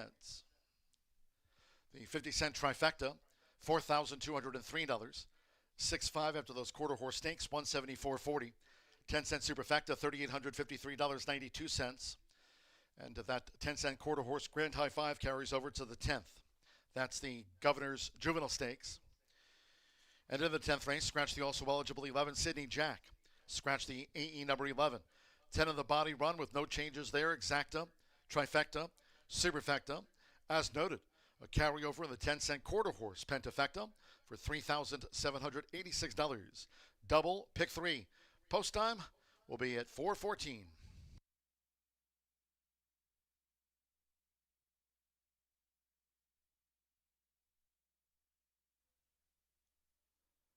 They're off in the Miss Roxy Little Juvenile Stakes. Fast start for Kiss, a favorite. Toward the inside, Kiss My Crush coming forward. Victory Beach holds the rail. 220 yards to go. Here comes a charge now by Cowboy Beach. On the outside is Vikina coming with a charge with Watch for Estela. It's Cowgirl Beach. Toward the inside is Kiss My Crush as they dive at the finish, along with Absolute Domination, who takes it. Absolute Domination from Vikina, along with Kiss. They're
All right, you guys, it is now time for our final t-shirt toss of the night. If you didn't get a chance to win any free swag earlier, then head to the winner's circle and we will be tossing some free shirts.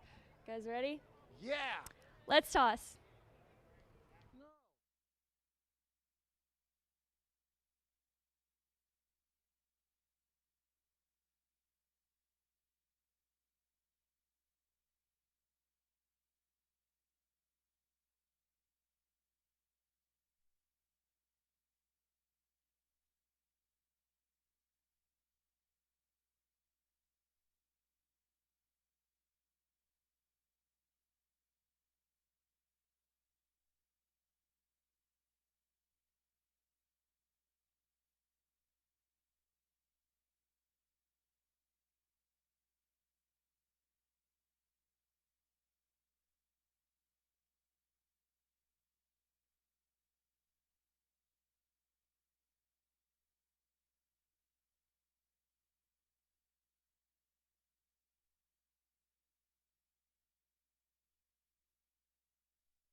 couple of quarter horse stakes in the books here on Indiana Champions Day. Going back for a moment to the 9th race, the Miss Roxy Little Juvenile Stakes, 400 yards fast track. Officials have corrected the final time.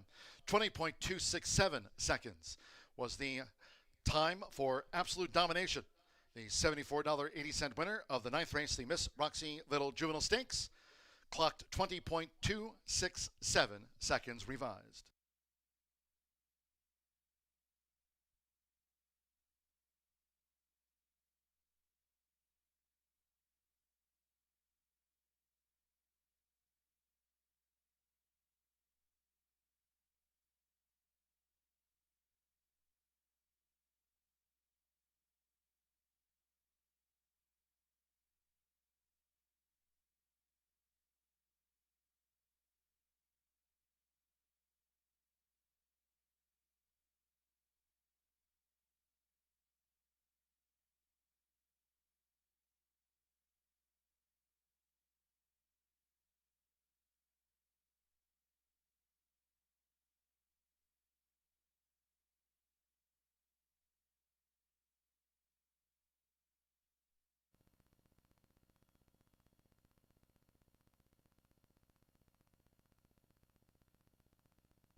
Well, as the world turns and as the tractors pass, here we are back to preview the 10th race of today's card. And this is going to be another $30,000 race. This is the invitational stakes for the horses that did not qualify for the Governor Futurity that we ran 2 races back.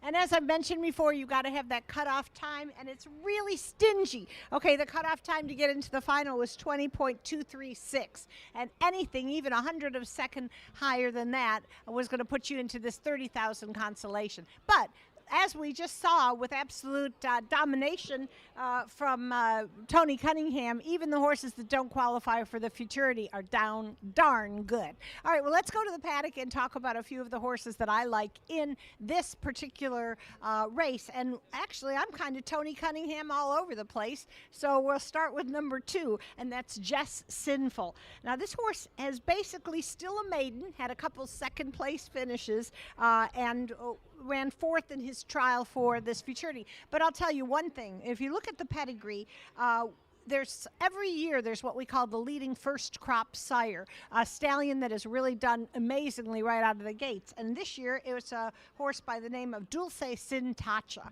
And so Jess Sinful is a filly by Dulce Sin Tacha. I think she has a lot of promise. And as we saw in that last consolation race, they're just still learning. These are 2-year-olds. So I like the chances with this particular horse for Tony. And we'll have Francisco Quintero aboard, who just won the last race with the long shot. $74, so way to go. Ted Harpold, who was the owner and breeder. All right, let's go next to another horse that I kind of been watching all season. I think he's been performing well, and that's number 6, Sauce C. Not Saucy, Sauce, and then space, capital C. And this is a filly by Chilitos. Chilitos is a horse that I saw quite a bit down at Lone Star Park in Texas. Grade 3 winner, I think it was the Dash for Cash Futurity. And then now he's producing some really nice offspring down there. We've seen a couple Chilitos this year. So this horse, still a maiden as well, had a little bit of an issue, got bumped out of the gate in his Futurity trial. Maybe he would have done a little bit better. And Danny Martinez, who generally rides first call for Tony, has the call aboard this gray filly. All right, that's good. Now let's go to number 6, and that's going to, oh no, that is number 6. Oh, maybe I messed up. Sorry, guys. Let's go to number 5. Sorry. Let's go to number 5, Sweet Dreams. Okay, we've talked, Rachel and I both talked about Ricardo Martinez, who's also an excellent horseman and does very well. There's a lot of challenges in preparing these 2-year-olds for race competition. They all are learning, very different learning curve, each one of them. But Sweet Dreams is a filly by Lotta PYC out of a Corona Cartel mare. Very good breeding, ran actually second in the trial. Oh gosh, didn't come far from being able to qualify for the 320,000 final of that race, but did the best that she could with just a few starts under her belt. All right, and then if we could, let's just roll. Let's talk about one more shot, which I think is going to be probably a bit of a price, and that's number 9, Del Rey's Rollin' Bayou. This is a gelding by Freight Train B, who is bred and owned by Dan Wasserbeck and trained by Ron Raper. Ron has been a very solid member of this training situation here at Horseshoe Indy for many, many years. He's an extremely accomplished horseman, and he brings horses on at a lot of long shots. So the horse broke the maiden.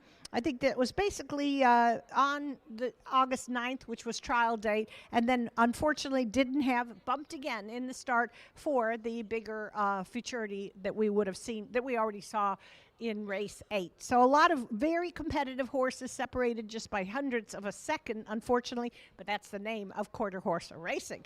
All right, well, I think that was pretty good. So far, we've had a lot of different winners, a lot of different prices. It's been a super fun day at Horseshoe Indy, and Rachel is back with me. She had to go get something to eat because she's a hard-working young lady. We love our Rachel, and we like to tease her about a lot of things and vice versa. But she's back she's dying. She's back in action, and we're looking forward to the running of the 10th race. All right, good luck to all.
Gary the Bugler bringing the horses onto the track for race 10.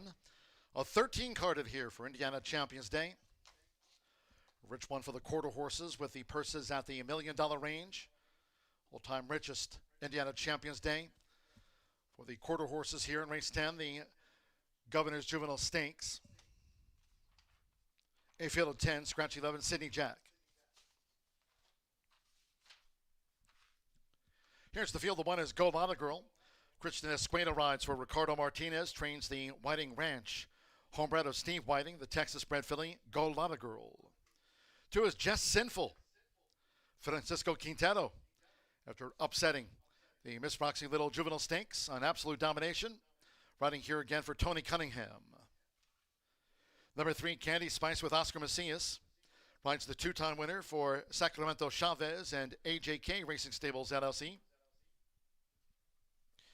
Number 4, Joyful Dynasty, Fernando Morin riding for owner-trainer Ezequiel Rodriguez. Number 5, Sweet Dreams. Martin Munoz up for Ricardo Martinez. Another filly here for Whiting Ranch, the Texas-bred Sweet Dreams. Number 6 is Sauce C. Danny Martinez riding for Tony Cunningham and owner William F. Cutlins. Number 7 is Candy Jar. Giovanni Vasquez Gomez rides. Jesse Vasquez trains. Postword for owner Brisa Alia Ventura Hernandez. Number 8 is Cyber Flash with Giovanni Flores Minos. Tony Cunningham trains for the ownership of Pamela Brickley Hahn and Ruby Huggins. Number 9, Delray's Rolling Bayou. Christian Penaloza back on board for Ron Raper. Louisiana breeder owner is Dan L. Wasserbeck. And number 10, Super Shiny.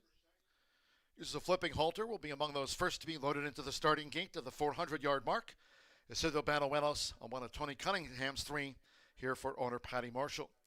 The California-bred Super Shiny. The field for the Governor's Juvenile Stakes. Exacta, Trifecta, Superfecta.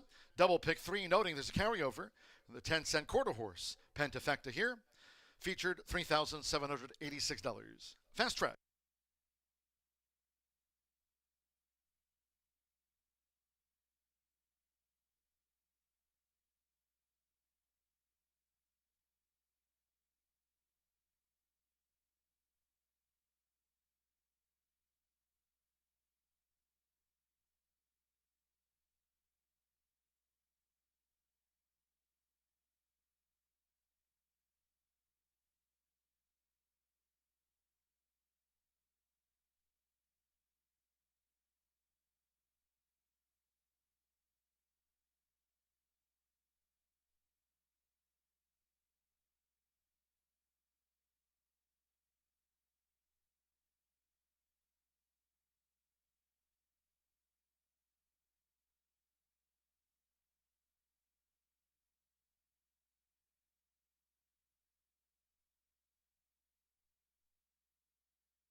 The horses have reached the starting gate.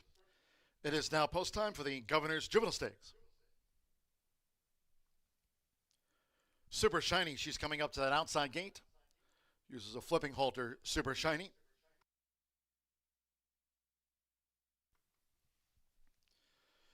Gold Lotta Girl has the rail draw. Danny Martinez with Saw C. Jess Sinful will be a stakes double here on Indiana Champions Day for Francisco Quintero and Tony Cunningham. Candy Spice.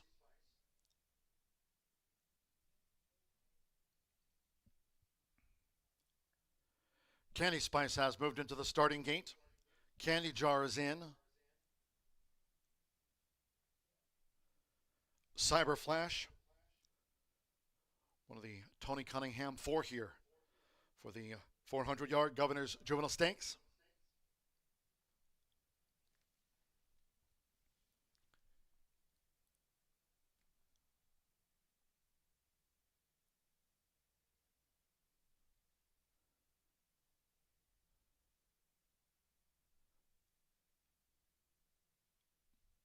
Now Joyful Dynasty.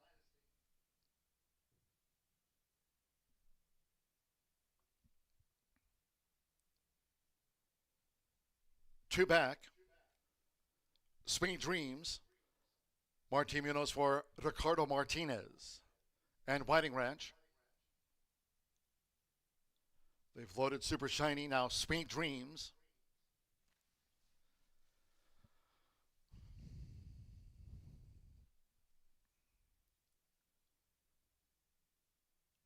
One more, Christian Penabosa with Del Rey's Rolling Bayou. Fast Track. It's the 10th of 13 here on Indiana Champions Day. Waiting for Del Rey's Rolling Bayou. Louisiana bred going in. All set. They're off in the Governor's Juvenile Stakes, and some crowding there in the middle as Saucy broke inward, and that hampered Joyful Dynasty. 220 yards to go toward the inside. Here comes this charge now by Gold Lotta Girl in company with Jess Sinful. The gray is Saucy. Here come bids now by Candy Jar, and on the outside, Super Shiny. It's Saucy. Saucy! Saucy has won it from Candy Jar with Super Shiny, and then a bunch finish. Saucy in the Governor's Juvenile Stake Finals.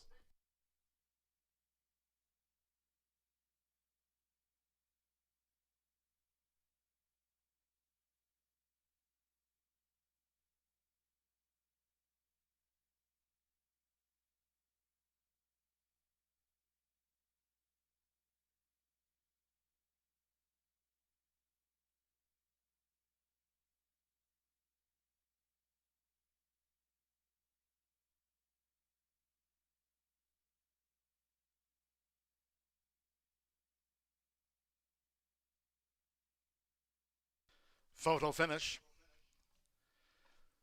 Governor's Juvenile Stakes, close. Super Shiny was third, and then Del Rey's Rolling Bayou. And photos in back. It is a close photo finish. Stand by for the judge's verdict after the Governor's Juvenile Stakes.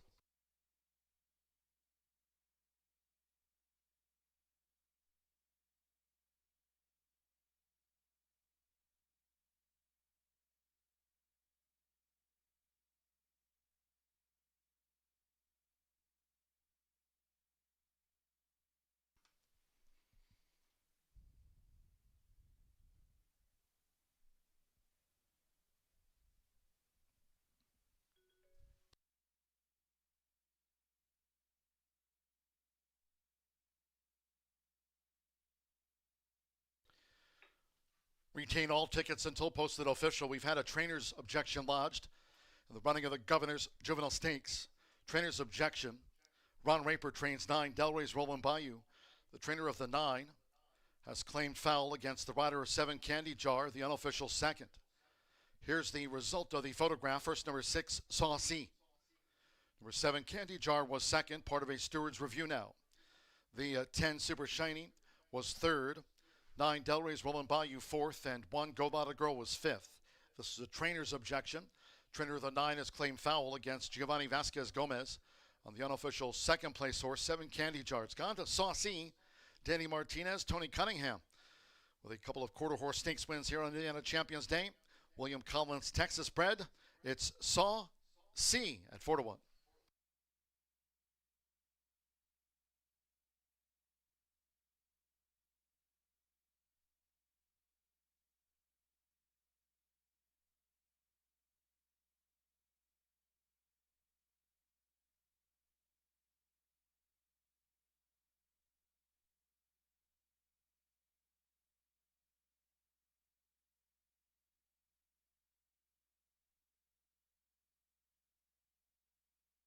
In addition to that trainer's claim of foul, there's been another objection raised by the jockey of the number 8, Cyberflash. Giovanni Flores Minos, the rider of the 8 now, has also claimed foul against Giovanni Vasquez Gomez on 7 Candy Jar, alleging interference in the Governor's Juvenile Stakes. 2 objections being reviewed now by the stewards. And the Murphy Trailer Sales winner circle in the meantime is the 6 Saucy with Danny Martinez, one of our top quarter horse jockeys. Saucy is a 2-year-old Great Filly by Chalitos and a runaway Tres Seis by Tres Seis. Tony Cunningham trains for owner William F. Collins. Horseshoe Indianapolis congratulates the winning connections of Saucy. Takes out the Governor's Juvenile Stakes.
And the winner's presentation after the running of the Governor's Juvenile Stakes. Presentation to the winning connections of Saucy. Congratulations to Danny Martinez, another stake win here on Indiana Champions Day for Tony Cunningham. Saucy, owned by William F. Collins. Horseshoe Indianapolis congratulates the winning connections of Saucy.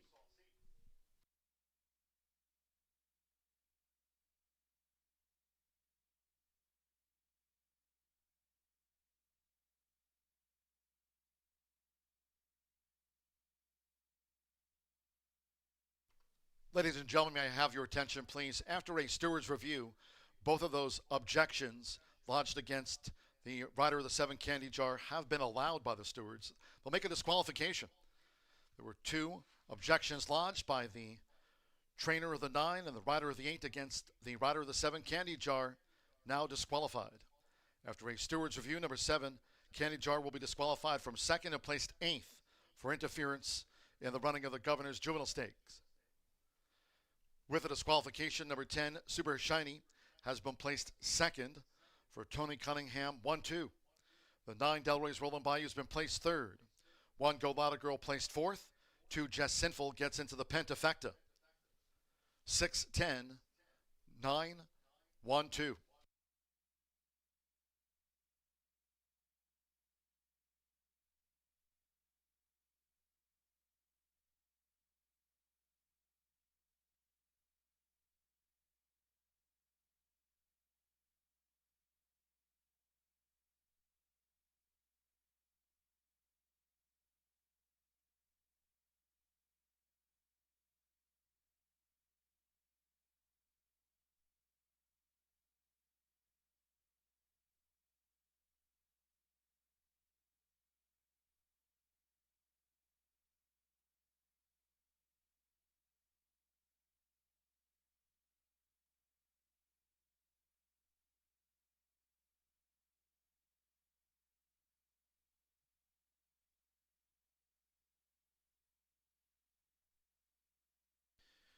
10th race official. The 610 exacta paid $142.40. 50-cent trifecta, $254.55. 10 Super Shiny was placed second. Number 9 Delray's Rolling Bayou placed third. 5-6 double paid $1,400. $4.40 for a Tony Cunningham double. 50-cent pick 3 paid $383.20. Jess Sinful was placed fifth. 10-cent pentafecta, $2,868. The 10-cent superfecta, Go Lotta Girl, was placed fourth in the Governor's Juvenile. $719.66 pays out the 10-cent superfecta. Again, recapping, number 7 Candy Jar was disqualified after a steward's review. Candy Jar was disqualified from second and placed eighth. 20.440 seconds. 17 minutes away, race 11, the Indiana Championship. No changes in it. Indiana Championship, exacta, trifecta, superfecta, the 10-cent quarter horse pentafecta, double, and here, our final 50-cent pick 3 of the day. Post time 4:46.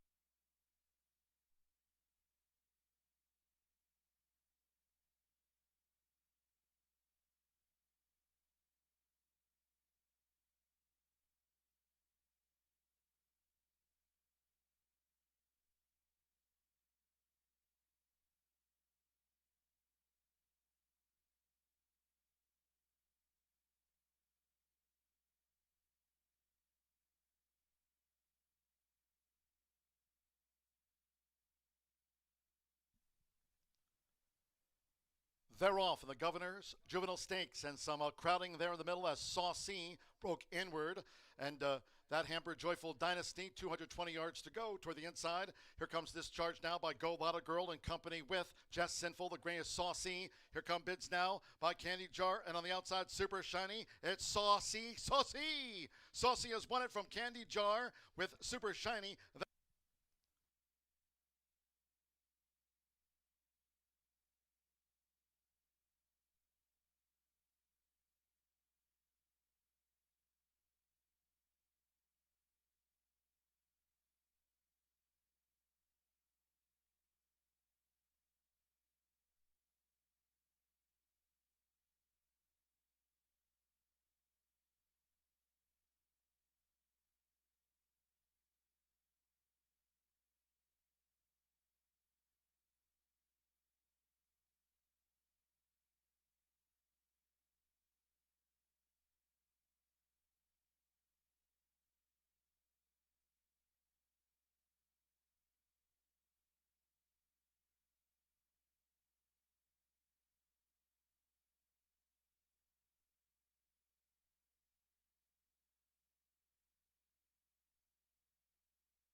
Even money on Mr. Michael. This is the Indiana Championship. $109,000 added, 3-year-old stakes, 400 yards.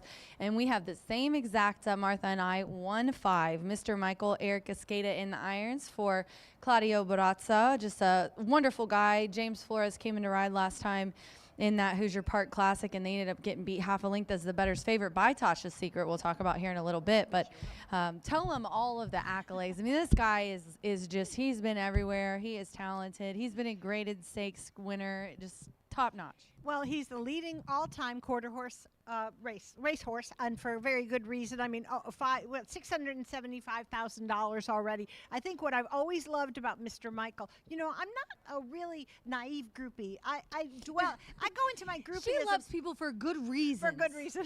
No, what I do is I kind of become fans and then super fans. Here's the deal: Mr. Michael won the when he was 2-year-old, won the Gordon Mobley Futurity, and every year since then, Derby, you know, and now he's into the older championships. He's a bona fide 440-yard champion. He's won this race twice for the last 2 runnings, and he's the only horse in this field that has a win at 440. And I'm not saying the rest of them aren't capable of it, Rachel, because they are. But it just takes a special horse. You know how sometimes you'll say the last 50 yards might not seem important to you, but they really are. I do say that a lot. No, but it's 100% true. It is. So this horse is absolutely incredible. Claudio's taken very good care of him. And basically, Mark Michael, will send a shout out to him, the breeder. He actually bred the mare, and she's been a multiple stakes winner too. So really exciting stuff for him. Of course, a different jockey today, good jockey, but his regular rider is injured. Will be back soon. So anyway, I didn't know he was injured. Yeah, a little bit. The 5 Tasha's Secret is who we're going to put in after that. Okay. So yeah, we're going with the guy first and Tasha's second, and I'm sure Ricardo will be staring at us when we get in the winner's circle if it doesn't work out that way. She's but amazing. Chris Duke and the whole group they're just amazing. This is a 5-year-old mare that is just so tough, like Martha said, 9-2 on the tote board here. So I guess the betting public agrees, 1-5 for them as well. She beats the boys frequently, and she beat Mr. Michael. You know how I love girls that beat the boys. Yeah, I always say that about you. In more ways. It's my favorite thing to do. In more ways than one. No, but this is crazy to have a horse that has been a champion every year since his 2-year-old debut. And how many times have you seen that happen where they win? Really, they like Redheaded Beach is a perfect example. Yeah. She was completely unbeatable as a 2-year-old, and it just wasn't the same runner 1 year later. That happens to a lot, even thoroughbreads. Right. It does happen. And then you are going to round it out with the 8 at 9-1, correct? Right. Yeah. Jess a Riot, Edward Diaz aboard for the other Claudio Barazza trainee in here. Not very, is very common for them to have multiples in the quarter horse, even more than thoroughbred. Right. You might get one that has a couple, but in some of these you might have 2 Tonys and 2 Tims and such. So yeah, 2 for Claudio in here. Yeah, Flipping Halter might make a difference today. Ted Harbold was the one that bred a horse a couple races ago, Saucy, I think, for Tony. So obviously good connections, good pedigrees, just zooming. And this is a mare as well, a 4-year-old mare. I love those feisty 4-year-old mares that really come into her own. This is her first time trying 440, but I like the fact that she comes out of that outside post. So hopefully if she's really trying at the end, she won't have anybody kind of impeding her. And I couldn't help it. I had to put the lone Escondido Beach in here, the 6 Escondido Gold. Shocker that we only have one. But I went with Tasha here and Diego Bocanegra, who have gotten together for a win. Just won that last one, the invitational that we had on August 30th. Right. So I thought maybe he would still be good enough to hit the board in this one. It got ignored. A 7-1 right now. So some people mixing him in exotics. Yes, I think so. That's a good idea. And Tasha obviously is on fire. She's been amazing. And he needs a clean break, though. Yeah, of Look course. at all this trouble he's been in. I Bumped, know. broke out, awkward start, bumped his start. I mean, he's just had a heck of it, hasn't he? Yes, for sure, and it happens. And actually, I was here on the 30th when they won the invitational, and I remember asking her what made the difference. She goes, I always knew he could do it. He just couldn't put it together until that race. Yeah. So I'll be rooting for her as well. I love when Tasha wins. 158 for Martha, 156 for me in the Indiana Championship here at Horseshoe Indianapolis. Good luck.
The horses called posted now for the 11th race here on Indiana Champions Day.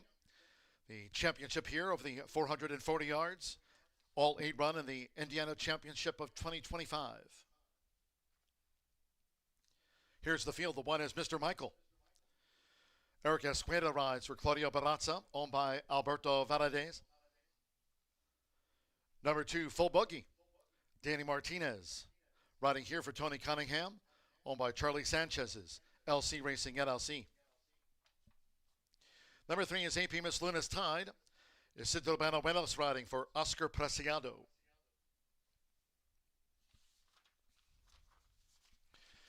Number 4 is Lethal Fast Cash. Francisco Quintero riding for Tony Cunningham and donor William F. Collins. Number 5, Tasha's Secret, 12-time winner. This mare near the $500,000 career earnings mark. Fernando Morin rides for Ricardo Martinez in the colors of Duke Racing. Number 6, Escondido Gold. Diego Bocanegra took out the Governor's Stink Final for Natasha Perez.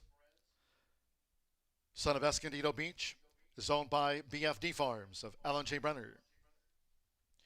Number 7, the Elegant AJ, Christian Escueda, back on board, the apolitical Jess 5-year-old. James Goodnight trains for breeder owner Willow Ridge Farms of Domenic Scaramucci. And 8, Jess Riot. For leading quarter horse jockey here this season, Eduardo Luna Diaz up for Claudio Barraza. And will be a double for breeder owner Ted J. Harpold. The field for the Indiana Championship. Fast track over the classic distance of 440 yards.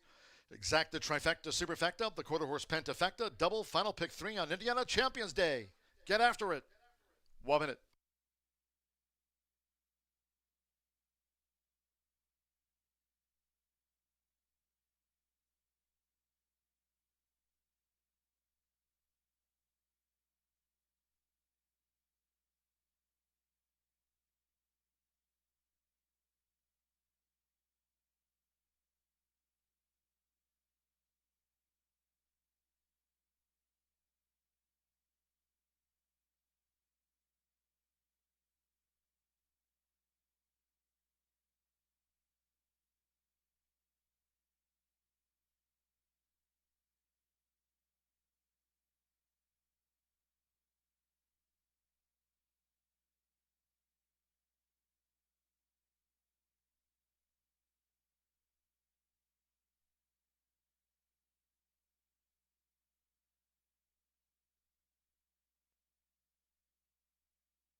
The horses have reached the starting gate. It is now post time for the Indiana Championship.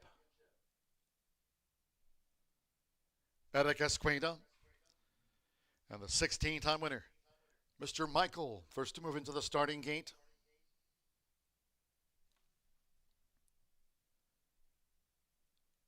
Escondido Gold, full boogie. Looking here at Tatcha Secret. Fernando Morin for Ricardo Martinez and Duke Racing. The Tatcha Secret win would put the mare over the $500,000 earnings mark. She went in well, Tatcha Secret. Mr. Michael is the 1-2 favorite. AP Miss Luna's tied. Lethal Fast Cash like full boogie. Making a hat trick of wins here on Indiana Champions Day for Tony Cunningham. They've loaded Jessa Riot. One more, Christian Esqueda with the Elegant AJ. 440 yards all in. Wayne running in the Indiana Championship. Jessa Riot and the Elegant AJ both sharply away. Tatcha Secret gets squeezed. Tatcha Secret left with a lot to do in the final 220 yards. The Grade 1 winner, Mr. Michael, out in front. Full boogie toward the inside. Here comes a charge now by Jessa Riot, who's lugging in tight quarters, Escondido Gold. It's a wild scramble. It's Jessa Riot and Mr. Michael. Mr. Michael with that class, and Jessa Riot, who lugged in. Photo finish, a nose between them. Tatcha Secret was hampered soon after the start. Made a late bid, and Escondido Riot was there in a thrilling Indiana Championship.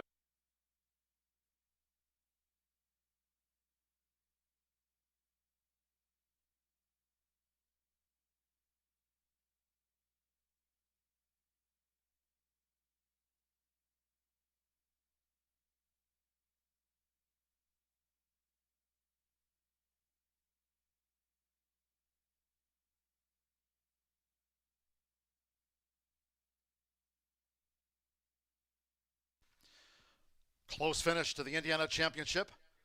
After the classic distance of 440 yards, it's come down to a win photograph. Slow-mo, every racing day here, unofficial. This is a win photograph up to the judges. Indiana Championship photo, Mr. Michael. Oh, it's close with Jessa Riot. Tatcha Secret, she made up ground late. Escondido Gold was next. Stand by for the judges' verdict. It's gone to Mr. Michael. The class comes to the top today on Indiana Champions Day. Grade 1 winner makes it a 17th lifetime win. Mr. Michael takes out a win photograph over 8 Jessa Riot, 5 Tatcha Secret. Good effort by that mare. She was third to Mr. Michael. 6 Escondido Gold was fourth, and 7 the Elegant AJ fifth. Mr. Michael, Grade 1 winner in their midst. Class comes to the top and holds off Jessa Riot. There's the 1-2 after the Indiana Championship.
A 1-2 for Claudio Barraza in the Indiana Championship as Mr. Michael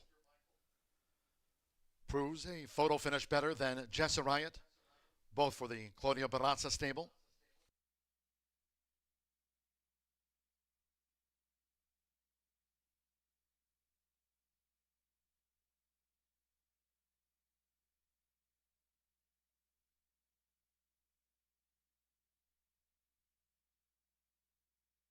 It's official.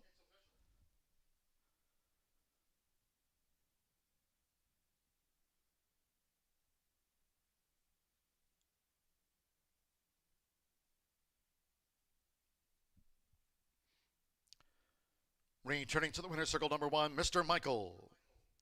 With Eric Escueda.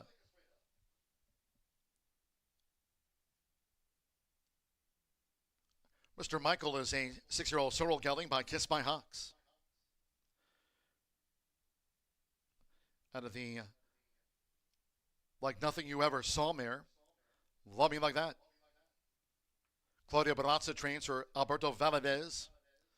Mr. Michael. Now banking over $700,000 in career earnings. Was bred here in Indiana by Mark Michael. Mr. Michael over Jessa Riot for a Claudia Barraza 1-2 in the Indiana Championship.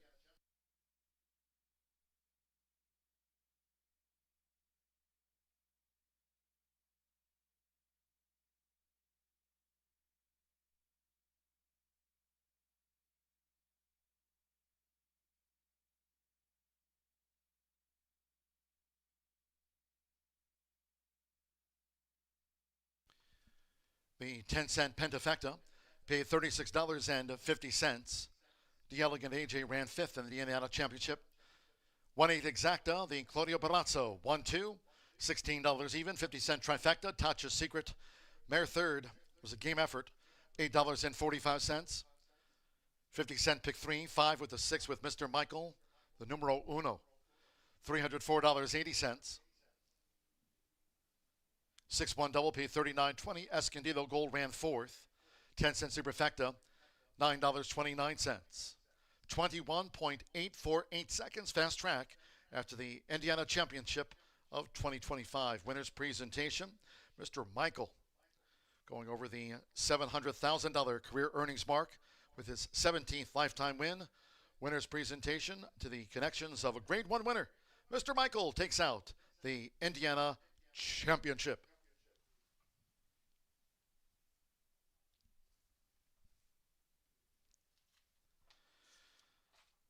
Couple to go here on this rich Indiana Champions Day. 12th race will be the QHREI Derby Final. Over the 400 yards, scratch 8, Beach and Famous, and 11, Mercy. I'm hot. Scratch the 8 and number 11. Exacta Trifecta Superfecta, the 10-cent Pentafecta starts with a late double. Closing the card with the Miss Roxy Little Futurity Final. That restricted Grade 3, race 13. No changes there to cap off the card. Post time for the QHREI Derby at 5:14.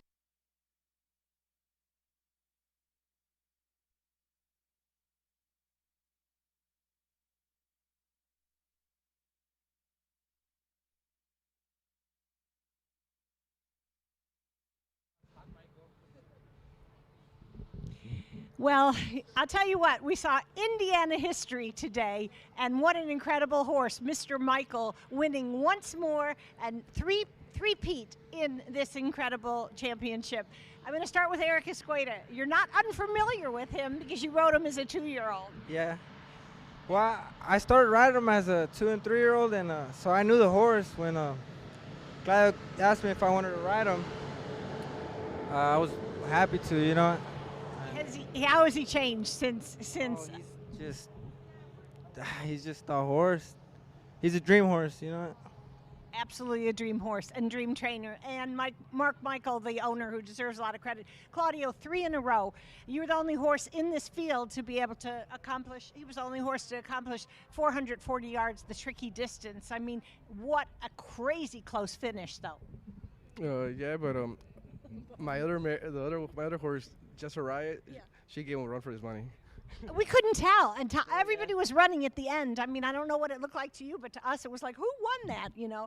But how proud are you of Mr. Michael, especially after he competed in really tough company at Remington and then fortunately came back to us? Well, today I was worried about the inside, especially going 440. I said, you know, the outside horses are going to come flying, but I told him, I said, I think you got it. I think you got it. A lot of confidence. All right. Well, thanks for talking to us. Congratulations again for this great race, and of course, Mr. Michael. And we're going to be back with the very, very rich Miss Roxy Little Futurity to cap off today's Indiana Champions Day card.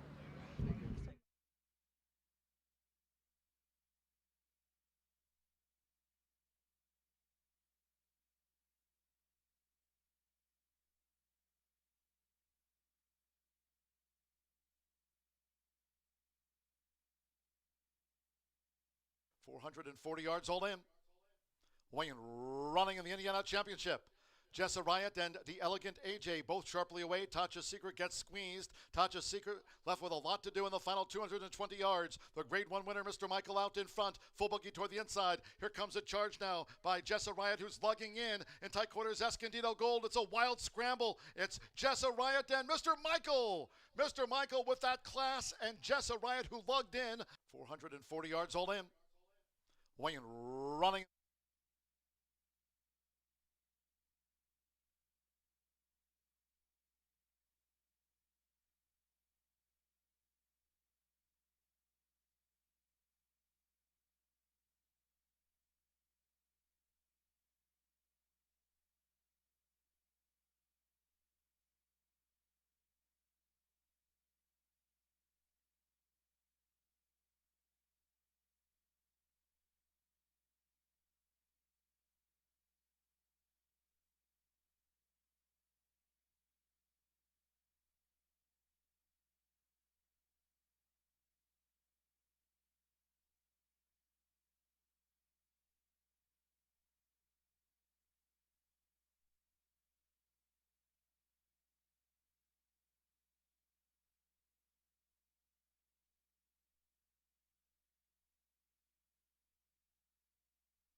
Well, I jumped the gun a little bit on our final futurity. So anyway, that will take place at race 13. But coming up in race 12 is the 133,000 QHRAI Derby. And I'll tell you what, Derbies, as you guys know, 3-year-olds. This has been the most exciting year for the 3-year-olds. Our 2-year-olds have been fantastic, but the 3-year-old competition has been absolutely incredible. We've had several Derbies that have preceded that, and all have had different winners. So when I got ready to handicap this final, I was really stymied, to tell you the truth. I went in three or four different directions, but I ended up with number 9, Apolitical Wagon, who is a gelding, a Heritage Place graduate, and is in the barn of Jessie Vasquez and going to be ridden again by her husband, Giovanni Vasquez Gomez. Now, interestingly enough, this horse did not have, sometimes we all get a little excited when we see a horse that has been the fastest qualifier, but this horse had like the 10th fastest qualifying time,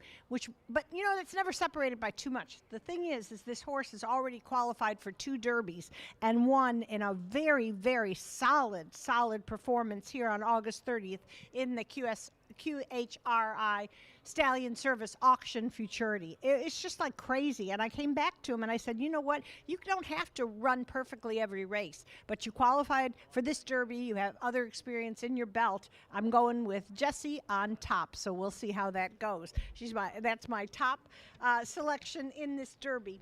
And then I'm going to go to number 6, Cadillacing. He was darn good in his trial. He was flying at the end and had this is Cadillacing, a lot of PYC gelding. Trained by Ricardo Martinez and bred by Whiting Ranch. And I'll tell you what, this horse has shown up quite a few times, and he's been a little, I don't want to say hit or miss, but he just hasn't had the best trips. But in the QHRAI Stallion Service Derby, he did qualify finishing 4th. Okay, now that doesn't mean just because Jessie won and he won 4th that it's going to be anything out of the ordinary. But Cadillacing was very impressive that day, and I wouldn't be surprised if he makes that one late run to be able to get a big piece of this afternoon. Okay, now we'll go back to the inside. Cowboy on the Fly. This is a really talented horse. We've seen Tony Cunningham already had 2 wins today, and he owns and trains this son of Flying Cowboy 123. And you know what I was saying about that horse? This is a grade 1 winner.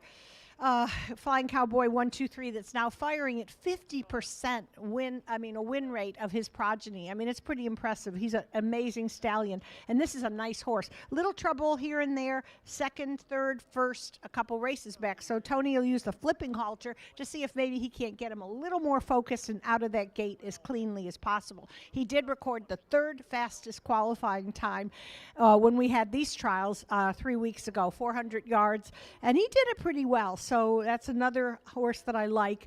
And I'm going to just round up my top picks with number 4, and that's Jolie Lady. I think John and I pronounce it differently, so I'm not sure. I'm not going to say John would ever be wrong, but I say Lady. He says, I'm not sure. But anyway, I've heard him say it different. 6th fastest qualifier, and this is a horse trained by Tim Eggleston. Now, we have not seen Tim yet in the winner's circle, but the man has 45 wins already. He's just incredible, having a great season. Eduardo Diaz, who will ride Jolie Lady, is our top quarter horse jockey this season. And this horse has had 2 wins in a row earlier this summer. QHRAI Derby qualified for that, and then just a little bit flat lately. We'll see if he can pick it up, or she, a daughter of Big Lou, can pick it up as well. So it's 9-6-2-4 for me in this Derby for 3-year-olds. It's going to be a fantastic 400-yard race.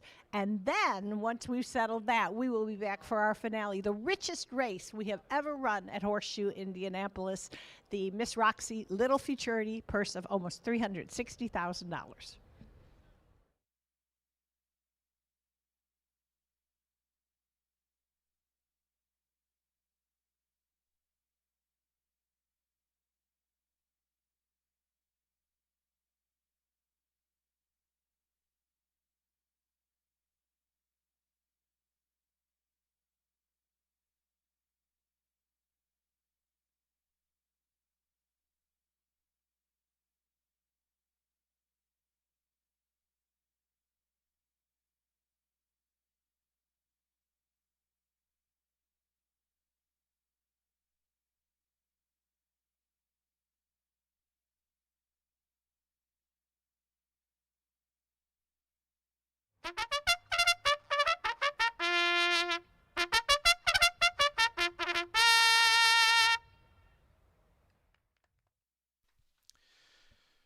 The horses coming out to the track for the 12th race, the QHREI Derby Final.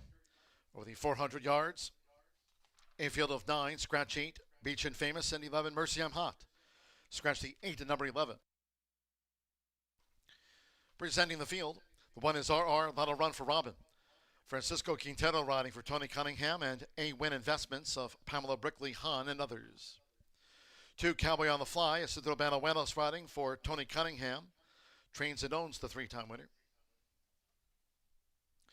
3, Terrafina, another part of the Cunningham Brigade. Giovanni Flores Mino's riding, owned by MNG Farms Incorporated. Number 4 is Jolie Lady. Eduardo Luna Diaz riding for Tim Eggleston, trains Doug Ruby's homebred. 5, Running Against the Wind. Fernando Morin riding for Ricardo Martinez and owner Carlos Ramos. The 6, Cadillacing.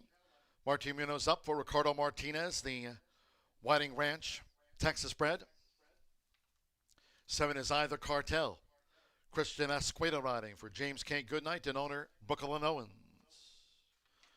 Scratch 8, 9 is Apolitical Wagon. Giovanni Vasquez Gomez rides for Jesse Vasquez, owned by Daryl Murray. And number 10, this is the one of the Tony Cunningham 4. Danny Martinez riding. Postword for Tennessee breeder and owner Casey Colwell. The field for the QHREI Derby Final. Exacta Trifecta Superfecta and the 10-cent Pentafecta wager featured. Final warm-ups.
The horses have reached the starting gate.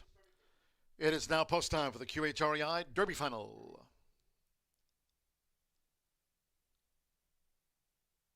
Cowboy on the Fly first to move into the starting gate here.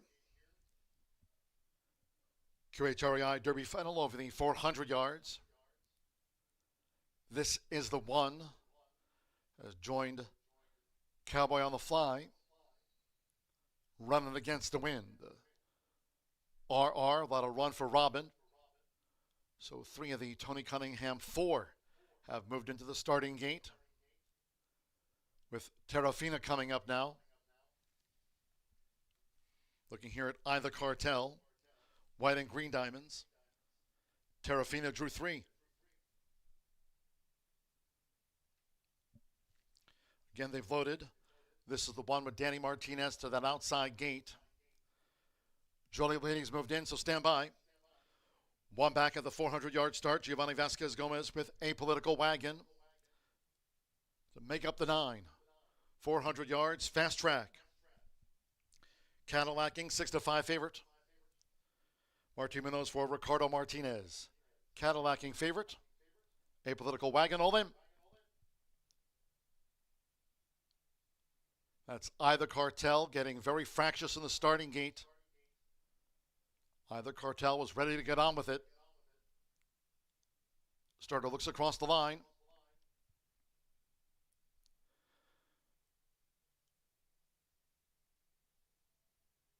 And now you have Cadillacing getting very fidgety. They're all ready to go. Off the QHREI Derby Final. And Cadillacing just got the squeeze as Eye the Cartel came in a path or two. Fast starts for Terrafina with Cowboy on the Fly, who leads 220 yards away. Charging now is running against the wind. On the outside, a political wagon. This is the one tries to join at the finish. It is Cowboy on the Fly. On the outside, here's running against the wind. Photo finish, running against the wind. Dive to the finish with Cowboy on the Fly with Terrafina, a political wagon. And this is the one they were late on the scene. And the QHREI Derby Final.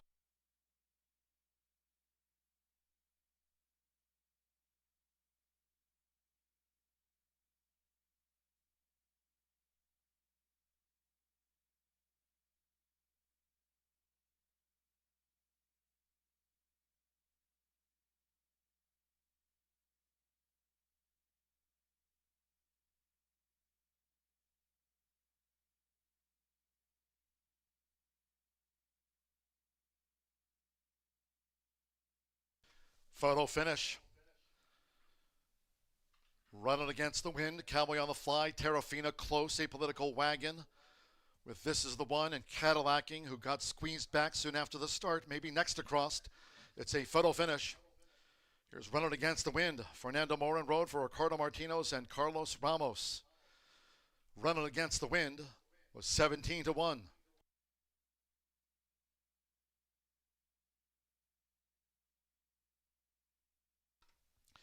Number 5, running against the wind was first.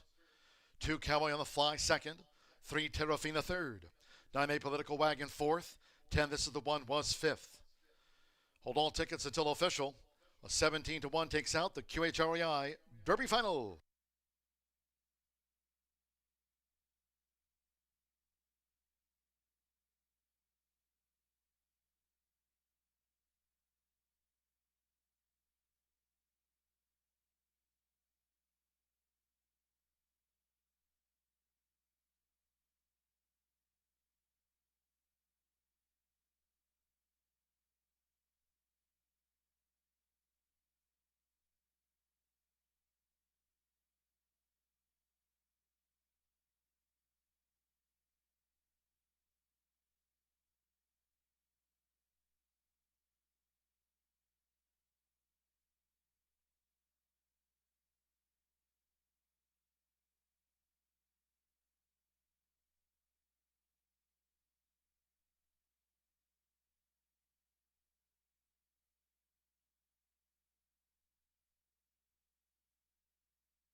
Stepping into the Murphy Trailer Sales winner's circle, number 5, Running Against the Wind, with Fernando Morin. Running Against the Wind is a 3-year-old sorrel gelding by Uncle D. Out of the Slate is Clean by Corona Cocktail. Ricardo Martinez trains for Carlos Ramos. Horseshoe Indianapolis congratulates the winning connections of Running Against the Wind. It's official. $37.80 winner of the QHREI Derby Final. 5-2 exacta paid $298.50 trifecta.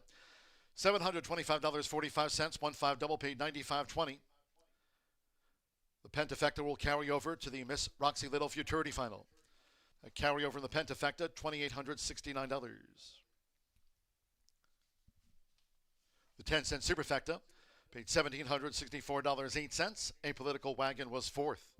Winner's presentation after the running of the QHREI Derby Final. Running Against the Wind. Fernando Morin for Ricardo Martinez and Carlos Ramos. Horseshoe Indianapolis congratulates the winning connections of the now 4-time winner, Running Against the Wind, the QHREI Derby Final champion. 19.804 seconds. One more, the Miss Roxy Little Futurity Final. Restricted grade 3 over the 400 yards to close out Indiana Champions Day. There are no changes, but there is a carryover in the 10-cent pentafecta. No changes, all 10 run. Pentafecta carryover of $2,869. There's also exacta, trifecta, and superfecta wagering featured. It's the Miss Roxy Little Futurity. $359,600 added to close out Indiana Champions Day. Post time in 17 minutes at 5:42.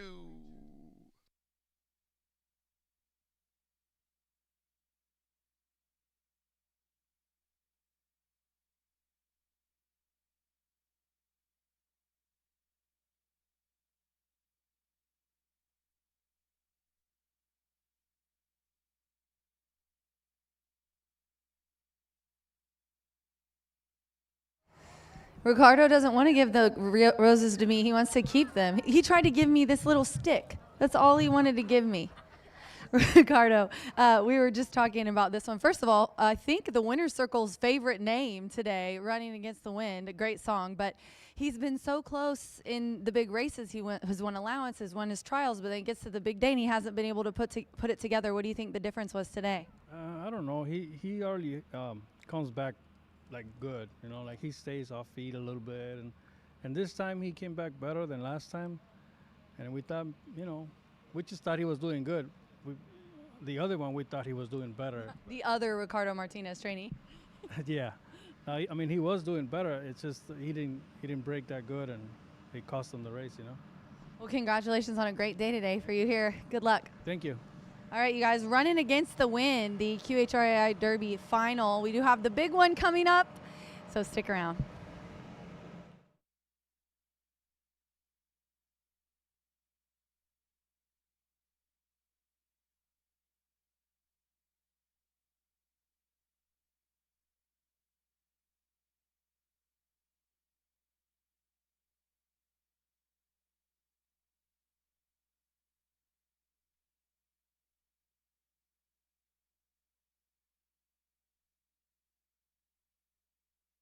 They're all ready to go. Off the QHREI Derby Final. And Cadillacing just got the squeeze as either cartel came in a path or two. Fast starts for Terrafina with Cowboy on the fly, who leads 220 yards away. Charging now is Running Against the Wind. On the outside, a political wagon. This is the one tries to join at the finish. It is Cowboy on the fly. On the outside, here's Running Against the Wind. Photo finish, Running Against the Wind.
Well, it has not been a day for favorites today, has it, Martha? It has been upset after upset. Except for Mr. Michael. Well, yes, Mr. Michael and then all long shots. But we have a favorite here today at 5-2 right now on the tote board in the Miss Roxy Little Futurity Final. This is a $359,600 added Indiana-bred quarter horse futurity for 2-year-olds. They're going 400 yards.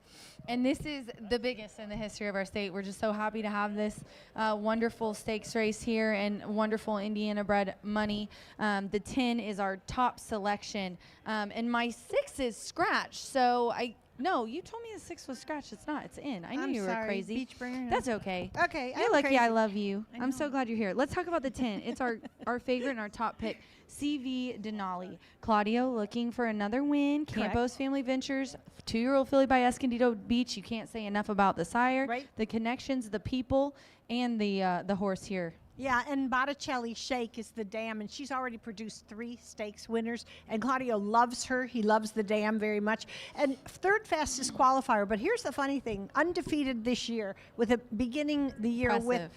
very impressive, with the a win in the, Gordon Mobley Futurity. That's our first Futurity. And, you know, Rachel, we've seen it for years. Sometimes they're just not ready in the beginning. They're young, they're immature, they're still learning. And quarter horses are very naturally more high-strung than a lot, so they're very, very excitable, especially when you first run them. They sure are. They sure are. But I'm not sure what happened in between, that they took some time off, but came back with a good work. And in Claudio, I trust, so I don't think I'm worried about Claudio, the time off. We trust. Yeah. And third fastest qualifier never bothers me. Again, this is a 400-yard futurity, just like the Governor's was. So all of these horses were trying it for the first time. Yes, and I have the 7. Just let me look real quick. 5-1 right now on the tote board. That's good. I know. That's a good price. Yes, because as Martha will tell you, had the first fastest time.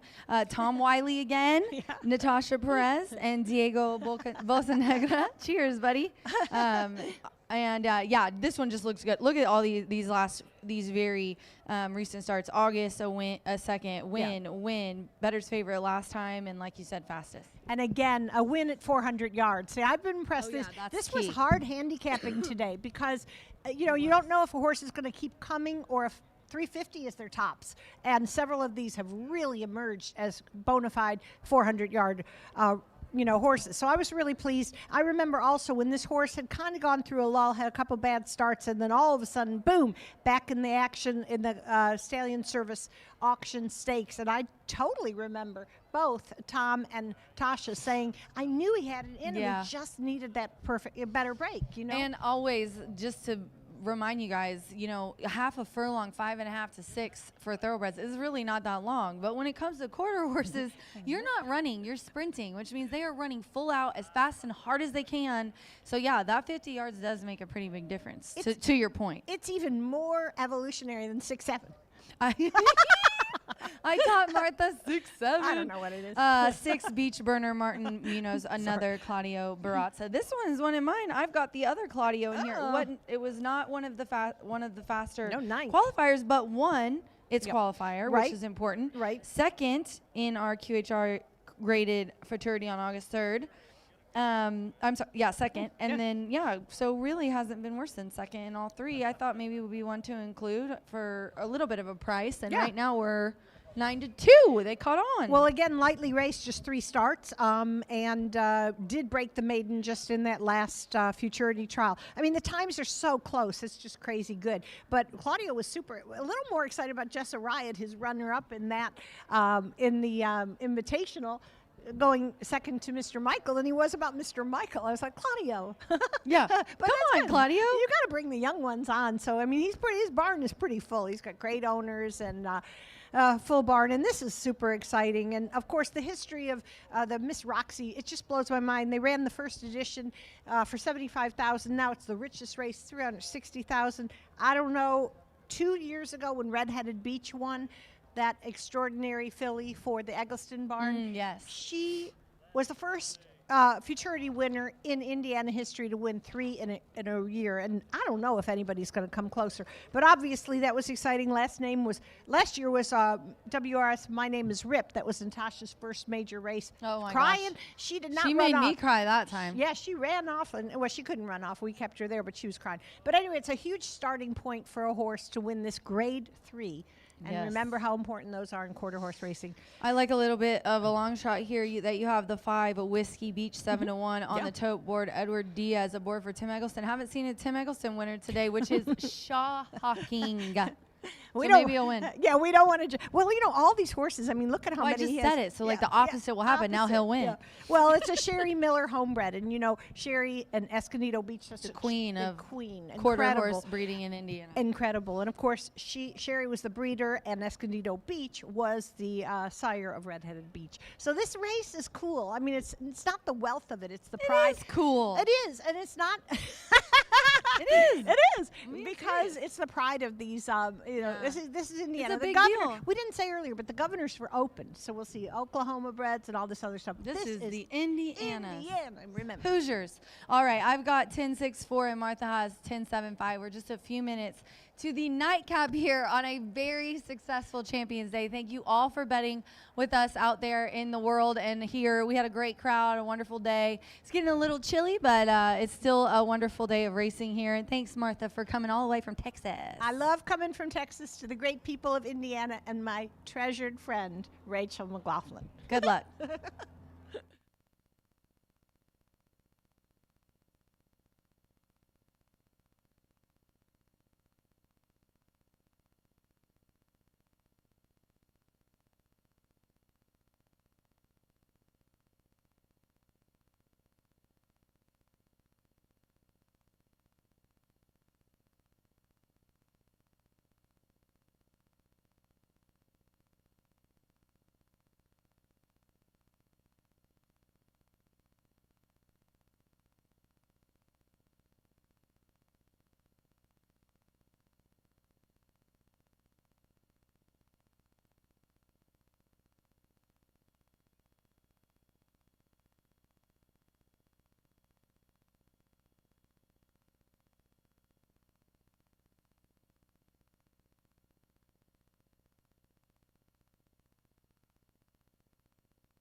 Great job by Gary Lozier here on Indiana Champions Day, bringing them onto the track for the 13th race, the Rich Miss Roxy Little Futurity Final.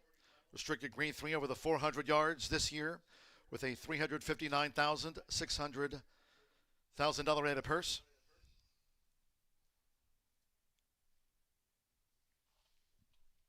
Here's the field as they parade for the Miss Roxy Little Futurity Final. 1, Rockin' the Beach. Rolando Pena rides for Tim Eggleston and owner Jeffrey Sheets. Number 2, Just Shake Baby. Christian Penaloza back on board. Last out neck winner here. Getting into the final for the Miss Roxy Little Futurity for Ron Raper and breeder owner Lorenzo Faison. 3 is D Double Deuce. James Flores here to ride for Tim Eggleston. Breeders owners Emily and Brock Hutchinson. Number 4, he's a classy cowboy. Danny Martinez up for Tony Cunningham, trains for Duke Racing. Number 5, Whiskey Beach. Quarter horse meet leaders here. Eduardo Luna Diaz and the top quarter horse conditioner this season, Tim Eggleston. Trains here, Whiskey Beach for Steve Zamler. 6, Beach Burner. Martin Munoz up for Claudia Barraza and Campos Family Ventures LLC. Number 7, here's a trial winner. TW No Beach Secrets. Natasha Perez riding for Indiana breeder owner Thomas Wiley with a big quarter horse stakes win already on the card. Following is 8 Sizzling Heart, Francisco Quintero, going for another quarter horse stakes win for Tony Cunningham. Breeders owners Joyce and Eric Leitonen. 9 is Queen Vian Chick. German Rodriguez riding for Claudia Barazza. Here for breeder Alejandro Fuentes Garcia. And the 10 is CV Denali. Fernando Morin riding for Claudia Barazza. Another here in the colors orange and black for Campos Family Ventures LLC. There they are. $359,600 added. Rich Miss Roxy Little Futurity. Grade 3 over the 400 yards. Due off in just a short time from now to cap off the card on Indiana Champions Day.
The horses have reached the starting gate.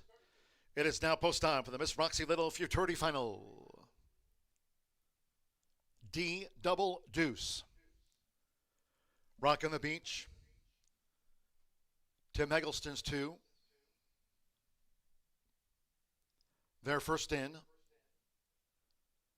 Whiskey Beach has the quarter horse meet leading jockey. Bordelona Diaz riding for Tim Eggleston. Just Shake Baby. Joined Rock on the Beach and D double deuce. He's a classy cowboy in. Beach Burner. TW No Beach Secrets.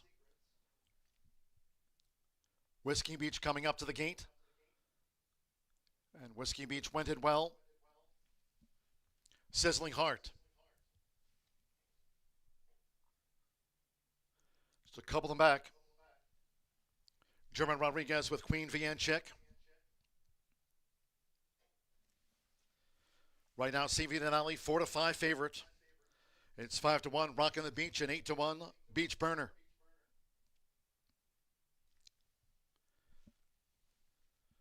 At the 400-yard start for the $359,600 added Miss Roxy Little Futurity final. Fast track, and up comes CV Denali. Fernando Morin for Claudia Barazza. They're in the gate. Off of the Miss Roxy Little Futurity final.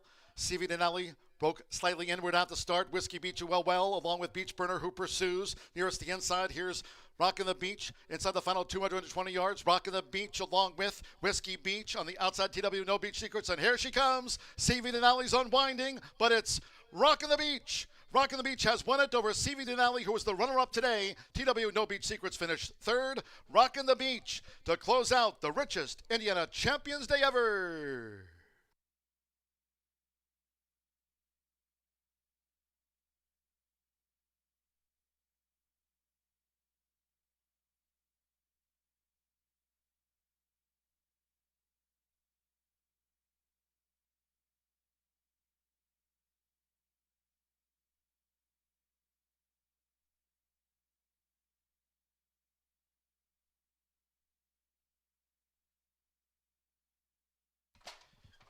$359,600 added. Miss Roxy Little Futurity final. 1-10-7. Then a photo for fourth. Stand by for the fifth. 1, Rockin' the Beach. 7-1 over the 10, CV Denali. 7, TW No Beach Secrets. Close Whiskey Beach with Beach Burner. Stand by for the top 5 after the rich Miss Roxy Little Futurity final. Rockin' the Beach. Orlando Pena here for breeder owner Jeff Sheets, and Tim Eggleston, the leading quarter horse trainer here this season, takes out the big prize in the Miss Roxy Little Futurity final.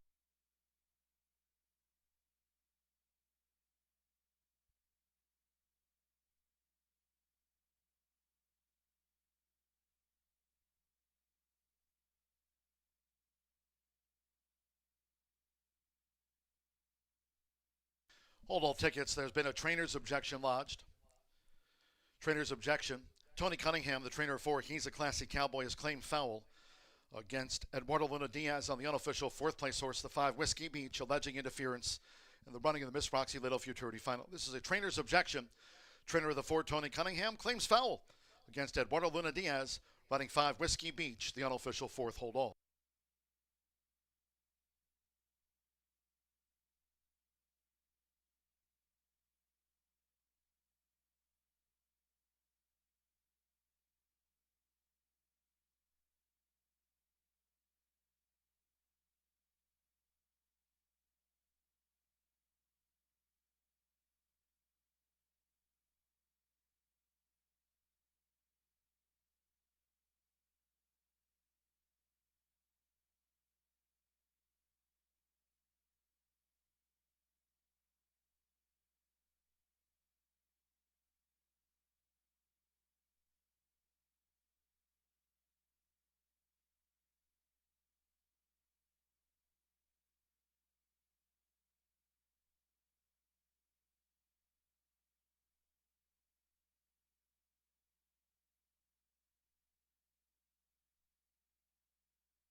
And the Murphy Trailer Sales Winners Circle, the one Rockin' the Beach with Rolanda Pina. Rockin' the Beach is a 2-year-old sorrel gelding by Escondido Beach. Out of the PYC Fast Prize Mare, PYC Fast Girls Rock. Tim Eggleston, the leading quarter horse trainer this season. This is 46th win of the meet. Tops the leaderboard here for Indiana breeder owner Jeff Sheets. Horseshoe Indianapolis congratulates the winning connections. Rockin' the Beach just took out the $359,600 added Miss Roxy Little Futurity Final.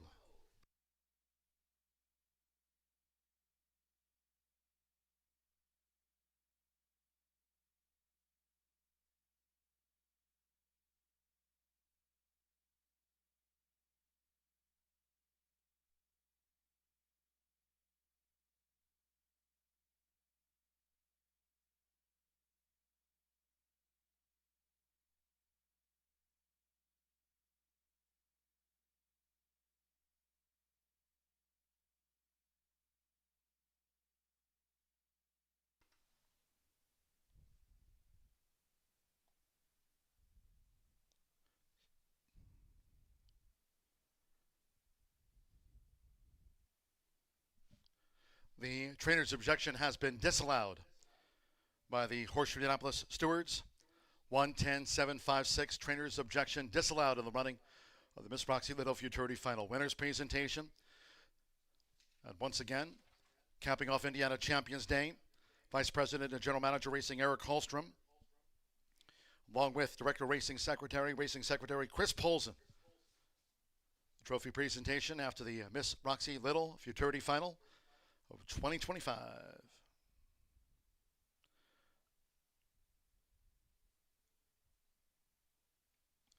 Once again, closing day of the meet will be on Thursday, November 13th. Final results in. Next live race card will be on Monday.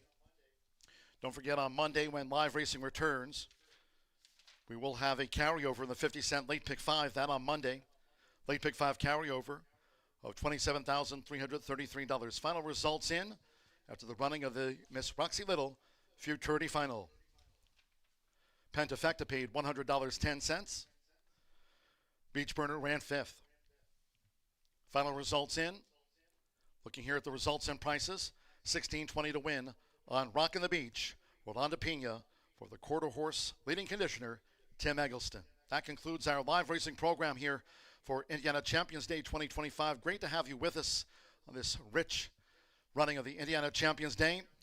Rolanda Pina, Tim Eggleston, Jeff Sheets, the connections of Rockin' the Beach celebrating after their victory in the Miss Roxy Little Futurity Final to cap off the card.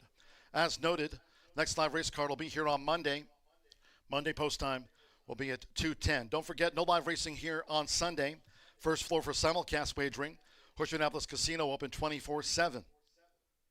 Until next time, that'll do it for me today as I wrap up my meet here at Horseshoe Indianapolis. Again, season going through Thursday, November 13th. Going to go head down to the Murphy Trailer Sales Winners Circle, and Martha Clausen with the winning connections of Rockin' the Beach for the post-race show. For me, good night.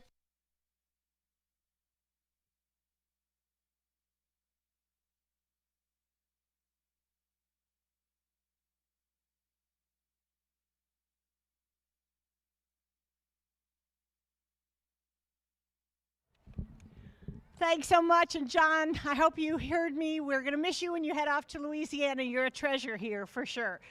Okay, well, this was super exciting. Jeff Sheets, you joined amazing company to your left over there with their incredible victory a couple years ago with Red-Headed Beach and the Miss Roxy Little. But you bred and own the richest winner of the edition of this race. How do you feel about that? Pretty excited.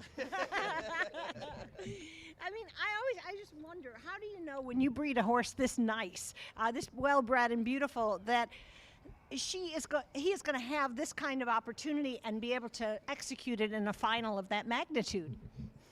I really don't know. Just thank God for the blessing. It's a huge blessing. And also, you could be emotional. We're always emotional. They were all crying with Red-Headed Beach, so, you know, the tears are normal. But a great team. What do you have to say to Rolly and Tim? Just thank you guys and love you guys. Thank you. All right, well, I'm gonna just scooch over a little bit.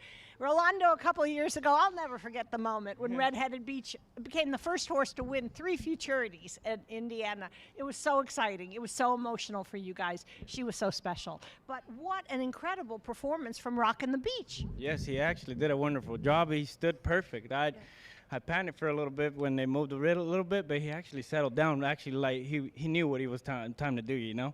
I can't ask for no better horse than that, you know. It's such, and people maybe don't realize it, Kelly and the whole family, this is such a team effort for what you do, how hard you work with the quarter horses, the thoroughbreds, the family, the breeding. You guys are an incredible team, and I know, just in case anybody doesn't know, Rolando Pena is not just a rider, he is a part of the team. I appreciate all the guys and everybody that we work together, and we take it more like not even as far as work and as far as family, you know. We all take it together as to the heart in everything we do, you know. That's incredible. And I also know that you were very, very influential in bringing Eduardo Diaz along as a rider. You know, you could have maybe taken this mount or other mounts from him, and when he's riding well, you give him the encouragement to go. Yeah, that's right. I'm always going to tuck him under my wing. Anybody that helps the team is like a family member. I'm not going to wish nothing bad on them. I actually want the best for them, too, you know. Well, you know, they want you back in Louisiana, but we already told them you're not going back. No, I got my family here, and I feel comfortable. I can't say I don't miss it down there neither, but I'll miss it down here with the family. All right, well, that's enough about you. How about your boss, Tim Eggleston? Hey, I can't even begin to, how are you even feeling about this? You worked so hard for this futurity and with your babies all year long. What were your expectations of Rockin' the Beach? Well, we talked the other day, and this colt's always acted really, really, really good. You know, he was kind of slow in maturing. You know, he runs second Gordon Mobley, and we didn't have him in the stallion service. And he broke his maiden by open links, and Rolando just sat on him. And same thing in the trials for this deal. And, you know, we knew we had a lot of horse. We just didn't know how much horse. And nothing, you know, Claudia's filly, she's great. You know, 3 in a row. I told Rolly, I said, man, I don't think we drew the best, but I think this horse will fit the 1 hole. I mean, we talked about just before he went on. I said, he's going to fit this spot. He's big, you know, and I think this horse is going to love the distance. And sure enough, man, he's a nice horse, you know. And it's awesome when you get to run their mother. Natasha rode her mother a lot for me, and she was a great little horse. She had a big old heart, but she's about 14-2 hands, and this horse is 16-1 and weighs 1,300 pounds and all there. So she's going to be a great little mare for Jeff, and we're really proud of him. Well, I mean, that's exciting, and I'm glad everybody stuck around. Rachel likes me to do 2 questions. I said, not with this horse and not with the richest futurity in Indiana. So congratulations to the entire team. Always a pleasure being here and celebrating with you. And I love Kelly so much, and your beautiful daughter. You guys are crazy. Okay, so anyway, good luck for the rest of the season. Finished up on the 13th. You got a lot of babies to break, and I know you'll be back bigger and bolder than ever in 2026. Thank you, ma'am. All right. All right. Thank you.